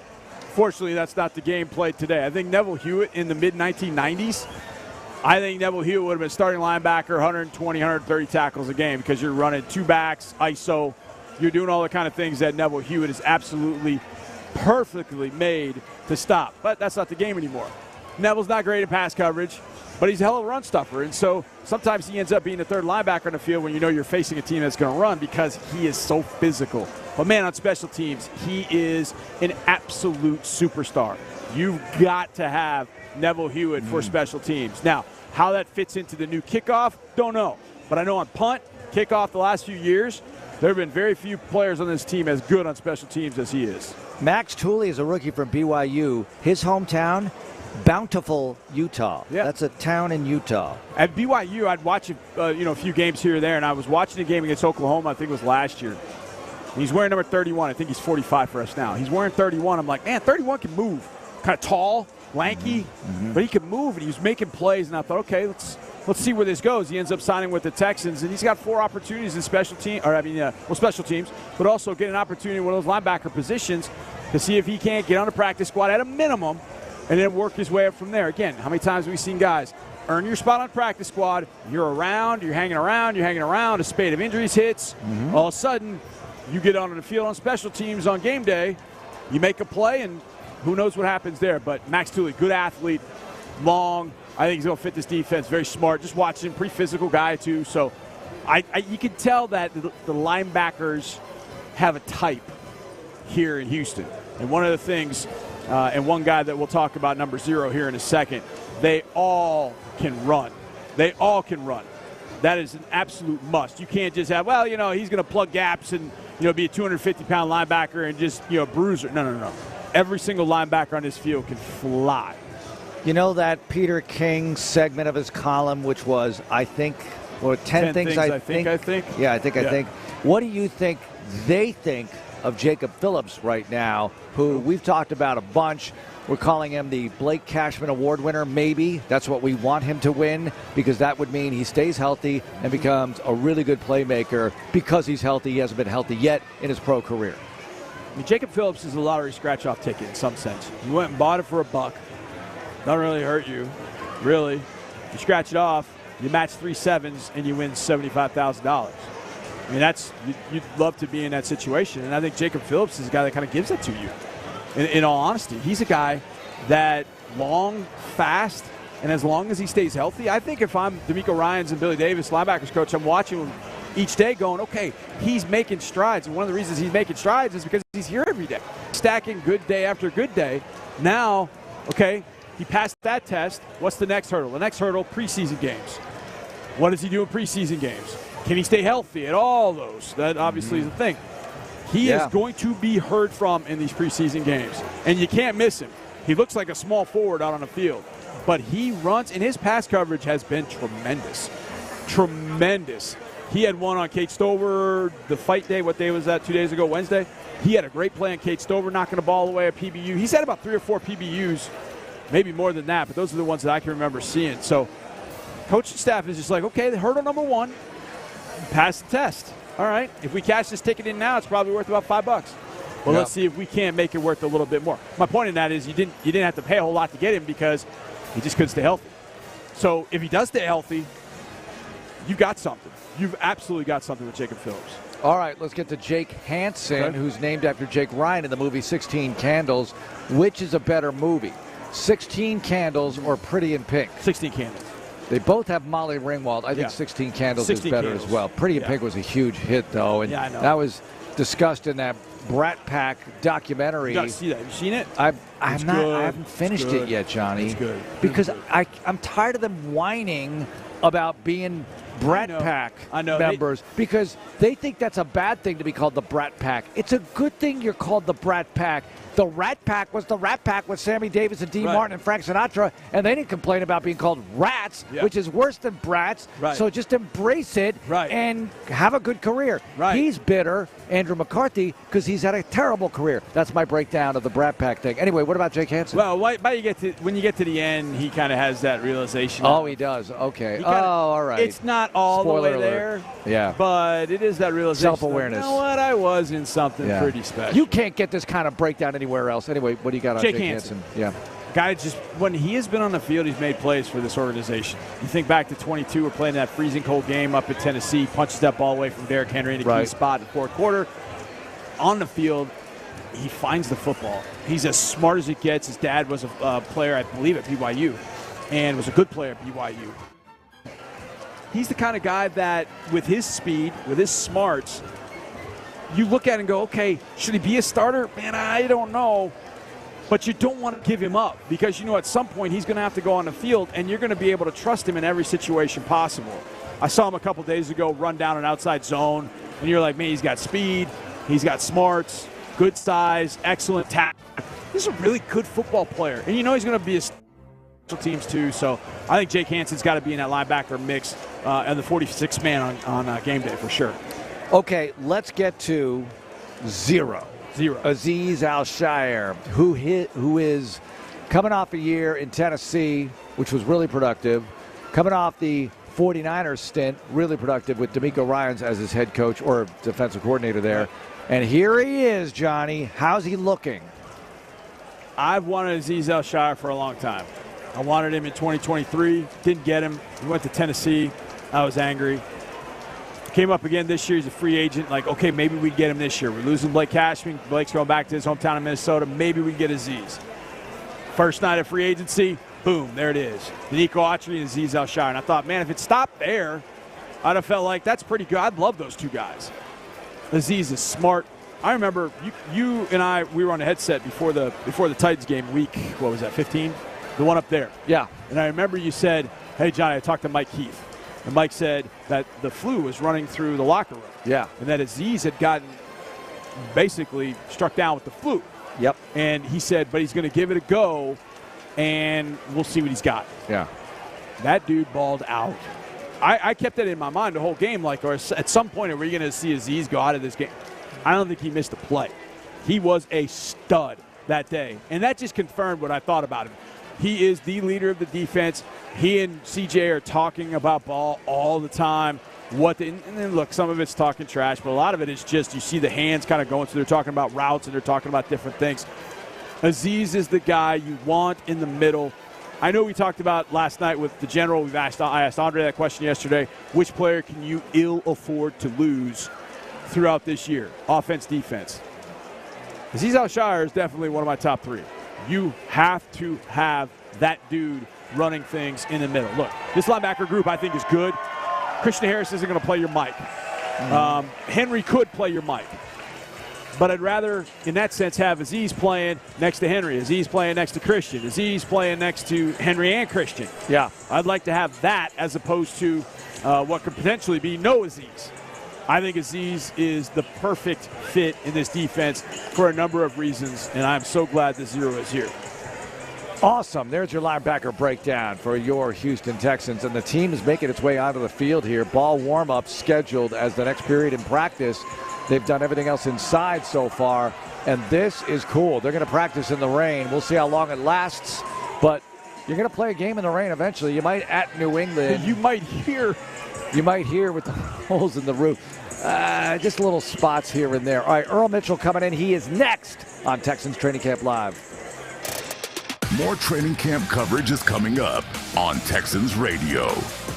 Community Coffee is proud to be the official coffee of the Houston Texans. For over 100 years, we've served community.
We're a few feet away from your Texans. Nice way to run! On Texans Training Camp Live.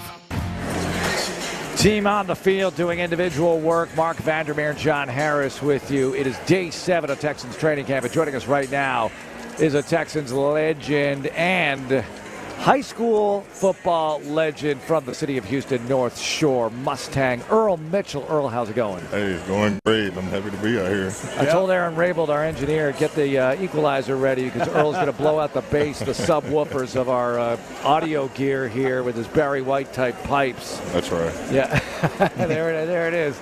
Anyway, so practicing in the rain. Take me there first. What's the benefit? What do you got to watch out for? Oh man, first off, you think of like places where would you rather be than playing this? You could be in this or 110-degree weather. But I really think it's a great opportunity for the players to get a chance to practice in the rain. You're going to have to deal with adversity if you go to places like Chicago, go to places like Seattle. You have to be prepared for those elements. Absolutely got to be prepared. But, Earl, you got a leader with this team that you know very well. And I think a lot of people around the league were like, oh, man, look what the Texans did last year. I think there were a lot of surprises for a lot of people. My guess is players that played with DeMeco Ryans knew exactly what the Texans were getting at head coach. Were you surprised at all with what DeMeco did last year? Absolutely not. Absolutely not. I got a chance to play with DeMeco. I knew the player that he was. I got coached by him when I was a player in San Francisco, and he did an amazing job with the young players, developing those guys, and he's doing the same thing out here. So I'm not surprised about the success they had last year. I'm not surprised the success they'll have this year. What do you think of the system they run, Earl, the way they handle things on the D-line with that 4-man front? And every team would love to get pressure with just 4, but what are your thoughts on last year, what they did, and how they'll approach it this year?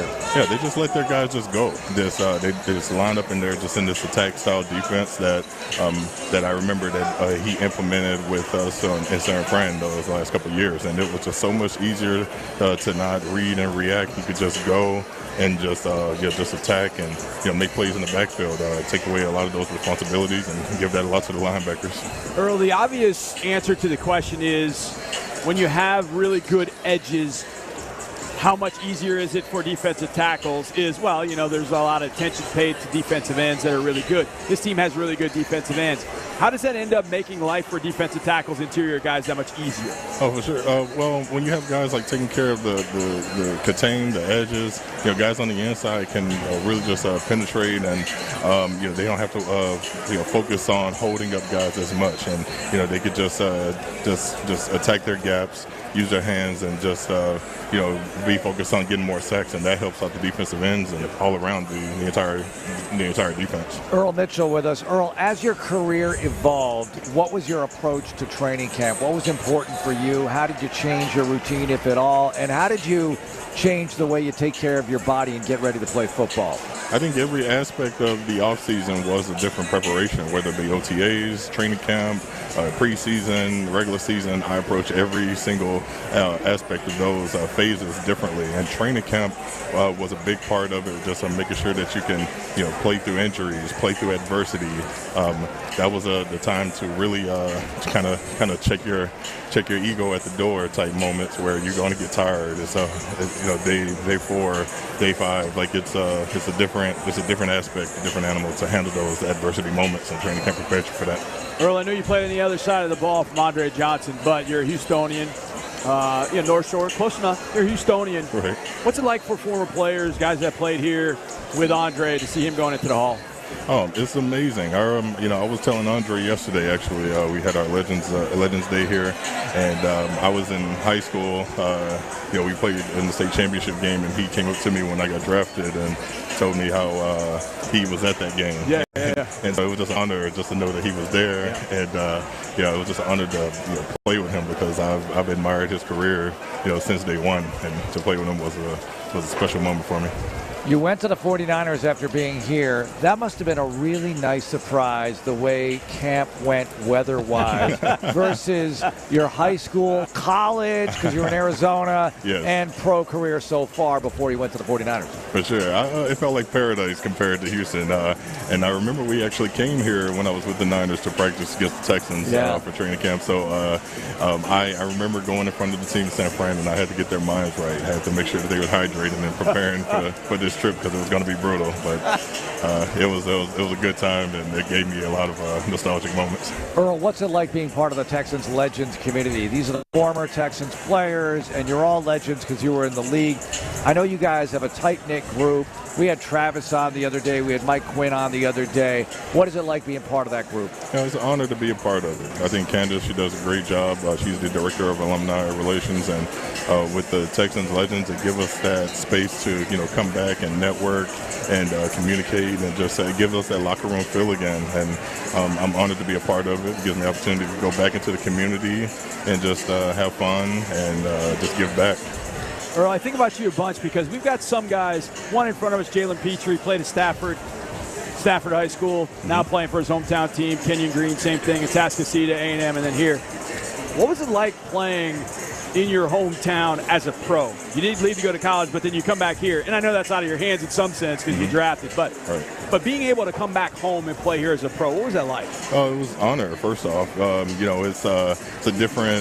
It's a different game because you get to come back with training camp. You get to see your family, and there's a lot of adversity that you don't have to deal with because other players are struggling in that aspect. But I was grateful that my family was here every day after training camp, meeting them, get to hang out with them for like 30 seconds at the hotel. Yeah.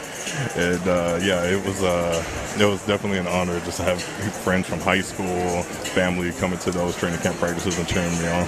Yeah. Earl, what was it like being part of the off seasons going into 2012? And I hesitate to say 2013, but there were some high hopes going into 2013. Right. I equate this offseason to the 2012 one where expectations were through the roof because you went to the divisional round. The thought was if Matt stays healthy, who knows?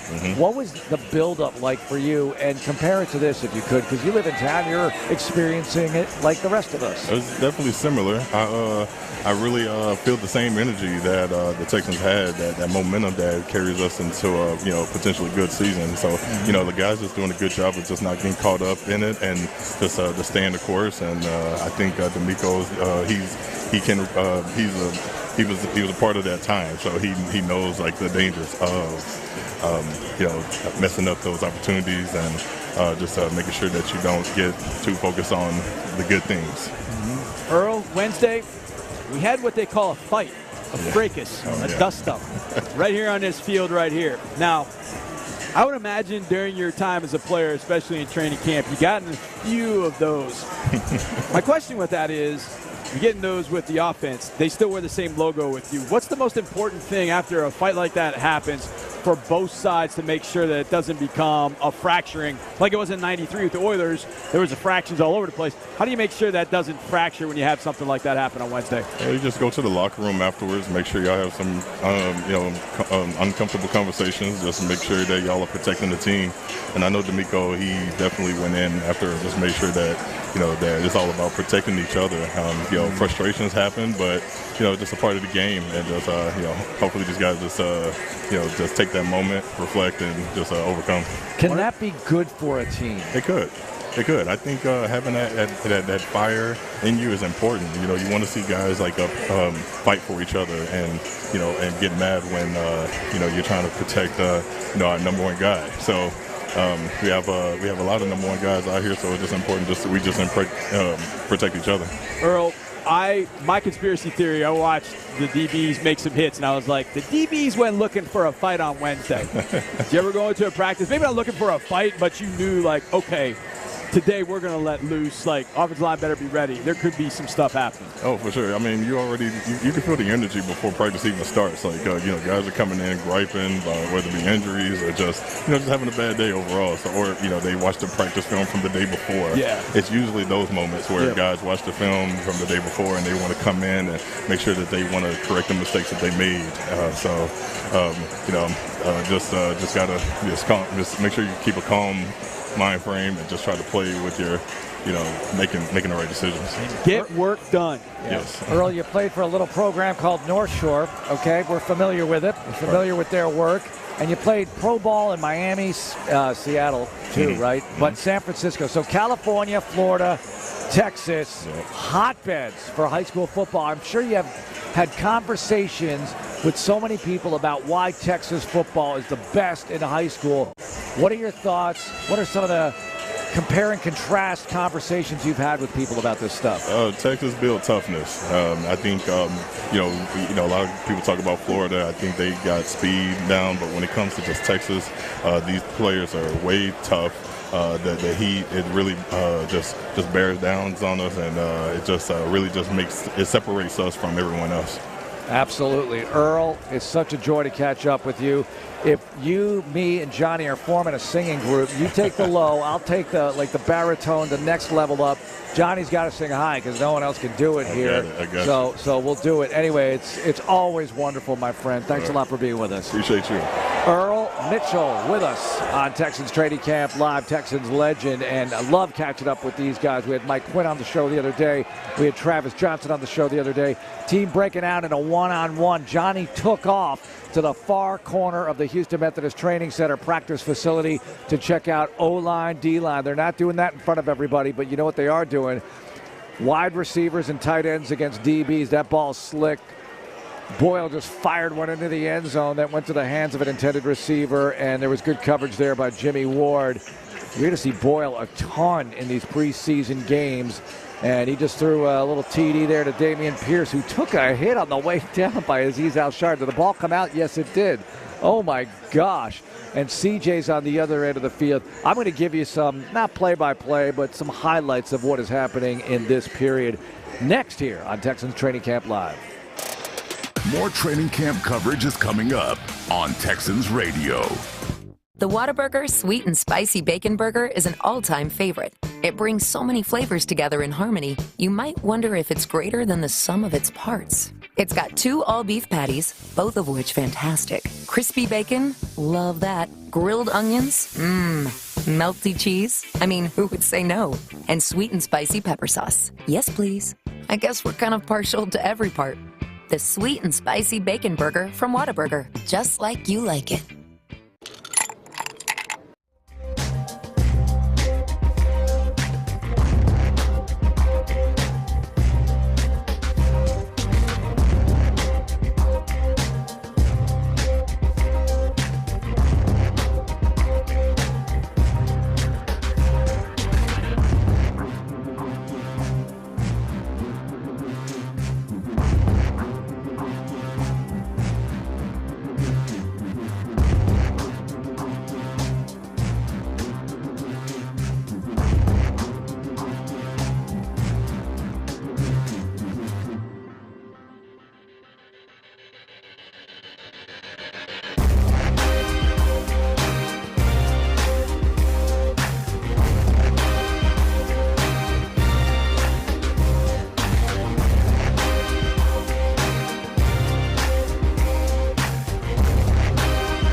weekday from your Texans. Nice way to run! On Texans Training Camp Live. In the Loop coming up after us live here from the Houston Methodist Training Center, and they're going to have Juice Scruggs on the show, among other things they will discuss, as Aaron Raybould is underneath a tent over our equipment. Had the circuit breakers fail, and he had to refire them, and we didn't miss a beat here. That's how we're rolling. Group install going on right now, but they were just doing one-on-one. C.J. Stroud threw a pass back of the end zone. Diggs had a one-handed grab. I don't know if he got his feet in or not, but he had a one-handed grab that I would be shocked if you don't see it on social media, because we got guys shooting everything everywhere. And even if he's out of bounds, it was sensational. So that'll be a semi-viral thing that you're going to see later. Nico made a nice catch, sideline end zone. I don't know if he got his feet down for that one. Couldn't see it from this angle, but it was a hell of a catch. And it's good that they do this in the rain. We got a driving rain going on right now. They're doing one-on-one. So slick ball, trying to come up with big plays here. One-on-one. Johnny getting back from the far end of the Houston Methodist Training Center practice facility to watch a little O-line, D-line one-on-one as they continue with the group install. But it's nice that they're practicing here, giving us something to talk about, and the fans something to see here. Packed house again at the Houston Methodist Training Center with your Texans fans taking it all in, loving what they're seeing here with the 2024 squad. Johnny, what have you seen so far from O-line, D-line, one-on-one? Okay, so I'm still catching my breath because I ran about 100 yards. Okay, all right. But so you saw some action out there. Yeah, I saw some action out there. I missed Will. He went against Titus. I missed that. But, Shaq Mason back at practice. Man, you talk about a couple of behemoths going at it. Shaq Mason and Foley Fatukasi. Shaq is so strong. So strong. Like, he kind of hit him, got the punch on him, and then Foley started kind of sliding upfield. And Shaq is just controlling him with his right arm. Like one arm. I'm like, how's he doing that? So, well, there's a reason why he's as good as he is. Yeah. Kenyon Green, great first rep. Oh, good. Great first rep against Mario Edwards. Excellent. Did a great job. Good stance, good leverage, good pad level. Held Mario off. Next rep. A little bit fatigued. Pad level got a little higher. Mario bowled him. So, how long do they take between reps like that? Not long. It's one rep, boom, next. Okay, so the next rep was in a rotation. No. They went two at a time. Oh, two at a time. Two against each other. So is it like hurry-up offense speed as far as the... A little slower. A little slower. A little slower. They get a little bit of a breath. If you think about writing down, like I would write down, 76 versus 97, this is a pretty good rep, ... Look up, they're doing the next one. Is that why they like to do two at a time to simulate semi-quick offense? Maybe so. That you're dealing with? Yeah, I could see that being part of the mix, but it's good to see Kenyon, the good Kenyon. The good Kenyon is going to be a really, really good Kenyon. Yeah. But he's got to maintain that pad level. After you go one rep, you can't lose your pad level, you can't lose your technique. And that's the thing as a young player, when you play games, you have an opportunity to work through that stuff. Right. You've been in 2-minute drives. You've been in situations where you've got to be pristine with your fundamentals to make sure that you're not getting bowled over by Dexter Lawrence and Mario Edwards and those kind of guys. So it's good work, but he's kind of having to catch up on a lot that he's missed the last couple of years. All right. Well, but he's doing it. He's catching up, doing the best that he can. Let's see. Jerry Hughes still got it. Still has the fastball. Bull rush first move. Second move, use that ghost move. I love that ghost move, especially for him, because he can just skim the top of that turf, and he bulls you the first time, and so you're like, all right, I'm bracing for it. So you brace for it, and all of a sudden you reach for him, and then whoop, he's gone. I love seeing the ghost move has another context. It's like it's worse than being friend zoned. The ghost move. Ghost move. You don't like it when she gives you the ghost move, right? Yeah, I don't know why I coined that. Von Miller is really the first guy to do that ghost move, but it's kind of like that. Yeah. It's kind of like, hey, girlfriend, you're here, and then whoop, gone. So, I'm out of here. Yeah, I can see it. It fits. The context fits. I'm cool with it. I didn't see any of the wide receivers, DBs, because the O-line, D-line was in their part of the world over there in Antarctica. And back in the States. We were watching that. I described some of that because we got eyes on it. Well, this just in, C.J. Stroud throws a nice ball. Yeah, it's pretty good. Diggs had a one-handed catch back in the end zone. I don't know if he got the feet down, though. I don't know. And it could have been, the official there could have been a guy I know, Glenn Fusick, who's the football coach at St. Lawrence in Sugar Land and also a PE teacher there, and he's also an SEC official. Yeah. So he's out here fully qualified to do this, and also works the UFL, worked the XFL, worked the kickoff rules in the XFL. Well, that's going a to be couple a years big ago. one. That's going to be a big one of what the NFL officials feel about that. I want to say I saw an NFL officiating crew in our building today. I could be wrong. Oh, this could be the day, though. I thought that I saw them. It's about right. And you know what? It's early, but since we went to camp early, it makes sense that they would knock us and the Bears out. Knock them out. And then knock everybody out next week because you're going to play in a week or less than. Yeah. So this could be the day that the officials do their briefing with the players on the emphasis, rules changes, Kickoff obviously rules. go over that stuff.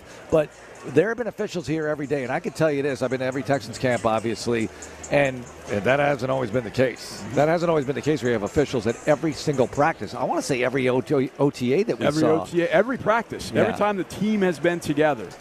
Because minus walkthroughs. They don't want them learning bad habits and getting away with little flinches here and there in practice. You just don't want that kind of thing. Got to have it where you have the police. You know, this is you on your morning commute to work.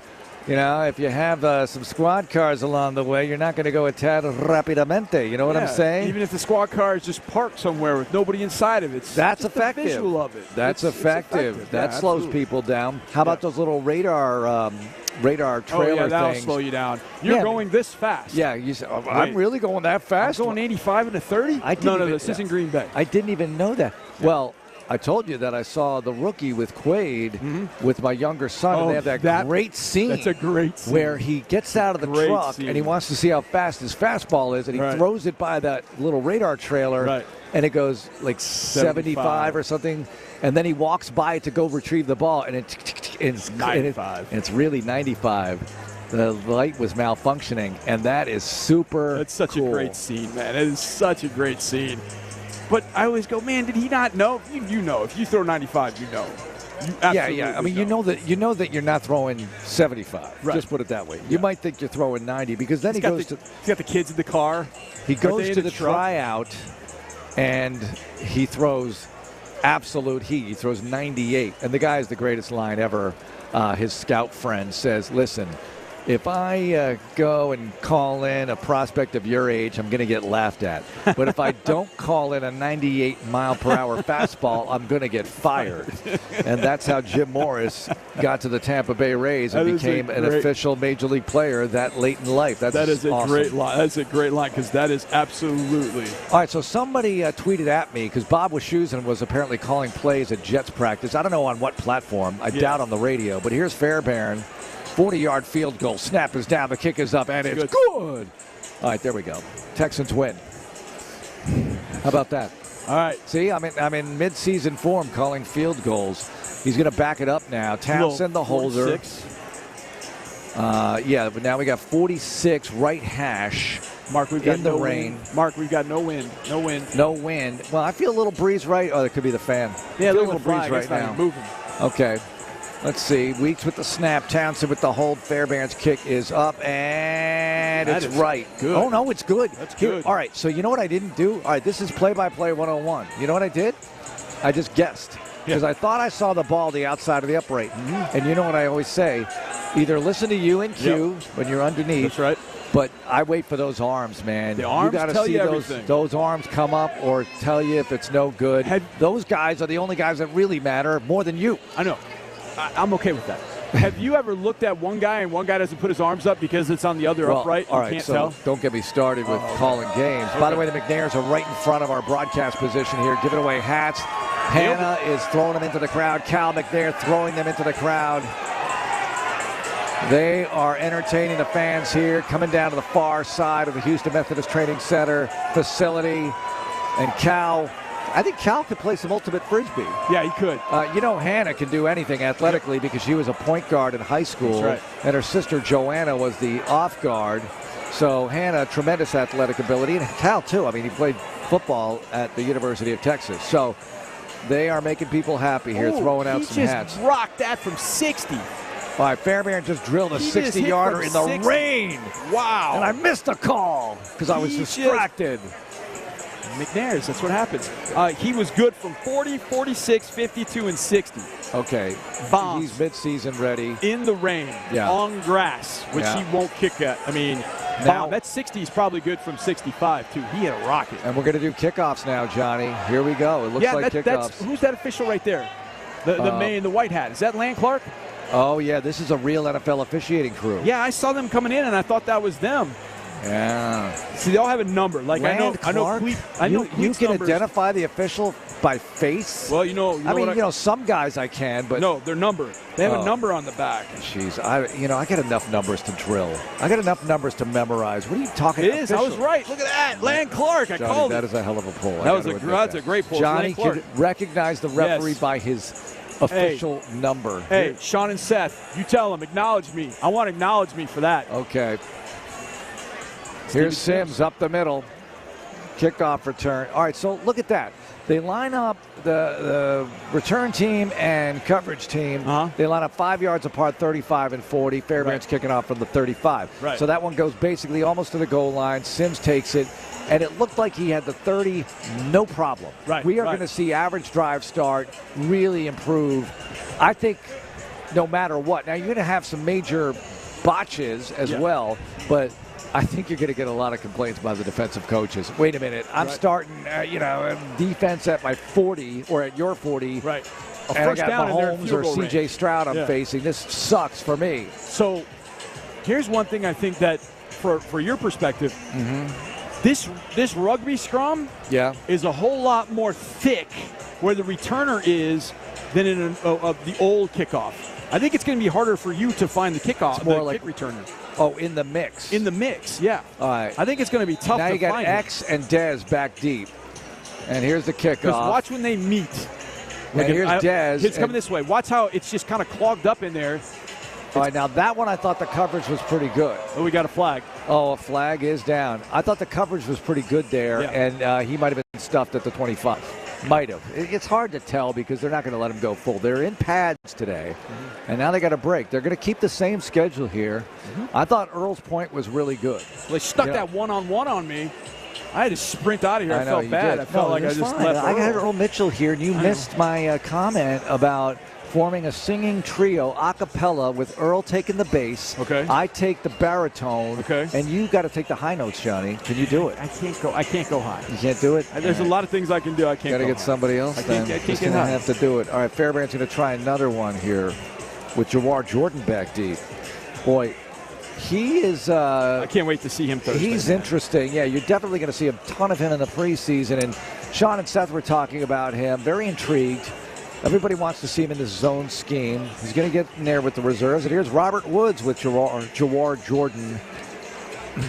Okay, so you're down 7 with 30 seconds left. You're down 7. What kind of onside kick can you do? You have to declare it. You have to declare the onside That's a kick. great kick. Oh, yeah, because it bounced at the feet of Woods, and he would have gotten stuffed. But even then, Johnny, I think he's making it to the 22. He got out to the 30 that time. I know, but in the traffic. But I think worst case he doesn't pick it up. But after picking it up, I think he makes it to the 2022, and that's not the worst thing in the world. But that ball was not end over end. It was sideways. It was spinning, and it got to Robert. This is why I think having some baseball background is going to help. Yeah, especially Frank when it's wet Ross like this. Absolutely freaking loves this. He is so happy right now. He wants it to rain harder. He's like, come on, bring it. We need these conditions. We'll never be able to simulate this.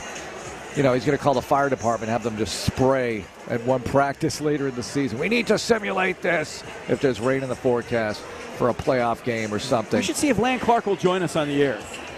I was going to say tomorrow, but we don't have radio tomorrow. I'm going to ask. I'm going to ask if we can get him because usually they have a media availability. I did not get the note on that. We'll see. Yeah, all right. Fairbairn's going to try another kickoff.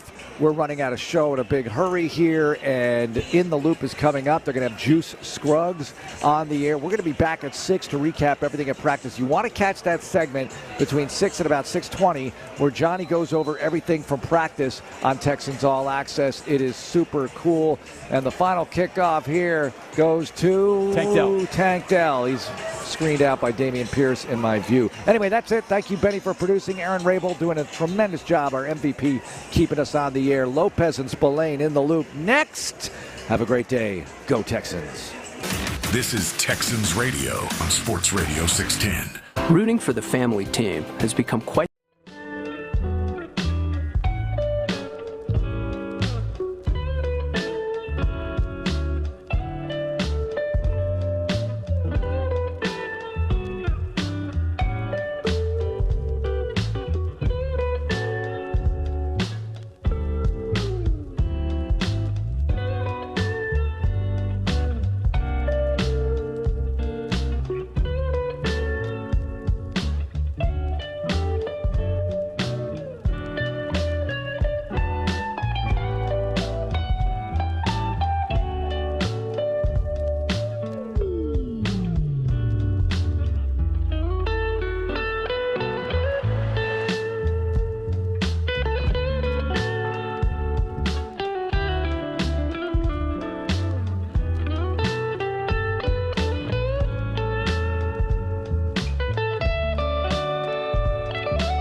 together. Join now at HoustonTexans.com/fans. KILT FM HD2 Houston. Insider access, exclusive content. Sports Radio 610. The Texans play here. An Odyssey sports station. Houston, let's get in the loop. Great day, great day. Oh, give me some juice, baby. You're in the loop on Houston Sports Leader. You know what I'm bringing today. You know what I'm bringing today. Let's go. Go to work. Let's go. A-Town. Sports Radio 610.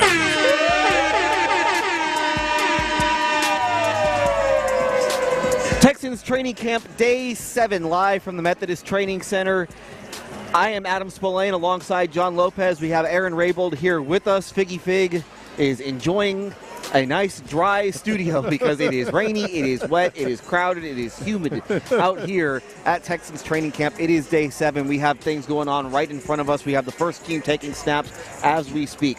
Good morning, John. I was going to ask, is it wrong that I love this? And I don't think it's wrong because this place is jam-packed and all but one person loves this. All but one person absolutely loves this. It is still raining. It has been raining since they have come out on the field. It has not stopped anyone. The crowd was chanting, clapping in unison. There is water sort of dripping in. Nobody's getting drenched, but sort of water dripping in. But Figgy, I got to tell you, man, you heard Adam say, it is raining. It is humid. It is very crowded.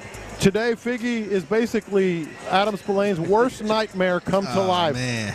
If this practice goes long, he may kill himself. He wants it in 2 hours and 9 minutes, just like a baseball game. Let's get these pitchers going. Let's get this thing going. Big strike zone. Let's be aggressive at the plate. Everybody get out of here. I heard Adam Spillane just wanted to go back to the studio and not be there live. Oh yeah, I got like seven texts from him. Are we sure? Are you sure? We have to go to practice today. Are you sure we have to be out there? Yes, I'm sure. We don't want to ruin the equipment out here. That's right. I'm thinking of you guys. But no, hey, and by the way, you heard the intro. Give me some juice, baby. Well, we're going to give you some juice, baby. Juice Scruggs will be joining us live right off the field here today. But I got to tell you, Adam, I know I'm mostly kidding, kind of, sort of, about you out here. But it is pretty cool. I mean, it's a great environment. It's sort of a reflection of how this team has connected to this community, and this community is all in.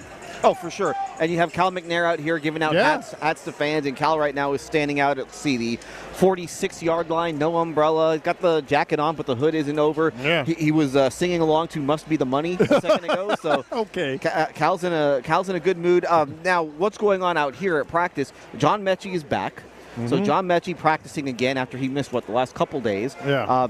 Still no Joe Mixon. So that's a week that Joe Mixon will have missed. We don't really know why Joe Mixon isn't practicing, or at least we know there's an injury of some sort, but we don't know what type of injury. Yeah. So stay tuned for that. We'll hear from DeMeco Ryans here whenever practice does end. But just a couple things that I've noticed so far. Kaimi Fairbairn is ready to go. Kaimi Fairbairn kicking in the rain, hit a 60-yarder, hit a 57-yarder.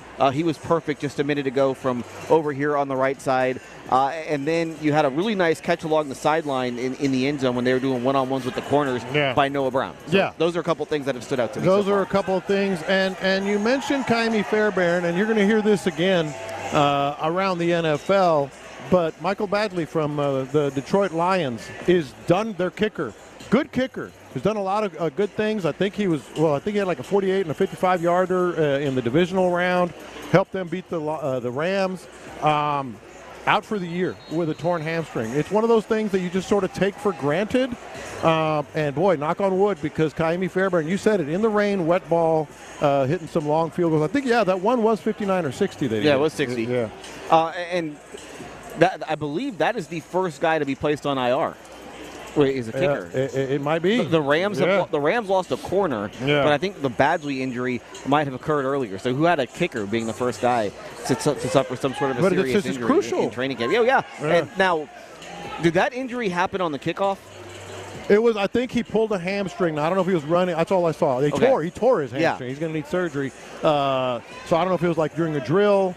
They don't do a lot other than warm-ups and drills, kickers in general, so I'm guessing it was on a kick or some sort of kickoff or something. But it is interesting just because we have heard that kickers may wind up being far more involved with kickoffs now than in the past because of the new rules. Yeah. And so I was wondering if maybe he had to cover a kick, and if maybe that was why the injury occurred, where all of a sudden he had to push off on that hamstring, and maybe that impacted things again. Yeah, no, you're right. I haven't seen it, so I don't know the answer to that. Maybe that's another reason. We heard, I think it was the Steelers special teams coordinator during the summer was talking about, was it Steelers? It was the Chiefs. He was talking about, maybe playing like a regular position player that can kick.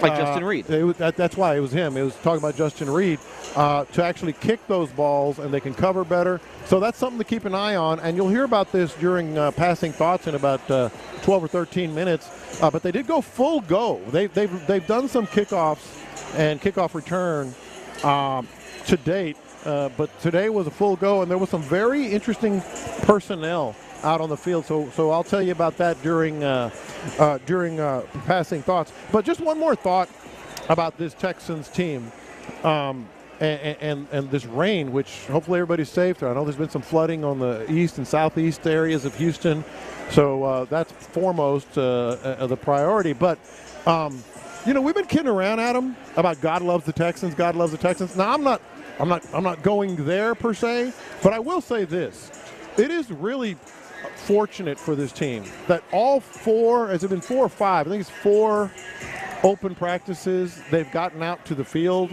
when, by all rights, it could have easily been rained out. And the reason I say that, no one wants to practice in that bubble, like ever. Mm-hmm. Like that is a last resort kind of thing. Injuries, it's not quite as as fluid as you would see on an NFL field. It's not the same thing.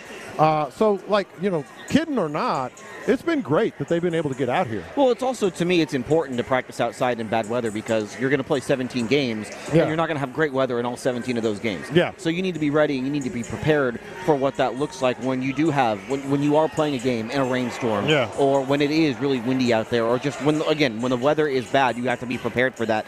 And so don't take it into the bubble. Take it into the bubble when it's 112 degrees or whatever outside. That's the time when you do it, because you're not going to have to deal with that, most likely once the season starts. Yeah. But there's going to be it might be the first game. Well, it won't be the first game because that's indoors.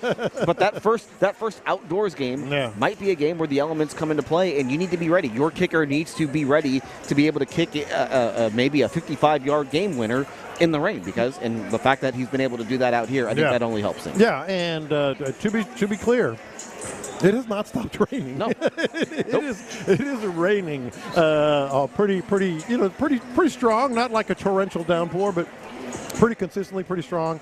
Of course, Nick Casario's out here with no rain gear and all that. Of course, he's the dude. And right on cue. The good thing about coming on at 10 a.m. in the loop here on Sports Radio 610 is right at 10 o'clock is when they really get after it. So we're going to be able to give you some stuff here. So far, they've been doing some midfield, on the positive side of the 50-yard line offense. Nothing spectacular yet. Nice little completion to Tank Dell from C.J. Stroud earlier, but it's picking up, and we'll give you our version of play-by-play, so to speak, as we move along here. Players need to get out of the way. That's not There's some players in the way, yes. No, all of them are in the way. Mm-hmm. I can't see, so you're taller than I am. So you might have a better window. But we are less than a week away from a game. Yeah. And the Texans play in the Hall of Fame game 6 days from now against the Bears in Canton, Ohio. And it got me wondering, how much, if at all, do you play starters in the preseason? 0. Oh, in the preseason? Yes, in the preseason. Hall of Fame game, 0. Yes. In the preseason, I've been on this island for a long time, and the NFL has actually kind of come more to this side. Not the NFL league, the NFL teams. I don't see a lot of value in the preseason. More negatives than positives. And the reason is you get these inter-squad practices, these that you can really get everything set up how you want it. You can do a rep again if you want to see something again versus a particular matchup. It's meaningless. I mean, it really is. I don't want to see any of these starters. Now, I think they're going to, just for rep's sake, you know how football coaches are. They want you to get the reps even if you're a 10-year veteran or whatever. I would say the second preseason game, which I believe is the road game, is a road game. I'm not sure. Yeah, I think it is, including the Hall of Fame game. I think it's the second game.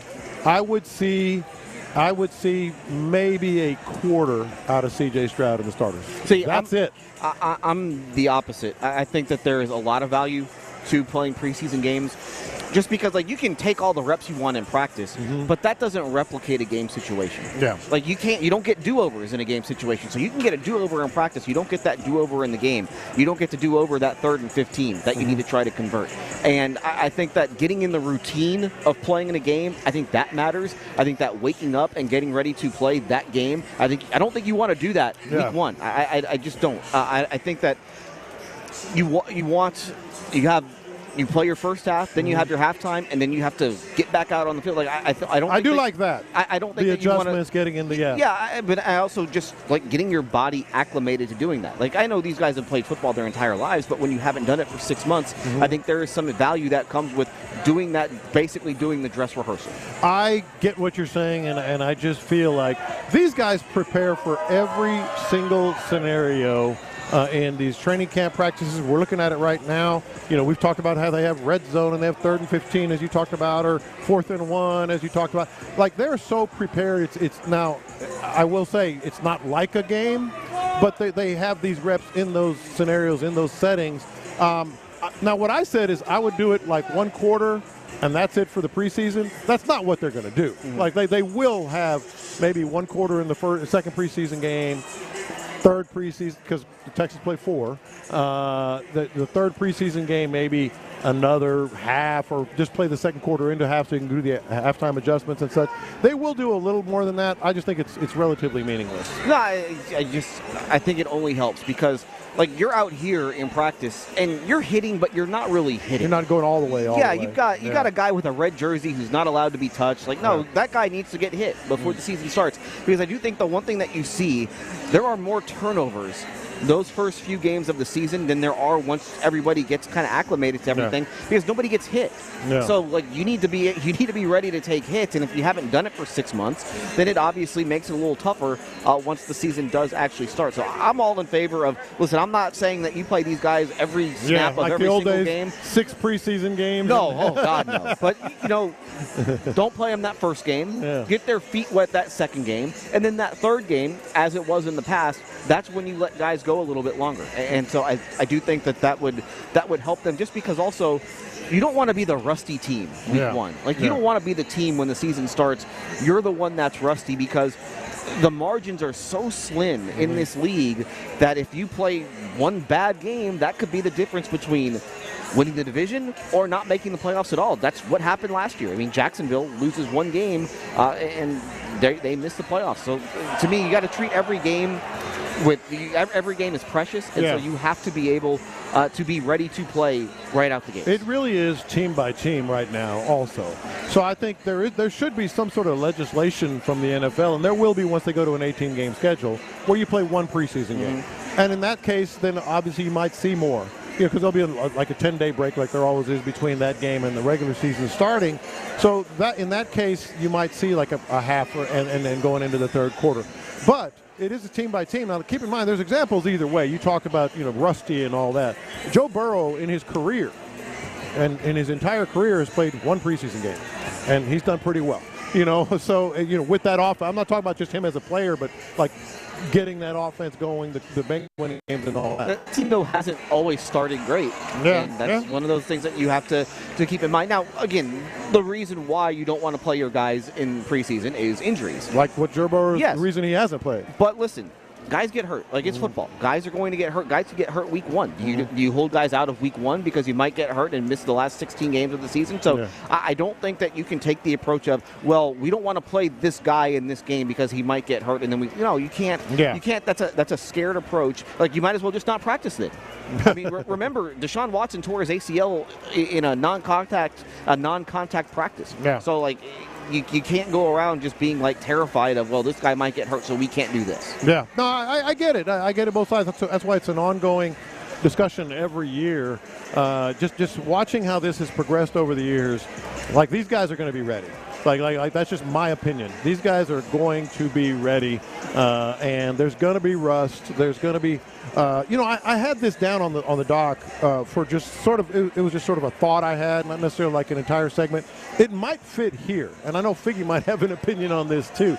Walking across the field right now, shaking hands with Cal McNair, is Laramie Tunsil. He's wearing shorts. Jordans. Man, he's wearing his Jordans in the rain. He's wearing shorts, Jordans, and a little hoodie. And it was just a thought that I heard somebody talking about, and that is Laramie Tunsil doesn't do anything. like he doesn't do anything, and he's a stud. There's no question. I mean, his lifetime goal has been to become all pro. He's an absolute stud. But him not playing, and this is kind of feeding into your train of thought.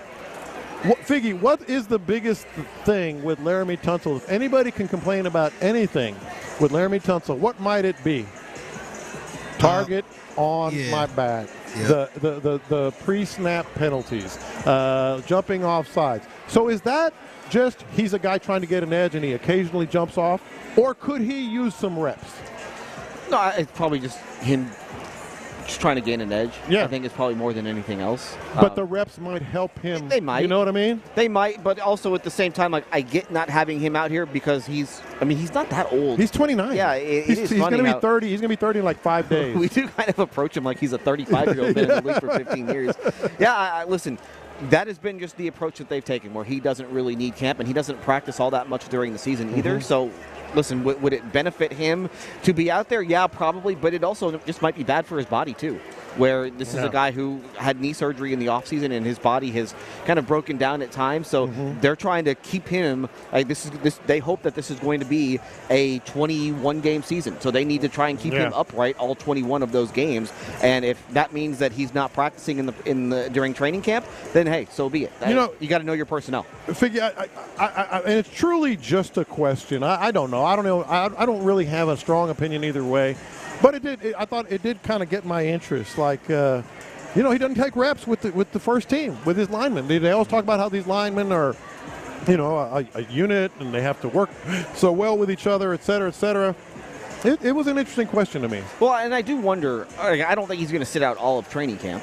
Right. I do wonder, DeMeco Ryans has said they're just trying to ramp him up to get him ready for Indianapolis. So I imagine at some point we will see him on the field taking reps with everybody else. I don't know when that's going to be. I do think, obviously, it would help to have him out there. But I do think it's also been valuable for him not to be out there because it's getting Blake Fisher reps. No, big time. And that, I think, is really important for them moving forward, just because you invested a second-round pick in Blake Fisher, and the more that you can see him out on the field with the first team, with C.J. Stroud, going up against first-team defensive guys, I think that's only going to help him because I think that he's a really important part of their future. Yeah, no doubt about it. All right, so day 7 here at Texans training camp, we will hear from another one of those offensive linemen, Juice Scruggs, coming up whenever they get off the practice field. Joe Mixon not practicing today. John Mechie is, so keep an eye out for that, and we'll let you know if there are any other developments that come from the Methodist Training Center. Day 7 of training camp, we are in the loop. Coming up next, John Lopez will give us his passing thoughts from day 7. This is Sports Radio 610. Nick Caserio.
Odyssey app or wherever you get your podcasts. Houston's sports leader, Sports Radio 610. It's Texans Training Camp, live from the Houston Methodist Training Center. Sports Radio 610 presents In the Loop. Lopez with you from day 7 of Texans training camp. We just had a turnover. Yep. We had a third-team turnover, so good for the defense there. Land Clark and his crew, the referee. Good to see him. He looks to be in mid-season form.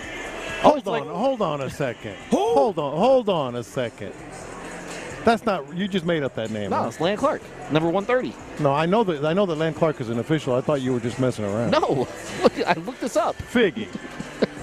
That's ridiculous, man. You don't look it up? Only Adam Spillane. You don't know who the referee is? And how you just going to drop his name like everybody know who that is? Sorry if you don't, but I thought you were saying Land Clark came up with the turnover. Yeah. I was about to say, who is that? Who's that? He made the signal. Land made the signal.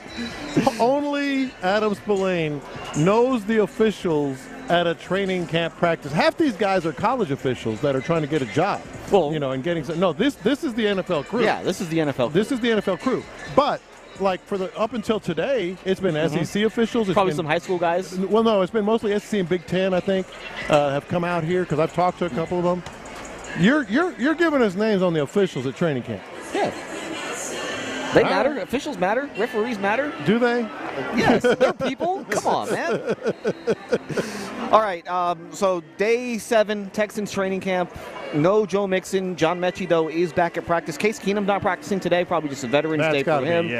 So it's getting Tim Boyle a few extra reps. But, it is wet. It is rainy. The rain has died down. Not entirely. It's a heavy drizzle. Yeah, it's coming down a little bit. I think there's more rain that's coming this way. I don't think it's going to stop probably the entire day around here, so that's not great. So hopefully you guys are all safe and warm and dry like Figgy is in the studio right now. So. Yeah, you really wanted to do this show in the studio. All right, let's get some passing thoughts here, and let's get to what so many of our listeners. We got a scuffle. We got another one? Yep, we got another one. Turn the camera around. Oh, yeah. No, we can't do that. Oh, come on, man. Can't do that. It's not the first team, guys. Yeah. It's now everybody's kind of got to go over there and mix it up. But it looked like Hannah McNair was about to run in there mockingly. But, yeah, another little scuffle. Was it Jimmy Ward? No. But here's the thing. It's Skoranek. Okay, so Ben Skoranek was involved. Mm-hmm. And who is the other one? Max Tooley. Max Tooley and Ben Skoranek involved in a little bit of a fracas. There you go, Piggy. We're competing.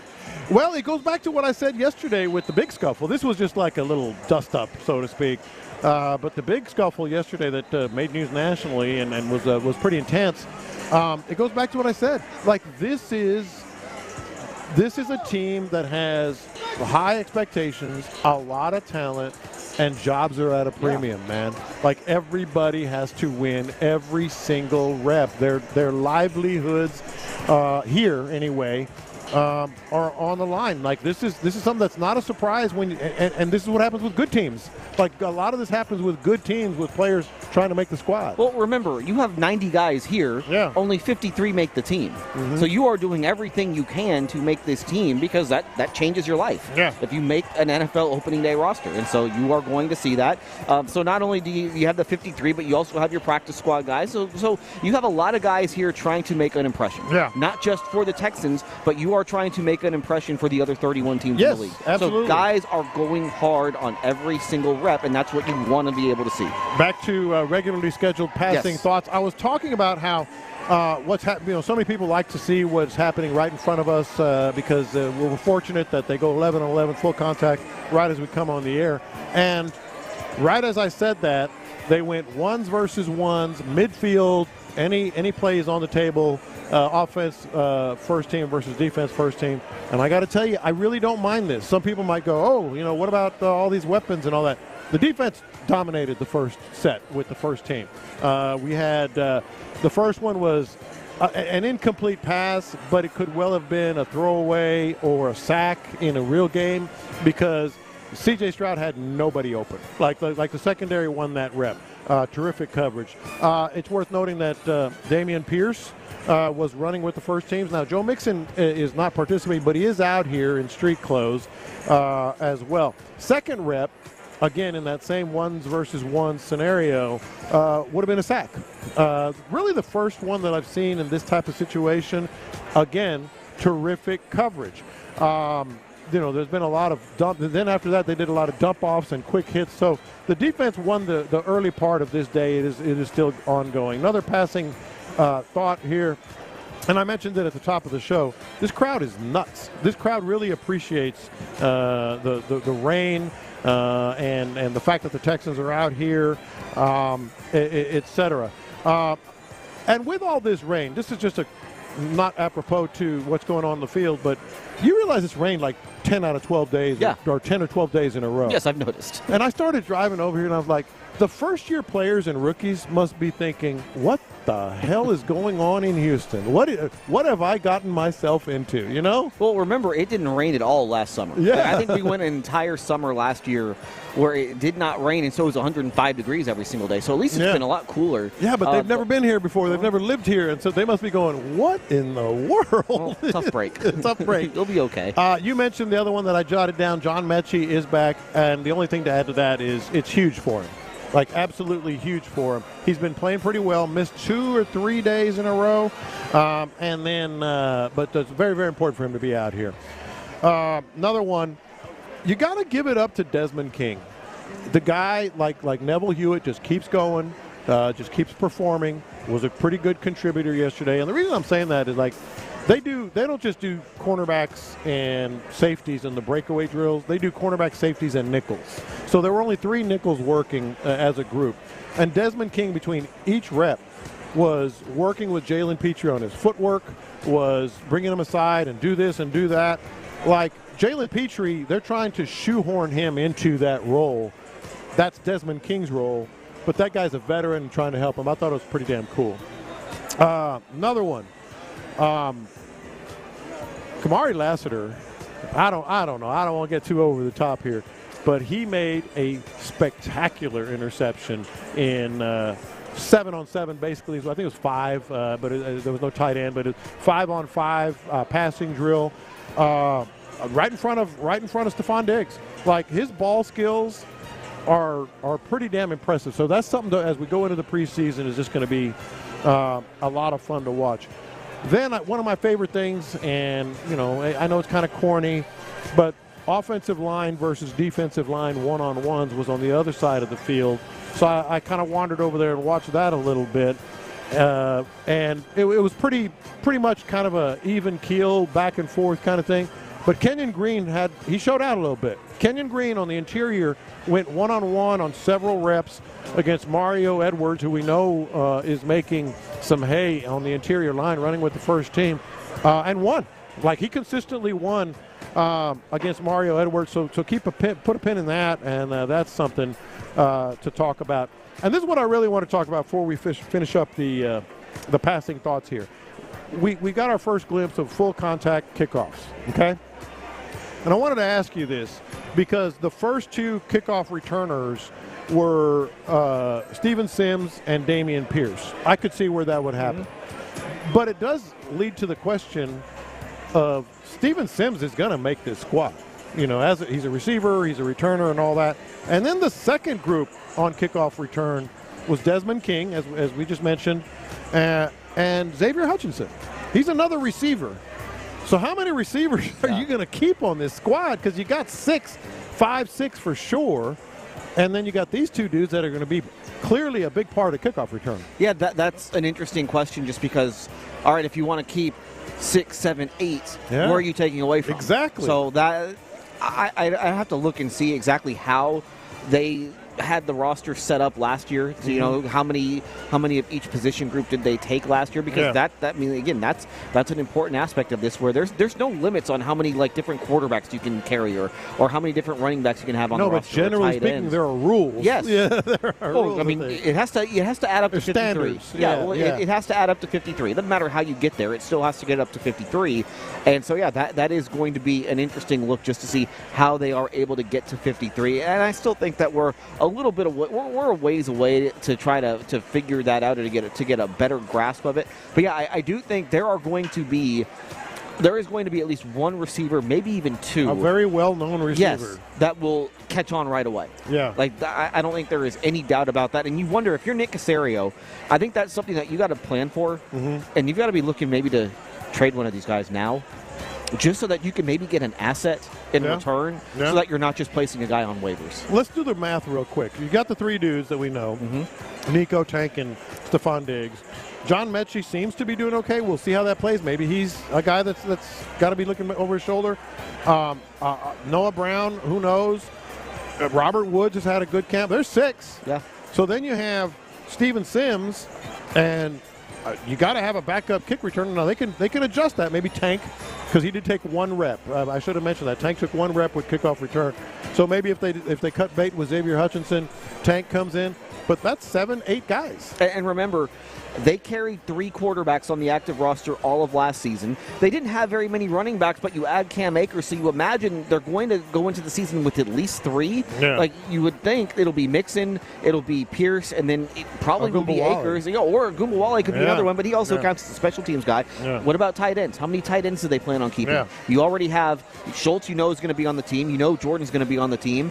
You know Stover is going to be on the team. Do they carry a 4th tight end? Is Deacon Catoriano, is his roster spot in jeopardy? So watch the receivers, especially as it pertains to the kickoffs. Yeah, I think you're 100% right. I think just looking at the roster, Matt, and listen, it's a good problem to have. Yeah. Like when you look at this and you say, you know what, we want to carry 6 wide receivers, but we have 8 that are NFL caliber. Yeah. That's a good problem to have. And of course, you have to be wary that somebody could obviously get hurt at some point during camp. So you want as many guys as possible. All right, coming up next, we are going to switch gears and go to the Astros because the Astros have a big series coming up against the Dodgers this weekend. A really fun rivalry that I feel like we got robbed of because the two teams did not play in the World Series again. And also, a team in the NL West made a big move last night. Trade deadline 4 days away. We'll talk about that next on In the Loop. Our guys on Area 45 have high expectations for Jalen Petrie headed into this year. We need to see the guy that looks like he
making the stories from outside the loop matter to you. This is Localize It. Don't you know I'm local? You're in the loop on Houston's sports leader. Sports Radio 610. All right, back at the Methodist Training Center, Texans Training Camp Day 7. We just had a Kenyon Green false start penalty, so there goes some of the momentum that he's had.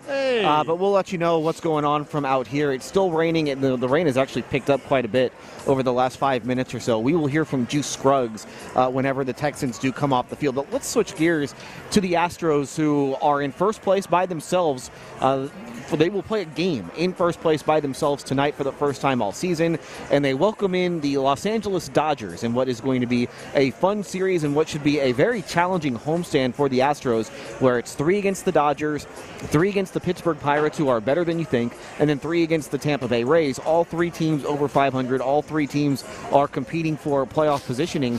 And the first thing that I thought about just as the Astros get ready to play the Dodgers tonight, it's we really got robbed of what should have been a great rivalry.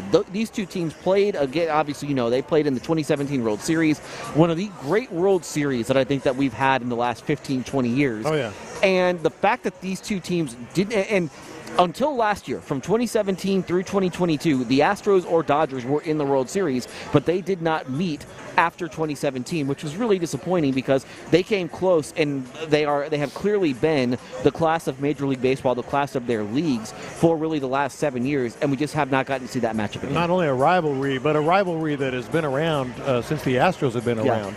If you go back to the National League days, they had some epic postseason matches. There were some epic rivalries between it wasn't a division game opponent, but they always had a big rivalry, the Dodgers and the Astros, when they were both in the National League.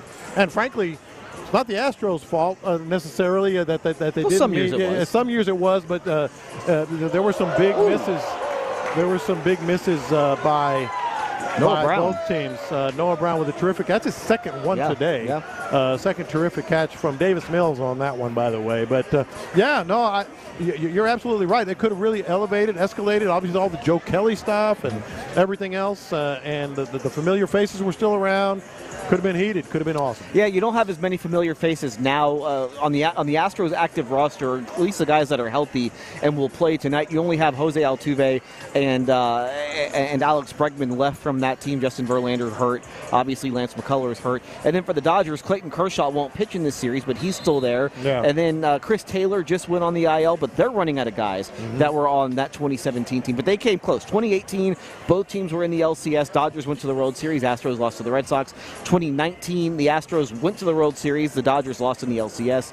2020, both teams got to Game 7 of their championship series, but the Dodgers won theirs. Astros lost, and then the Dodgers have not. The Dodgers got back to the NLCS in 21, lost to the Braves when the Astros went to the World Series, and then Dodgers have missed the LCS the last couple of years. But it's a really good rivalry, really the class of baseball for the last 7 to 10 years, and it's really a shame that we have not seen like higher leverage games played between these two teams since Game 7 of the 2017 World Series. No question, and it does lead to a couple of questions that that are important right now. This time of year, obviously the Texans are top of mind for most of our listeners and most of Houston sports fans in a general sense, but the Astros are in the thick of it, and this stretch, I said yesterday, I believe, like these next 6 games, it's really like 10 or 12 where, but there's 6, before thereabouts, before the trade deadline, which is in 4 days now.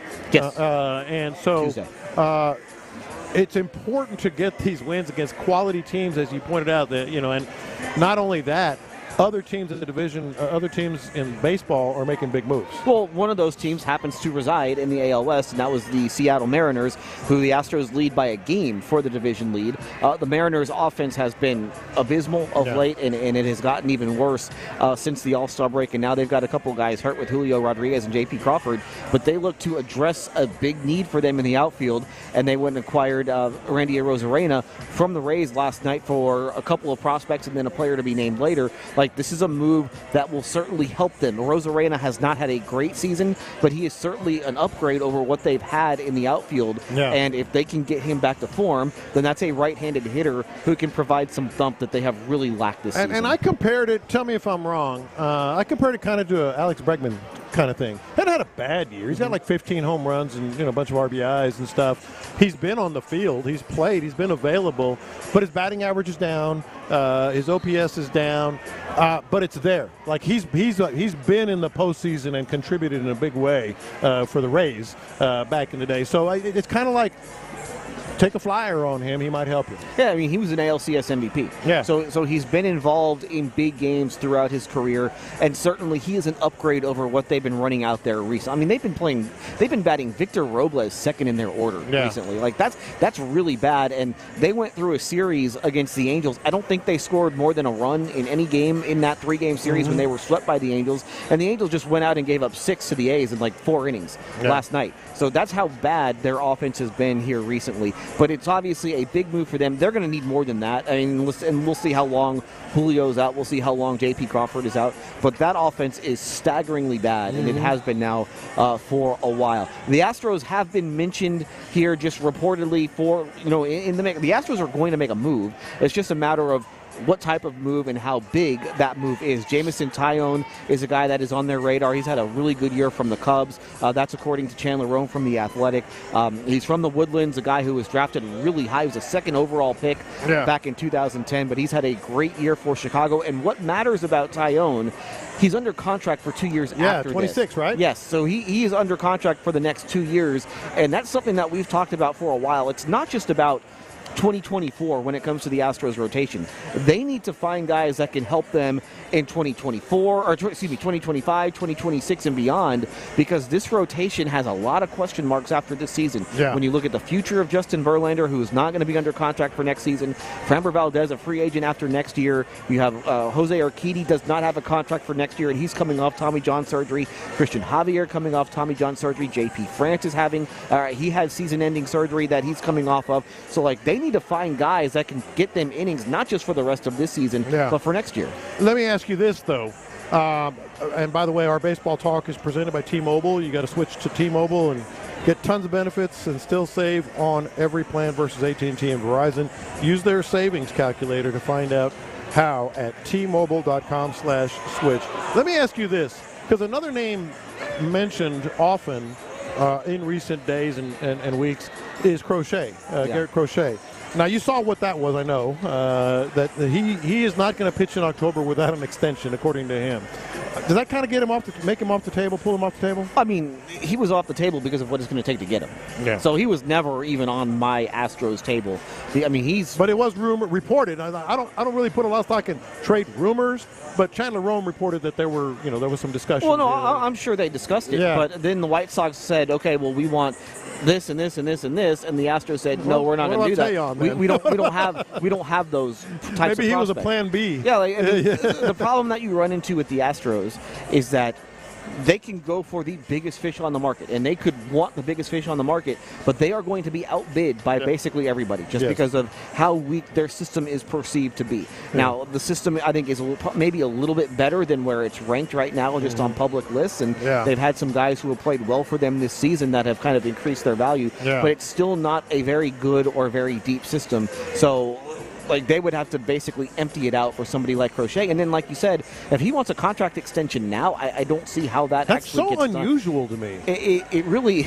it just seems like, who does that? That is basically... I won't pitch in October? I mean, he wants his money, which I get. I get him wanting his money. Yeah. You see it all the time with pitchers. They get hurt, and they get hurt often. And Crochet is a guy who has been hurt in the past.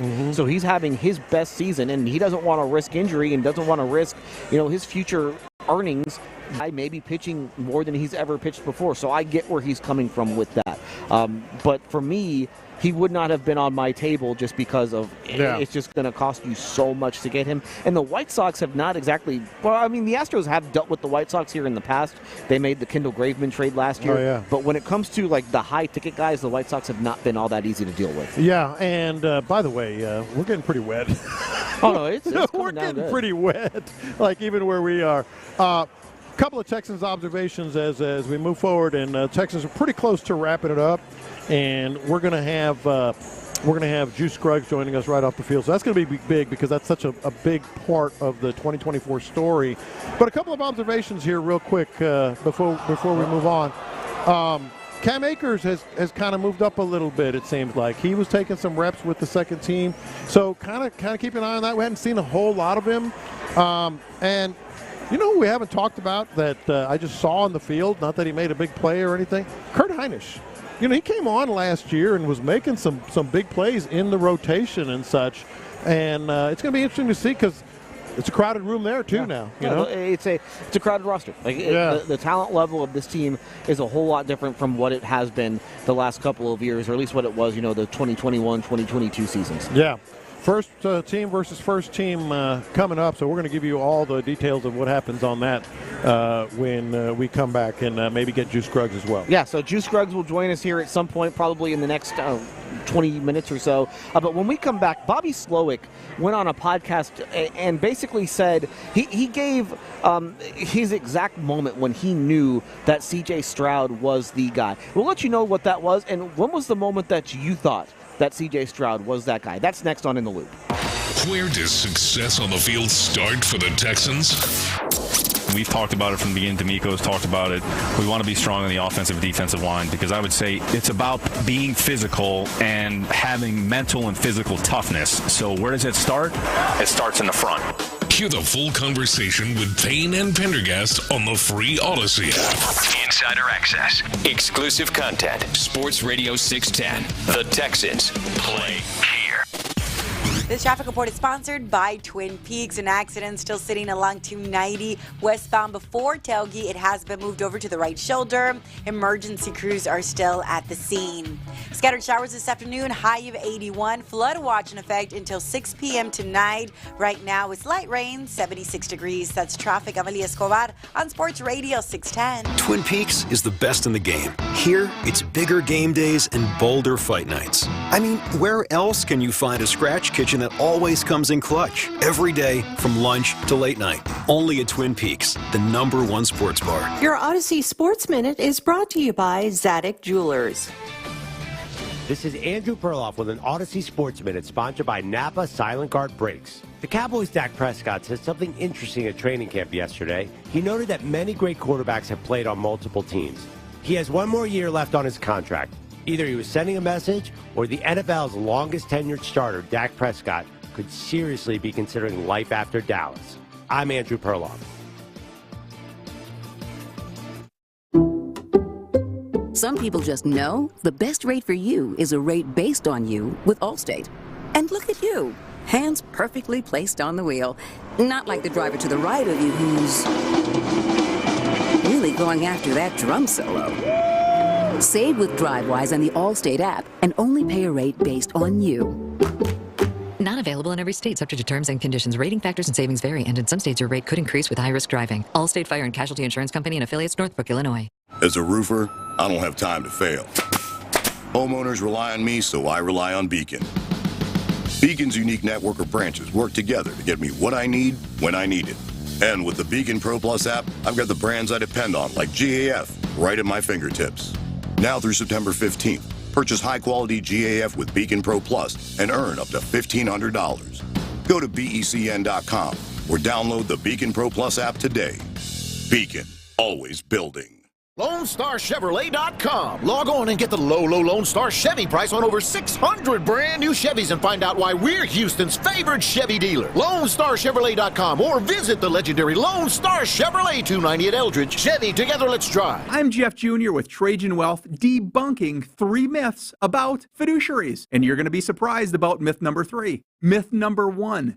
Fiduciaries are too expensive. Not at Trajan Wealth. Our interests are aligned with yours, so we don't need to push costly investments. The more you make, the more we make. It's that simple. Myth number 2, they will only want to sell me something. Absolutely not. At Trajan Wealth, we have hearts of teachers, and it's our goal to educate and empower, not sell. And the biggest myth, myth number 3, fiduciaries are only for the wealthy.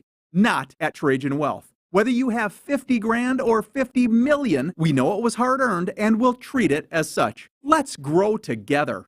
So, Here's your opportunity for a 100% complimentary professional Q&A. Call Trajan today at 346-371-3330. That's 346-371-3330. Advisory services offered through Trajan Wealth, LLC, an SEC-registered investor. H-Town, how are y'all doing today? Head coach Bert Brock here with Steel South Loop Hyundai. We are directly across from NRG. We have hundreds of new vehicles in stock, ready for you to take delivery today. 0% interest, no payments for 90 days, or up to $10,000 in rebates. We have a finance program for everyone, regardless of your credit situation. We will beat any deal in town, or we're going to give you $1,000. That's right, folks, $1,000. Visit us 24/7. Still, SouthLoopHyundai.com. We treat you better. See dealer for details. Downy Rinse and Refresh. Break up with stinky clothes. Rinse it out. Every now and then I get a little bit tired of the stinks that just will never come out. Oh, Downy the rinse straight. Every now and then I rinse it out.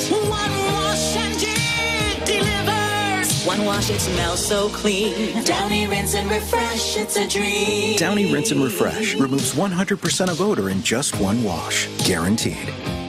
This is the story of the one.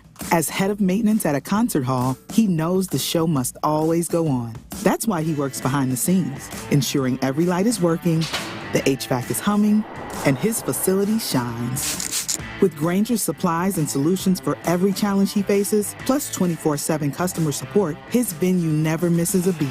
Call quickgrainger.com or just stop by. Grainger, for the ones who get it done.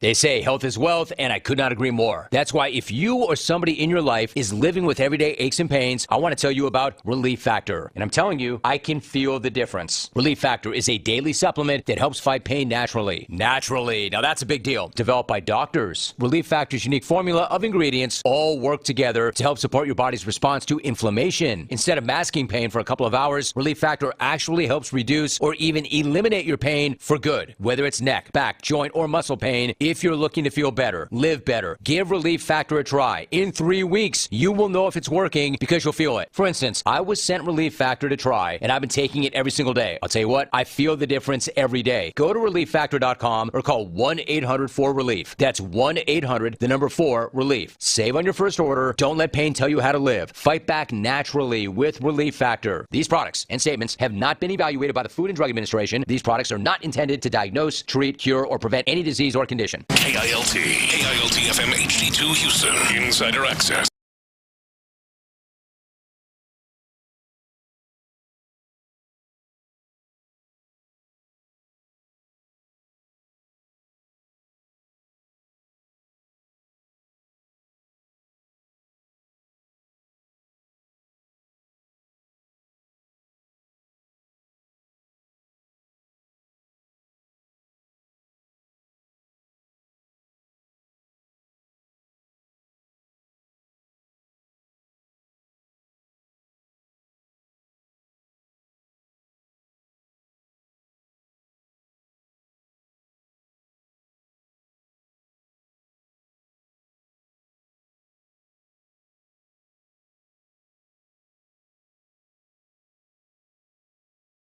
Appeared on the Green Lights podcast, the Chris Long podcast.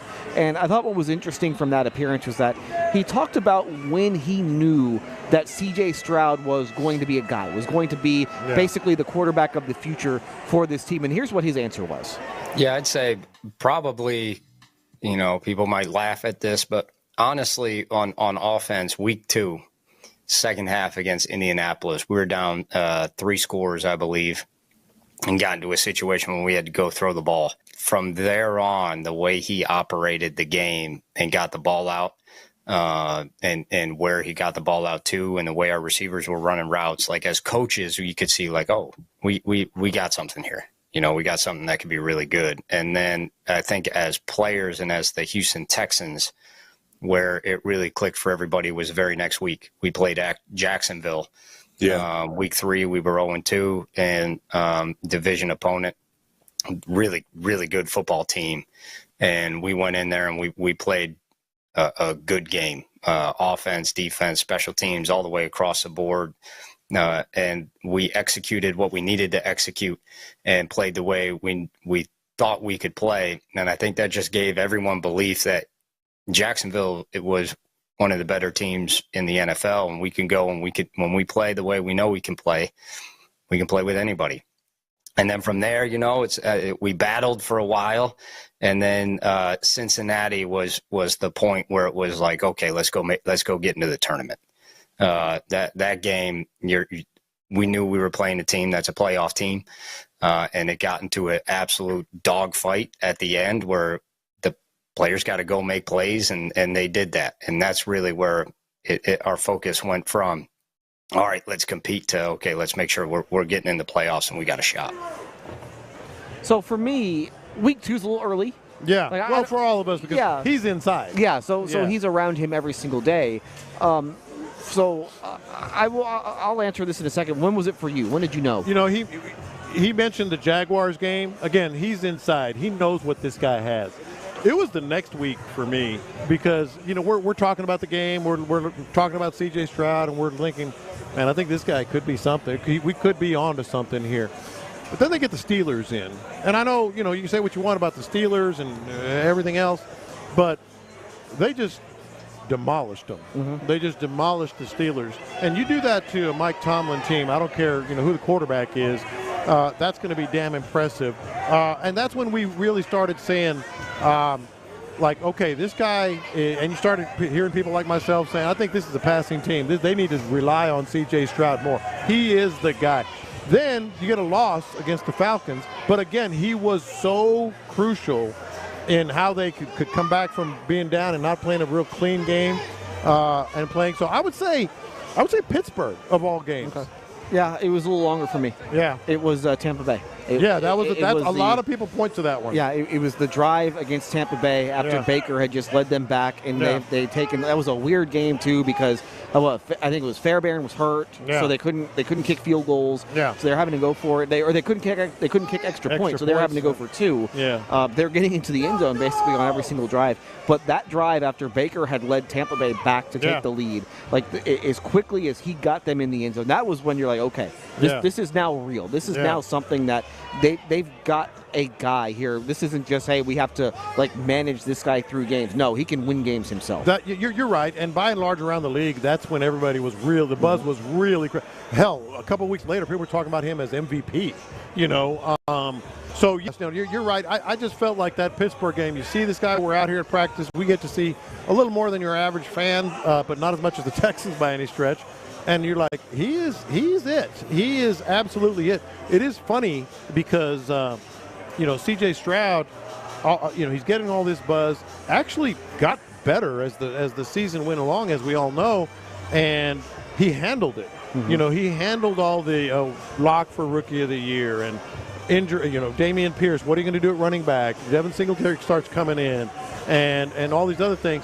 Like you could see at that point, the Tampa game, this guy's going to carry the squad. Yeah, for sure. And it reminded me of a question because it takes a while, I think, for sometimes for you to believe in a guy. Yeah. Well, and also to be able to hang 40 points on a Todd Boyle's defense. Yeah. I thought that was impressive. But it reminded me of a question because I asked the same exact question to Romeo Crennel back in the day about Tom Brady. Because obviously he was there for those early stages of Brady. And it took Romeo almost an entire season to buy into to buy into Brady. He said that it was the Super Bowl. Mm-hmm. It was the last drive of the Super Bowl when he realized that Tom Brady that would do it. was something special. And it was the most benign play you could think of. It was just basically a check down that Tom Brady made where there was a rusher in his face, and he said, I couldn't believe he got the pass off. I couldn't believe that he saw that rusher. Once he was able to do that, once he saw the rusher, once he got the pass off, that's when I knew, okay, this guy is special. And then of course he leads him down the field for the field goal. And doesn't that lead to what we've been hearing from the Texans throughout the offseason and into training camp when you're asking about C.J. Stroud, whether it's Nick Caserio or DeMeco Ryans or C.J. Stroud himself? They talk about what do you want to improve on, how do you back it up, etc. They all kind of say variations of the same thing. Command of the offense. You and I have talked about this on this very show. I want to see him be able to go to the line of scrimmage and just say, no. This is not the play we should run. These are not the the adjustments off the play we should run. I'm going to run something different. So I think that's what Romeo was talking about. Like, he had total command in that moment in a very benign play, as you put it, in the Super Bowl. I think that's what they want to see, and that's what we want to see from C.J. Stroud now is command of the offense, that next step. Yeah, and I do think we won't know for sure. Like, you can say all you want about watching these practices and what you learn from these. Like, you don't actually see it until you get to the games. Yeah. So it's going to be a minute, but just the way for me that he played in that Colts game, and just the way that they basically did whatever they wanted when they wanted to throw the ball against the Colts, that makes you think that he absolutely is the real deal, and I don't think there's any doubt about that at this point. No. By the way, the Texans have completed practice. So Scruggs will be joining us, and I'm really looking forward to this interview just because it's such an important part of what the Texans are going to do this year. He'll be joining us any moment here. Figure just for our purposes, we may break a little early and come back and get to Scruggs. But the Texans are done with practice. And thoughts on the practice itself from you. A couple of things that I absolutely think Texans fans should know as takeaways. Noah Brown had himself a day. Maybe the best catch of camp so far on a drill on the front corner of the end zone. It was an inside shoulder catch that came in a little bit too far from C.J. Stroud, and he reached one hand out there and pulled it in and got his feet down for the touchdown. Another big catch during a 2-minute drill, and another potentially huge catch diving stretched out in the end zone that came out as he hit the ground. So Noah Brown, Kamari Lassiter, terrific plays on the ball skills. That's something you hear a lot. We're on full display. And then the big thing for me, and this is not a bad thing. I don't know what your takeaways are from practice today, but defense kind of had the edge. I'm not gonna say they ruled the day because the offense had some moments, but defense had a better day today than the offense. It does feel like, though, we've been saying that a lot. Yeah. Like, it kind of feels like every day you think the defense is winning. Now, listen, this is a very good Texans offense, a very talented Texans offense, so maybe that just goes to show you that this Texans defense might be getting slept on just a little bit. Yeah. But it is interesting, and, the one thing that you heard about Lassiter was you weren't sure if he was fast enough at this level. I don't know. Listen, again, it's still very early to be able to dispel that, but it feels like he has the speed to be able to survive on the outside. I mean, Stefon Diggs, I haven't seen him a whole lot against Tank Dell, but I've seen him against all the frontline receivers otherwise, and more than holding on his own. I mean, winning more than you would expect. So that's going to be something to watch for sure. Fans are going nuts all around us. Stefon Diggs coming out, going to sign some autographs for the fans that are up against the fence, as well as Tank Dell, MJ Stewart. Big autograph day here. Haven't seen this many guys out here signing autographs with fans all year. I mean, these people sat out in the rain for the last couple hours, so the least they can do is sign some autographs. And did you see some of the videos before? Early this morning, out here at 6 in the morning, getting drenched outside. It was raining hard. It was raining hard when I got here. It rained hard. Just at different intervals during that first hour of the show. So yeah, the elements are certainly have come into the mix. Now we've talked about the receivers. And I did want to bring this up again because the Texans on the opening day 53-man roster, they carried 6 wide receivers. Last year. It feels like they're going to have to carry more than that this year. It just does. And so then my question is, okay, well, what do you take away from? Are you taking away from the offensive line? Do maybe you decide to only carry 2 quarterbacks instead of 3? Do you now only carry, they carried 5 running backs and fullbacks, on the original opening day roster. Like, is that something that they decide to change? All right, so we're going to come back. We're going to take a break. When we come back, we are going to hear from Texans offensive lineman Scruggs. He will join us next on In the Loop on Sports Radio 610. Nick Caserio.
Start with your free home valuation. That's orchard.com. Y'all can thank me later.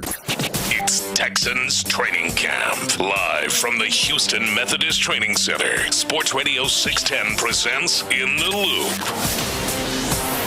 Back on In the Loop here from the Methodist Training Center. The Texans have just wrapped up day 7 of training camp, and we are joined by Texans offensive lineman Juice Scruggs. Juice, thank you for joining us. You said when you sat down here, the defense kind of got the better of the offense today. What do you think was the difference, and why do you think that was the case? Yeah, we just came out kind of flat. Didn't come out as fast as we should, and we were shooting ourselves in the foot a lot of pre-snap penalties, a lot of post-snap penalties. We just got to be cleaner, and we got to come out tomorrow and be better. Now, that said, you're going up against a very good defense so far. Right. Has the talent level of the defense has it exceeded your expectations so far in camp? I would say it's been right where I thought we would be. We know we got some good new guys with DeMeco, and Aziz linebacker. We know those guys can fly, and we knew the additions that they would be to our defense. So it's definitely been what I expected to be, and it's definitely making us better as an offense for sure. Now, you've gotten to know, I'm sure, Aziz up close and personal right. With the position you play. Right. I've been watching this every day, and he just seems to be taking it to another level. Is it the comfort with DeMeco's defense? What is it? Because he looks to be pretty good, and it's good for you. Yeah, no, for sure. I definitely think it's the comfort for him. Just him being with DeMeco back in San Fran. I definitely think, like you said, as this camp keeps going, he just keeps getting better, and it's definitely helping me because I have to be on it, and that's what DeMeco talks about: iron sharpen iron. And with Aziz, I know what I'm going to get every play. He's bringing his all. And so I know I got to bring my all, too. Young players, rookies especially, always talk about how everything comes at them so fast. Right. Dude, it came at you real fast. Right. Like it came at you. Questenberry gets hurt. Right. All of a sudden you're moving up. You're thrown into the mix. I want to talk about this year, but to me, that was one of the more amazing things. Like, you were, a second-round pick. Yeah. You're coming in. All of a sudden, hey, man, get in there. Right. What was that like, just all of a sudden? Just being ready, just knowing they brought me here for a reason. And even last year, I was behind Questenberry, and I just had that in my head, be ready when your time comes. And it happened. It just so happened, and I was ready. I didn't blink. I just went in there. And shout out to the vets, Shaq, LT, Titus. They had my back. They was like, let's go. This is what you came here for. Let's go. And that really gave me some confidence. I already had confidence in myself, but that just gave me an extra boost that they had my back like that for sure. Juice Scruggs joining us on Sports Radio 610. All right, what's different for you year 1 to year 2? I would say just me coming out, just knowing what I got to do. Just coming out and being a leader. I'm not so more so the vocal leader, but just coming out leading by example. And having the front five, having us all on the same page and leading us, taking charge for sure. Now, this happens all the time, but I feel like it happens especially with really good teams. Practices get a little spicy. Yeah. Practices get a little spicy. And my opinion is, good teams, it's because you got a lot of guys that are really good. Right. And they're all fighting for a job. Right. So what has been your takeaway with, let me put it that way, the spiciness we've seen yesterday and today? That's football, I would say if that wasn't happening, something would be like what's going on? Something's wrong. Yeah. So definitely, that's just camp, man. We all just out here competing, and, the competitive nature, sometimes it gets chippy. It gets like that, But at the end of the day, we got to remember we're the same team. We're all one team. And I think you kind of forget in the heat of the moment when we're going at it for football. Sure. You know what I'm saying? You kind of forget. And I just think we got to have that in the back of our head that we are on the same team. Yeah. And it's a long season. Juice Scruggs joining us on Sports Radio 610. Now, it's rainy, it's wet, field's probably a little bit muddy. What was it like just practicing out in the elements today? Oh, man, it's needed for sure. We're not always going to be, 90 and sunny like Houston weather.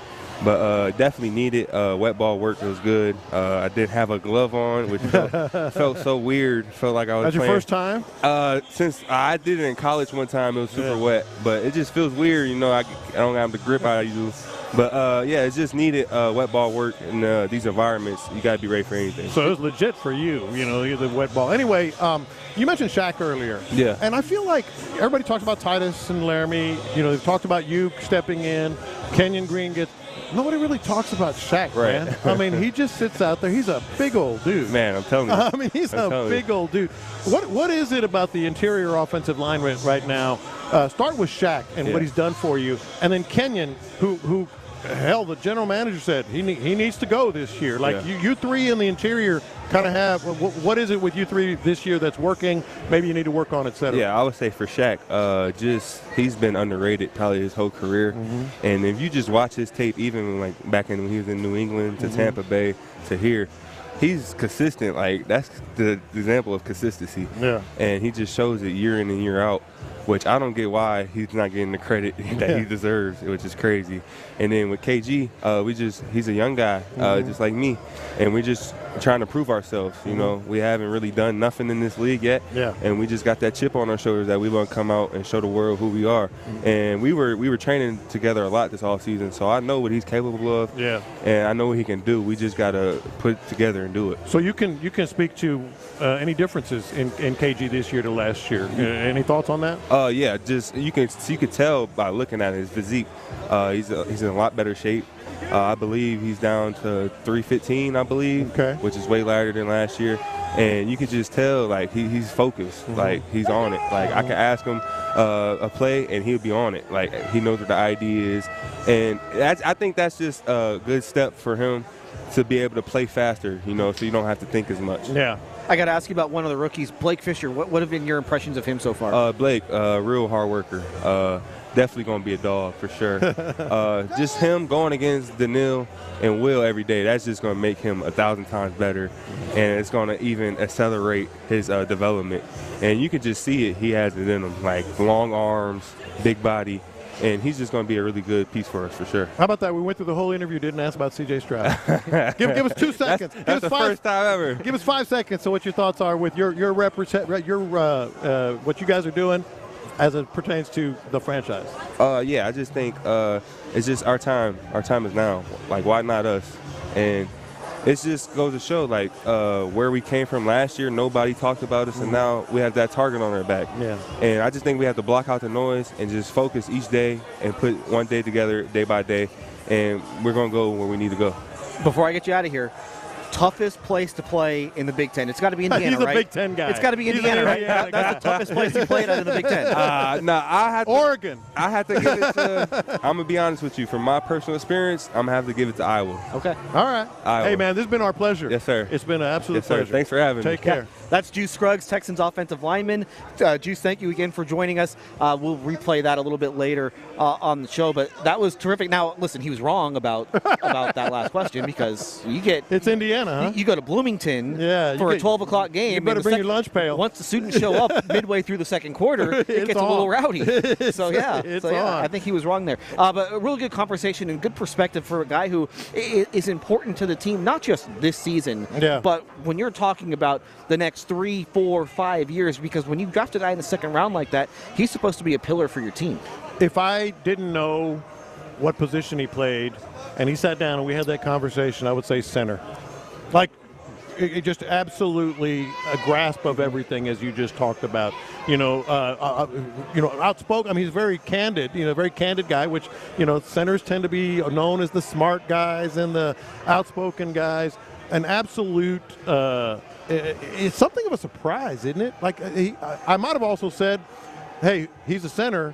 I might have also said he's like an 8-year veteran, but he's not. I mean, it was very, very impressive. And, I had to squeeze in something on CJ. Yeah. I mean, good Lord. Well, it's not a surprise that he's mature. I mean, he's an older guy. He was in college he was at Penn State for 5 years because of the injury or the injuries. And he got hurt. It was tough for him last year, getting hurt and missing the first half of the season, and then boom, getting thrown in there right away to where he's the starting center for a team that's fighting for a playoff spot like that. You don't get a whole lot of a learning curve right there, and I thought that he handled it pretty well, all things considered. Oh, fantastic! I mean, that was early in camp here, and they said get in there.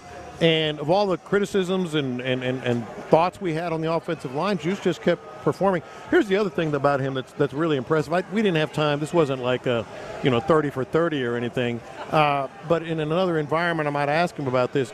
he nearly died in 2019. Yes. That was the injury that I'm talking about at Penn State when he was in a car accident. He went through the front windshield of his vehicle.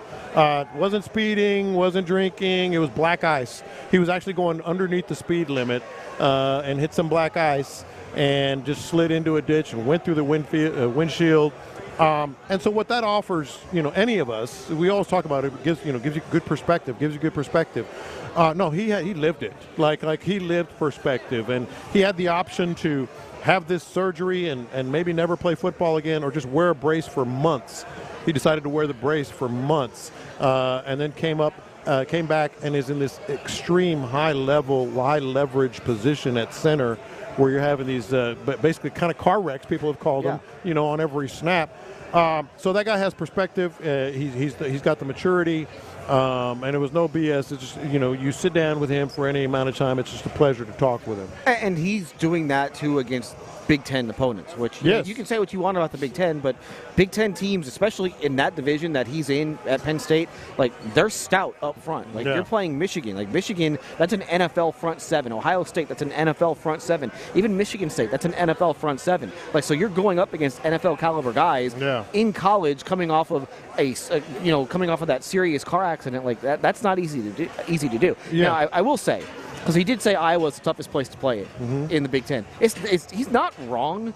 I wouldn't say that. In all honesty, it probably is Penn State. Yeah. But he played there all the time, and they're rooting for him. Yeah. But Iowa's very underrated for those types of. I would have said Penn State, but again, that's where he played. That's where he played. Ohio State, they're the meanest. I don't know if it's the toughest. They're vicious. Oh, they are some mean people at Ohio State. Even it's a rough town. I went around the stadium. It's a rough place. I went to a Fiesta Bowl that they played in 05, 06. They played Notre Dame, and the fans are making fun of Charlie Weiss for the way that he walked. It's just a vicious group of people. So let's talk about this offensive line then, because I said this yesterday. I feel. We were talking about what worried you at the beginning of training camp that doesn't worry you as much now, and vice versa. What were you not worried about? And I said offensive line. I'm not saying these guys are going to be the 95 Cowboys or 2000 whatever Steelers, with all these all-pros and Pro Bowlers, but they have looked good. This offensive line has been very, very solid, and when you take into account who they're facing, DeMeco Autry's on the inside. Azeez Al-Shaair noses up with Juice Scruggs almost every snap, and then of course you got Mario Edwards, who they've been raving about. This offensive line has held up pretty damn well, and I'm very, very interested. The first time they get going in a preseason game, but especially in the regular season game, ones versus ones, Well, it's important too, and again, obviously the offensive line is always important. But when you realize that most of these guys are really young, these are guys that you're expecting to be on your offensive line for the next 4 or 5 years, maybe even longer. When you have Scruggs and maybe Kenyon Green. Kenyon Green was picked in the first round. That's a guy who's expected to start for you for a decade. Titus Howard is a guy that's under contract for a while. You took Blake Fisher in the second round. These are guys that you hope to have around for a long time. And if you can solve that part of your team, it makes everything else so much easier, especially when you can keep that mix together for year after year after year after year, and they have that continuity. That's why it's so important for them to get it right now so they don't have to try and get it right later. Yeah. How about the little nugget we got on Kenyon Green? What you said, 315? 315. I think it was 330, 335 last year. They have him listed as 325 on the roster, and he's saying 315. Worked out with him the whole time. That's nothing but good news for the Texans. Yeah, and again, another guy who this is probably make or break. And to see him produce and to see him play well is incredibly important for this team moving forward, because if you don't have to worry about that guard position, then you feel really good about this team, and you're not having to waste important assets on offensive linemen here in the future. I mean, they're going to have a first-round pick next year. They'll have a first-round pick next year. You don't want to have to use those picks on offensive linemen year after year after year after year. So if that position is set, and if you have your 5 guys moving forward, then it just gives you a leg up on everybody else. Yeah, and you can't start proclaiming this or that on Kenyon Green really until you get into the meat of the regular season. But they're not playing games around here. They fancy themselves as a contender. He just said it, target on our back. And they fancy themselves as a team that maybe can make a big run all the way to the Super Bowl if things go their way, you're not going to put Kenyon Green out there, if you don't think he can get the job done. And frankly, I haven't seen anyone else play left guard. Yeah. So he's been out there every snap. This is not a tryout camp. Yeah, exactly. This is we are getting ready for a championship level season. That's the approach that they are taking. And so if we're not out here to develop guys during games. We are out here to. And they're not doing them any favors. No, exactly. Yeah. So and we're not going. And if we have this all-world quarterback, we're not going to put somebody back there that we don't think can protect him. Yeah. And so if you can't protect him, if you aren't capable of that, then you're sitting on the bench or you're not even going to be on the team altogether. So that's why for Kenyon Green, there's a lot of pressure on him. But so far, I think the returns on at least through the first week and a half or whatever it is of training camp have been pretty good. Yeah, and, unfortunately, it's going to be a while. I don't expect to see any of these guys on Thursday when they have their Hall of Fame game. But it is, sort of, I say this a lot, kind of put a pin in it. There haven't been. Now, there was a false start. I mean, yes, that was Kenyon Green. That was Kenyon Green today. That was a false start. But, that's going to happen. He did his push-ups or whatever he's going to have to do. He ran, is what Aaron Raybold is telling us. But that's going to happen. But I feel, you got to check yourself. I feel pretty darn good about the line altogether. Yeah, and again, it's guys that they brought back, too. Mm-hmm. You don't have new faces. You don't ever want to come into camp when you're expected to win games and have a bunch of new faces on the offensive line. Mm-hmm. The fact that all 5 guys who we expect to be starters, at least right now, have been in the organization for more than a year, that matters. They know the room, they know the offensive line coach, they know the scheme. There's not a lot of learning being done right now. They are putting that into motion, and that's what's important, especially when you have a team that is expected to be able to win right now. Yeah, you do. And the Texans walking off the field, big family day here. So a lot of Texans are sort of meandering around, visiting with friends and family on the field. A lot of fans still hanging out here as they start making their way toward their meetings and their break and their lunch and all that good stuff. But pretty.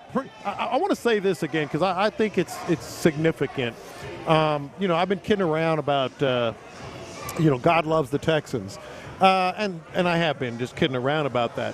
But I don't think you can underestimate that these 4 open practices that they've had here, they've been able to get out on the field. This is a team that, like all teams, knows all too well about non-contact injuries. We mentioned Questenberry last year was in a scrimmage, but you get injuries in the preseason. You tend to get more injuries in the bubble. So forget whether God is smiling down on the Texans or not. Adam, they have not been in the bubble any of these practices, and all 4 of them, it looked by all rights like they were going to have to practice in there. So that's big for this squad. And by the way, he even got some work in with the gloves. Yeah. That's important. And Juice said it. It's not going to be sunny all 17 games. So you need to be ready. You need to be ready for games like that. And I don't think they had any fumbled snaps or anything today, which matters because that's the first thing that happens a lot of times. Yeah. Is that, you mishandle a snap. So the fact that wasn't an issue, I think, was an important development for them today. We'll hear from DeMeco Ryans a little bit later in the show after he came off the field. We'll replay the conversation with Juice Scruggs a little bit later as well. But day 7 at camp in the books. We are less than a week away from an actual game. 2 more practices here before they head out. And I will say DeMeco Ryans said, and I'll give you a little sneak peek of what he said, is that they do not know who's going to play in the Hall of Fame game just yet. We talked about this earlier, but we might as well repeat it now. I'm a big believer that you need your starters to play some in the preseason. There are some teams that won't play their starters at all. Yeah. To me, I just think that you're wasting an opportunity to get guys reps and to get guys acclimated to playing in a game situation again. So I do think that, and the Texans did play their starters in preseason games last year. I don't expect them to play any starters against the Bears in the Hall of Fame game, but I do think as camp moves forward and as the preseason goes along, you will see starters get into games. It's just a matter of, you used to see guys go for 3 quarters. I don't know about 3 full quarters. It's going to be real interesting with this squad. Yeah. Because in the past, there were so many guys that you didn't know if they were going to make the team. Just throw them out there. We don't know who's going to be a starter or not. You kind of know here. It's going to be interesting to see how they play it. Yeah, but for me, it's just like, okay, You want to get into that routine. Yeah. You want to get into the routine of getting ready to play in a game, and then you want to play the 2 quarters and then have the halftime off and then get back out on the field just to have your body acclimated to that again because you haven't done it in more than 6 months, and it's something that week 1 is an important game. Week 1 is a huge game when you think about it. I mean, they're playing against a team that they beat out for the division last year. I mean, early on, this could change, but early on, that's the only game I have them losing in their first 5. And that's probably the game that they need to win the most. Yes. When you think about it, they need to be able to win the division games. So when you have a division game, boom, right off the bat, that's the one that you have to go get. And so that's why I do wonder if their preseason approach is any different because of that. Because they play at Indy that first game, do they take a different approach with the preseason than maybe they would have if they were playing, let's say, an NFC team week 1? Yeah, no doubt. All right, so stick around. We'll hear from DeMeco. Brevin Jordan was at the podium today. We'll play you some of that. Again, big season for him, a guy who needs to show something here in year 4 as he tries to get a second contract in this league. And then we'll also replay our conversation with Juice Scruggs. But coming up next on In the Loop, we will play the hits. Astros back in action today at Minute Maid Park against the Dodgers. And we have the opening ceremonies How about of the that? The Olympics are starting. I believe the opening ceremony is starting right now as we speak. So that's next on Sports Radio 610.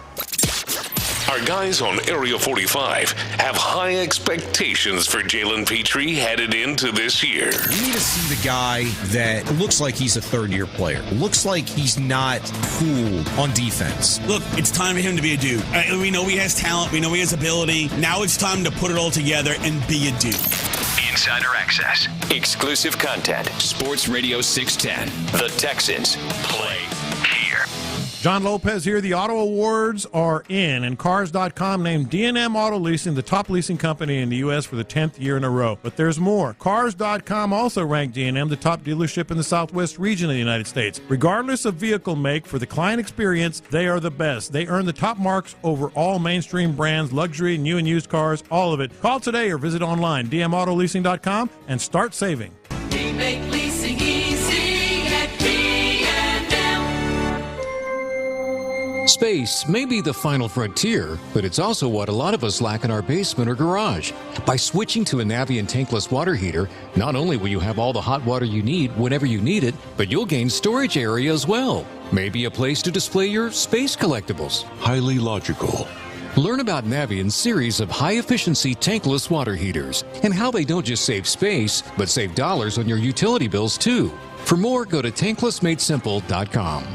Once again, Houston's battling some tough times. And Lone Star Chevrolet's here to let you know we've got your back. Lone Star Chevy's doing whatever it takes to help you get back on the road quickly and safely. We're hearing from customers every day, and we know exactly how to help. So we've lowered prices to our employee price on every new 2024 Silverado in stock. Plus, you can buy with 0 down payment, pay 0 interest, and make no payments for 90 days. Lone Star Chevy's going to do whatever it takes to help you get the truck you need. And we have hundreds of brand new Silverados in stock. We'll even pick you up if necessary. Just give us a call at Lone Star Chevrolet and we'll make it happen. Employee pricing and 0 down, 0 interest, and 0 payments for 90 days. So call us and let us know how we can help. Houston, you've been here for us, and Lone Star Chevy's here for you. So call us or come see us at the legendary Lone Star Chevrolet 290 at Eldridge or LoneStarChevrolet.com. Chevy, together let's drive. Call 877-229-4217 for details.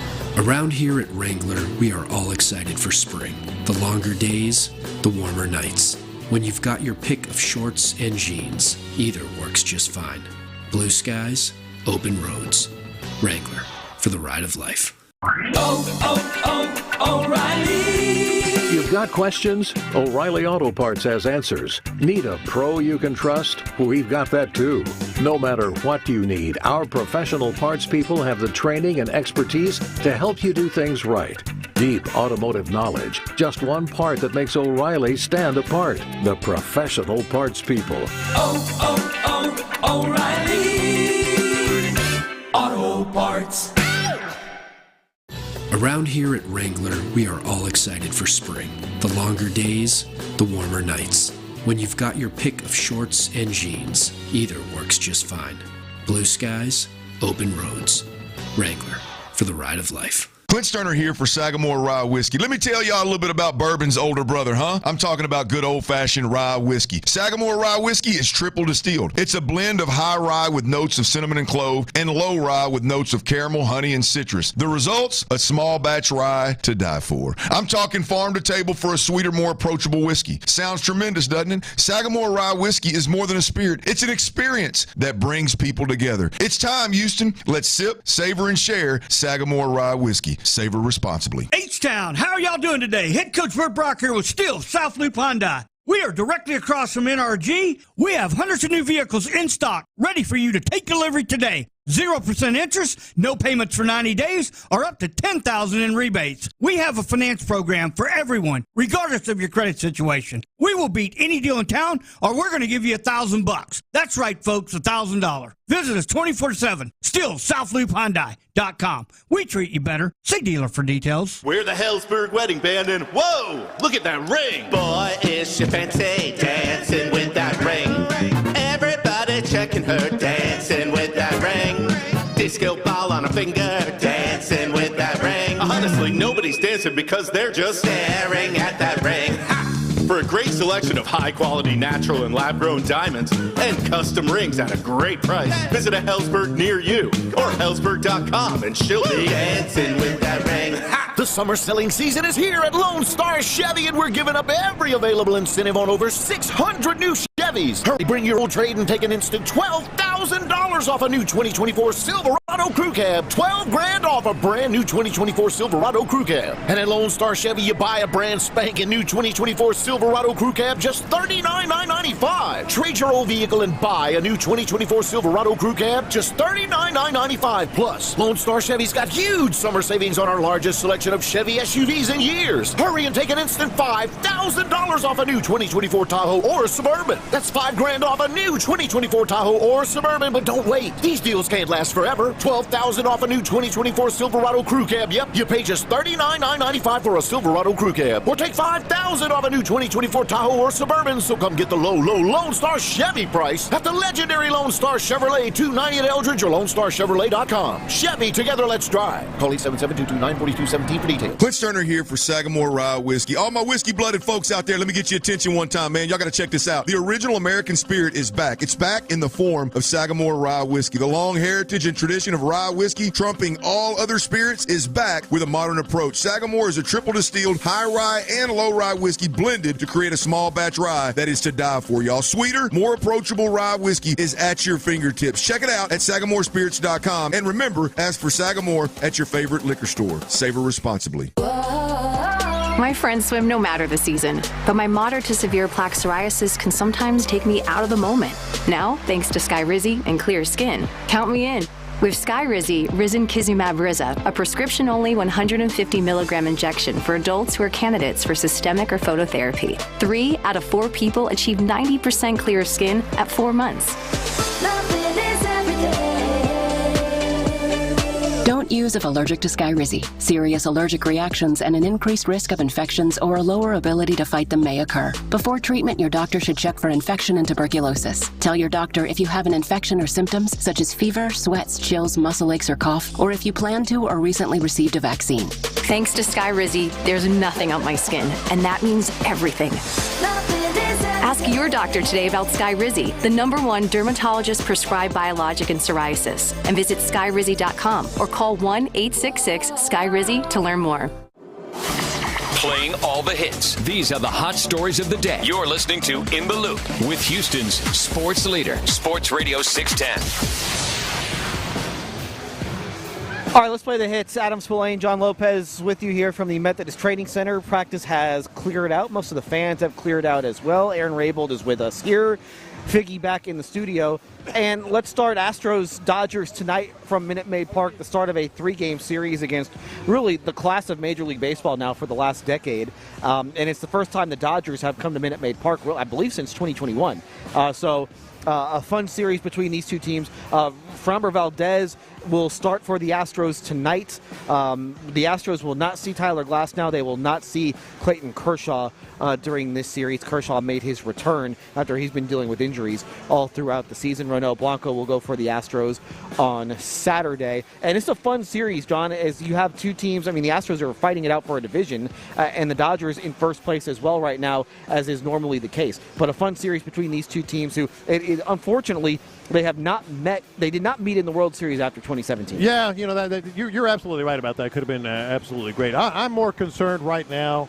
The Astros, obviously, first place. You mentioned this as well. First game they played this year in first place in the division. But this is by no means like, okay, now they're in first place. Let's put on the gas, press the gas pedal, so to speak. Mariners are making moves. We mentioned that.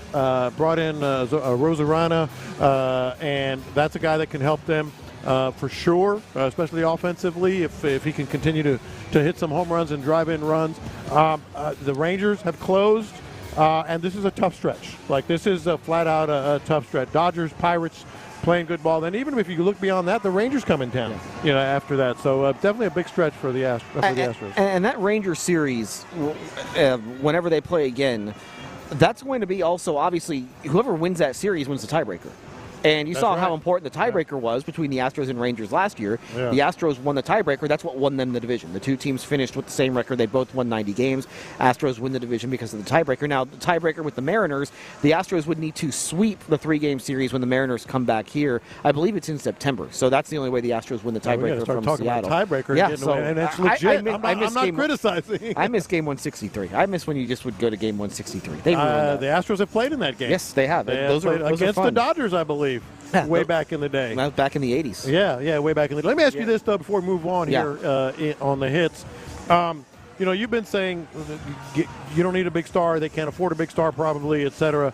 They have been reported to be in the mix, having discussions for Jamison Tyon. That guy is perfect for the type of player you were talking about, right? Yeah, I mean, he's had a really good year, good starting pitcher who's been around for a while, so he's used to pitching deep into a season, which is what they need too. Mm-hmm. Like, you don't want a guy who has never thrown more than 140 innings in a season, who's just having a good year right now. No, you want somebody that has gone through a full 6-7 month season, and he was able to do that back when he was with the Yankees. I mean, they played in the LCS a couple years ago with New York. He fits the profile. He does for another reason, too. Not only is he having a great year, but he's under contract past this season. Mm-hmm. And when you look at just the shape that the rotation is in the next few years, you need somebody who's under contract. So the fact that he's under contract for $18 million for 2025 and 2026, that matters, and you can probably get the Cubs to pay some of that. So, I would guess that you could. So things are happening 4 days away from the trade deadline for the Astros. All right. I'm sure you've seen this by now, but TNT is going to lose NBA rights. Yeah. The NBA basically said that they want Amazon, and TNT basically had the ability to match one of the contracts from either ABC Disney, NBC, or Amazon, and TNT and Warner Brothers said that they matched the offer from Amazon, and that was going to keep basketball, and the NBA said, no, you didn't. Yeah. So, and this, I'm sure, will wind up going to court and whatever comes from that. But Charles Barkley has released a statement because no NBA on TNT means no more inside the NBA. So this is a statement from Charles Barkley that he released, I believe, this morning. Quote, clearly the NBA has wanted to break up with us from the beginning. I'm not sure TNT ever had a chance. TNT matched the money, but the league knows Amazon and these tech companies are the only ones willing to pay for the rights when they double in the future. The NBA didn't want to piss them off. It's a sad day when owners and commissioners choose money over the fans. It just sucks. I want to thank everyone who has been at Turner for the last 24 years. They are the best people and most talented, and they deserve better. I also want to thank the NBA and its fans, the best fans in sports. We are going to give you everything we have next season. That's from Charles Barkley. Oh, that last sentence is a mouthful. Charles Barkley is not going to pull punches. Oh, no. He is. He never has, but it's going to be even more so because he's ticked. Yeah, and he's not ticked for himself, and he's been very clear about this throughout this whole process. He's ticked because the NBA is basically screwing over the people that he works with. And Charles Barkley has plenty of money. Charles Barkley will not go broke. I know Charles Barkley said he was going to retire after the season. That was never going to be the case. Charles Barkley's never going to retire. Yeah. But all those people at Turner are now going to probably lose their jobs. Yeah. And, Turner has a few other sports properties. They got into the college football playoff. They still have the NHL. They have Major League Baseball. But the NFL or the NBA rather, is what has buttered its bread for all these years. And so all those people on inside the NBA, their jobs are now in jeopardy. And Charles Barkley's upset about that. Yeah, so a couple of other things here that are just really fascinating to me, because what is the NBA thinking? Like, seriously. Like, I get it. You're chasing more money. And to be frank, I don't know if TNT really matched or not. Yeah. Like they maybe the dollar for dollar, but there's all those kinds of other stuff in these contracts and other sports you might cover, and the future, as he put it, the future revenue that you're going to be able to share as these contracts run out. So I don't know for a fact if they actually match dollar for dollar. But even if they just matched it or got close to matching it this year, the NBA is shooting itself in the foot. Like, the NBA and the TNT show are synonymous. Like they have helped the league so much. And they're just not going to have it anymore. It's just stupid. It obviously does, but it's about the money, and it's about the NBA wants to go to streaming. I think it's pretty clear, especially when it comes to local TV rights. The NBA, I think, wants local TV rights to be more streaming than cable, and so I think that that's just kind of an outlier of it, that they want more streaming involved with their games. Now, I do think that this is the third package. But the NBA needs this PR, for lack of a better, this footprint more than the NBA, than the NFL or baseball. Now, listen, Charles Barkley is going to wind up going somewhere. Yeah. Like, he's either going to wind up at, and he's already said he's talked to NBC. I believe he said he's talked to Disney. $20 million a year. He's going to be able to get whatever he wants. It's just, you lose the TNT. Like, I don't really care. They lose TNT. It's whatever. The league wants money. But the league should care. The league doesn't. The league cares about money. The league wants to make as much money as possible, and they want to make money for the owners. This new TV deal is incredibly lucrative, especially when you consider they're adding a third TV partner. Yeah. The NBA has only had the two TV partners now for a while with Turner and with ESPN Disney. Now you add NBC to that mix to go with Amazon taking the Turner spot. Yeah. Like, that's a significant increase in revenue. That, let me tell you something, I've been complaining about quarterback contracts. Yeah. The contracts that you are going to see in the NBA here after this contract gets signed, you will have guys making $1 million a game. Yeah. And it's not going to be. It's going to be by the end of this TV contract. Mm-hmm. There will be players making $1 million a game. Yeah. Yeah. No, there will be. It's absolutely wild. It's a forest for the trees kind of thing in the short term, though, for me. No, they're going to take a hit. It's definitely disappointing. Yeah. I mean, the NBA on TNT has been a thing now for over 30 years.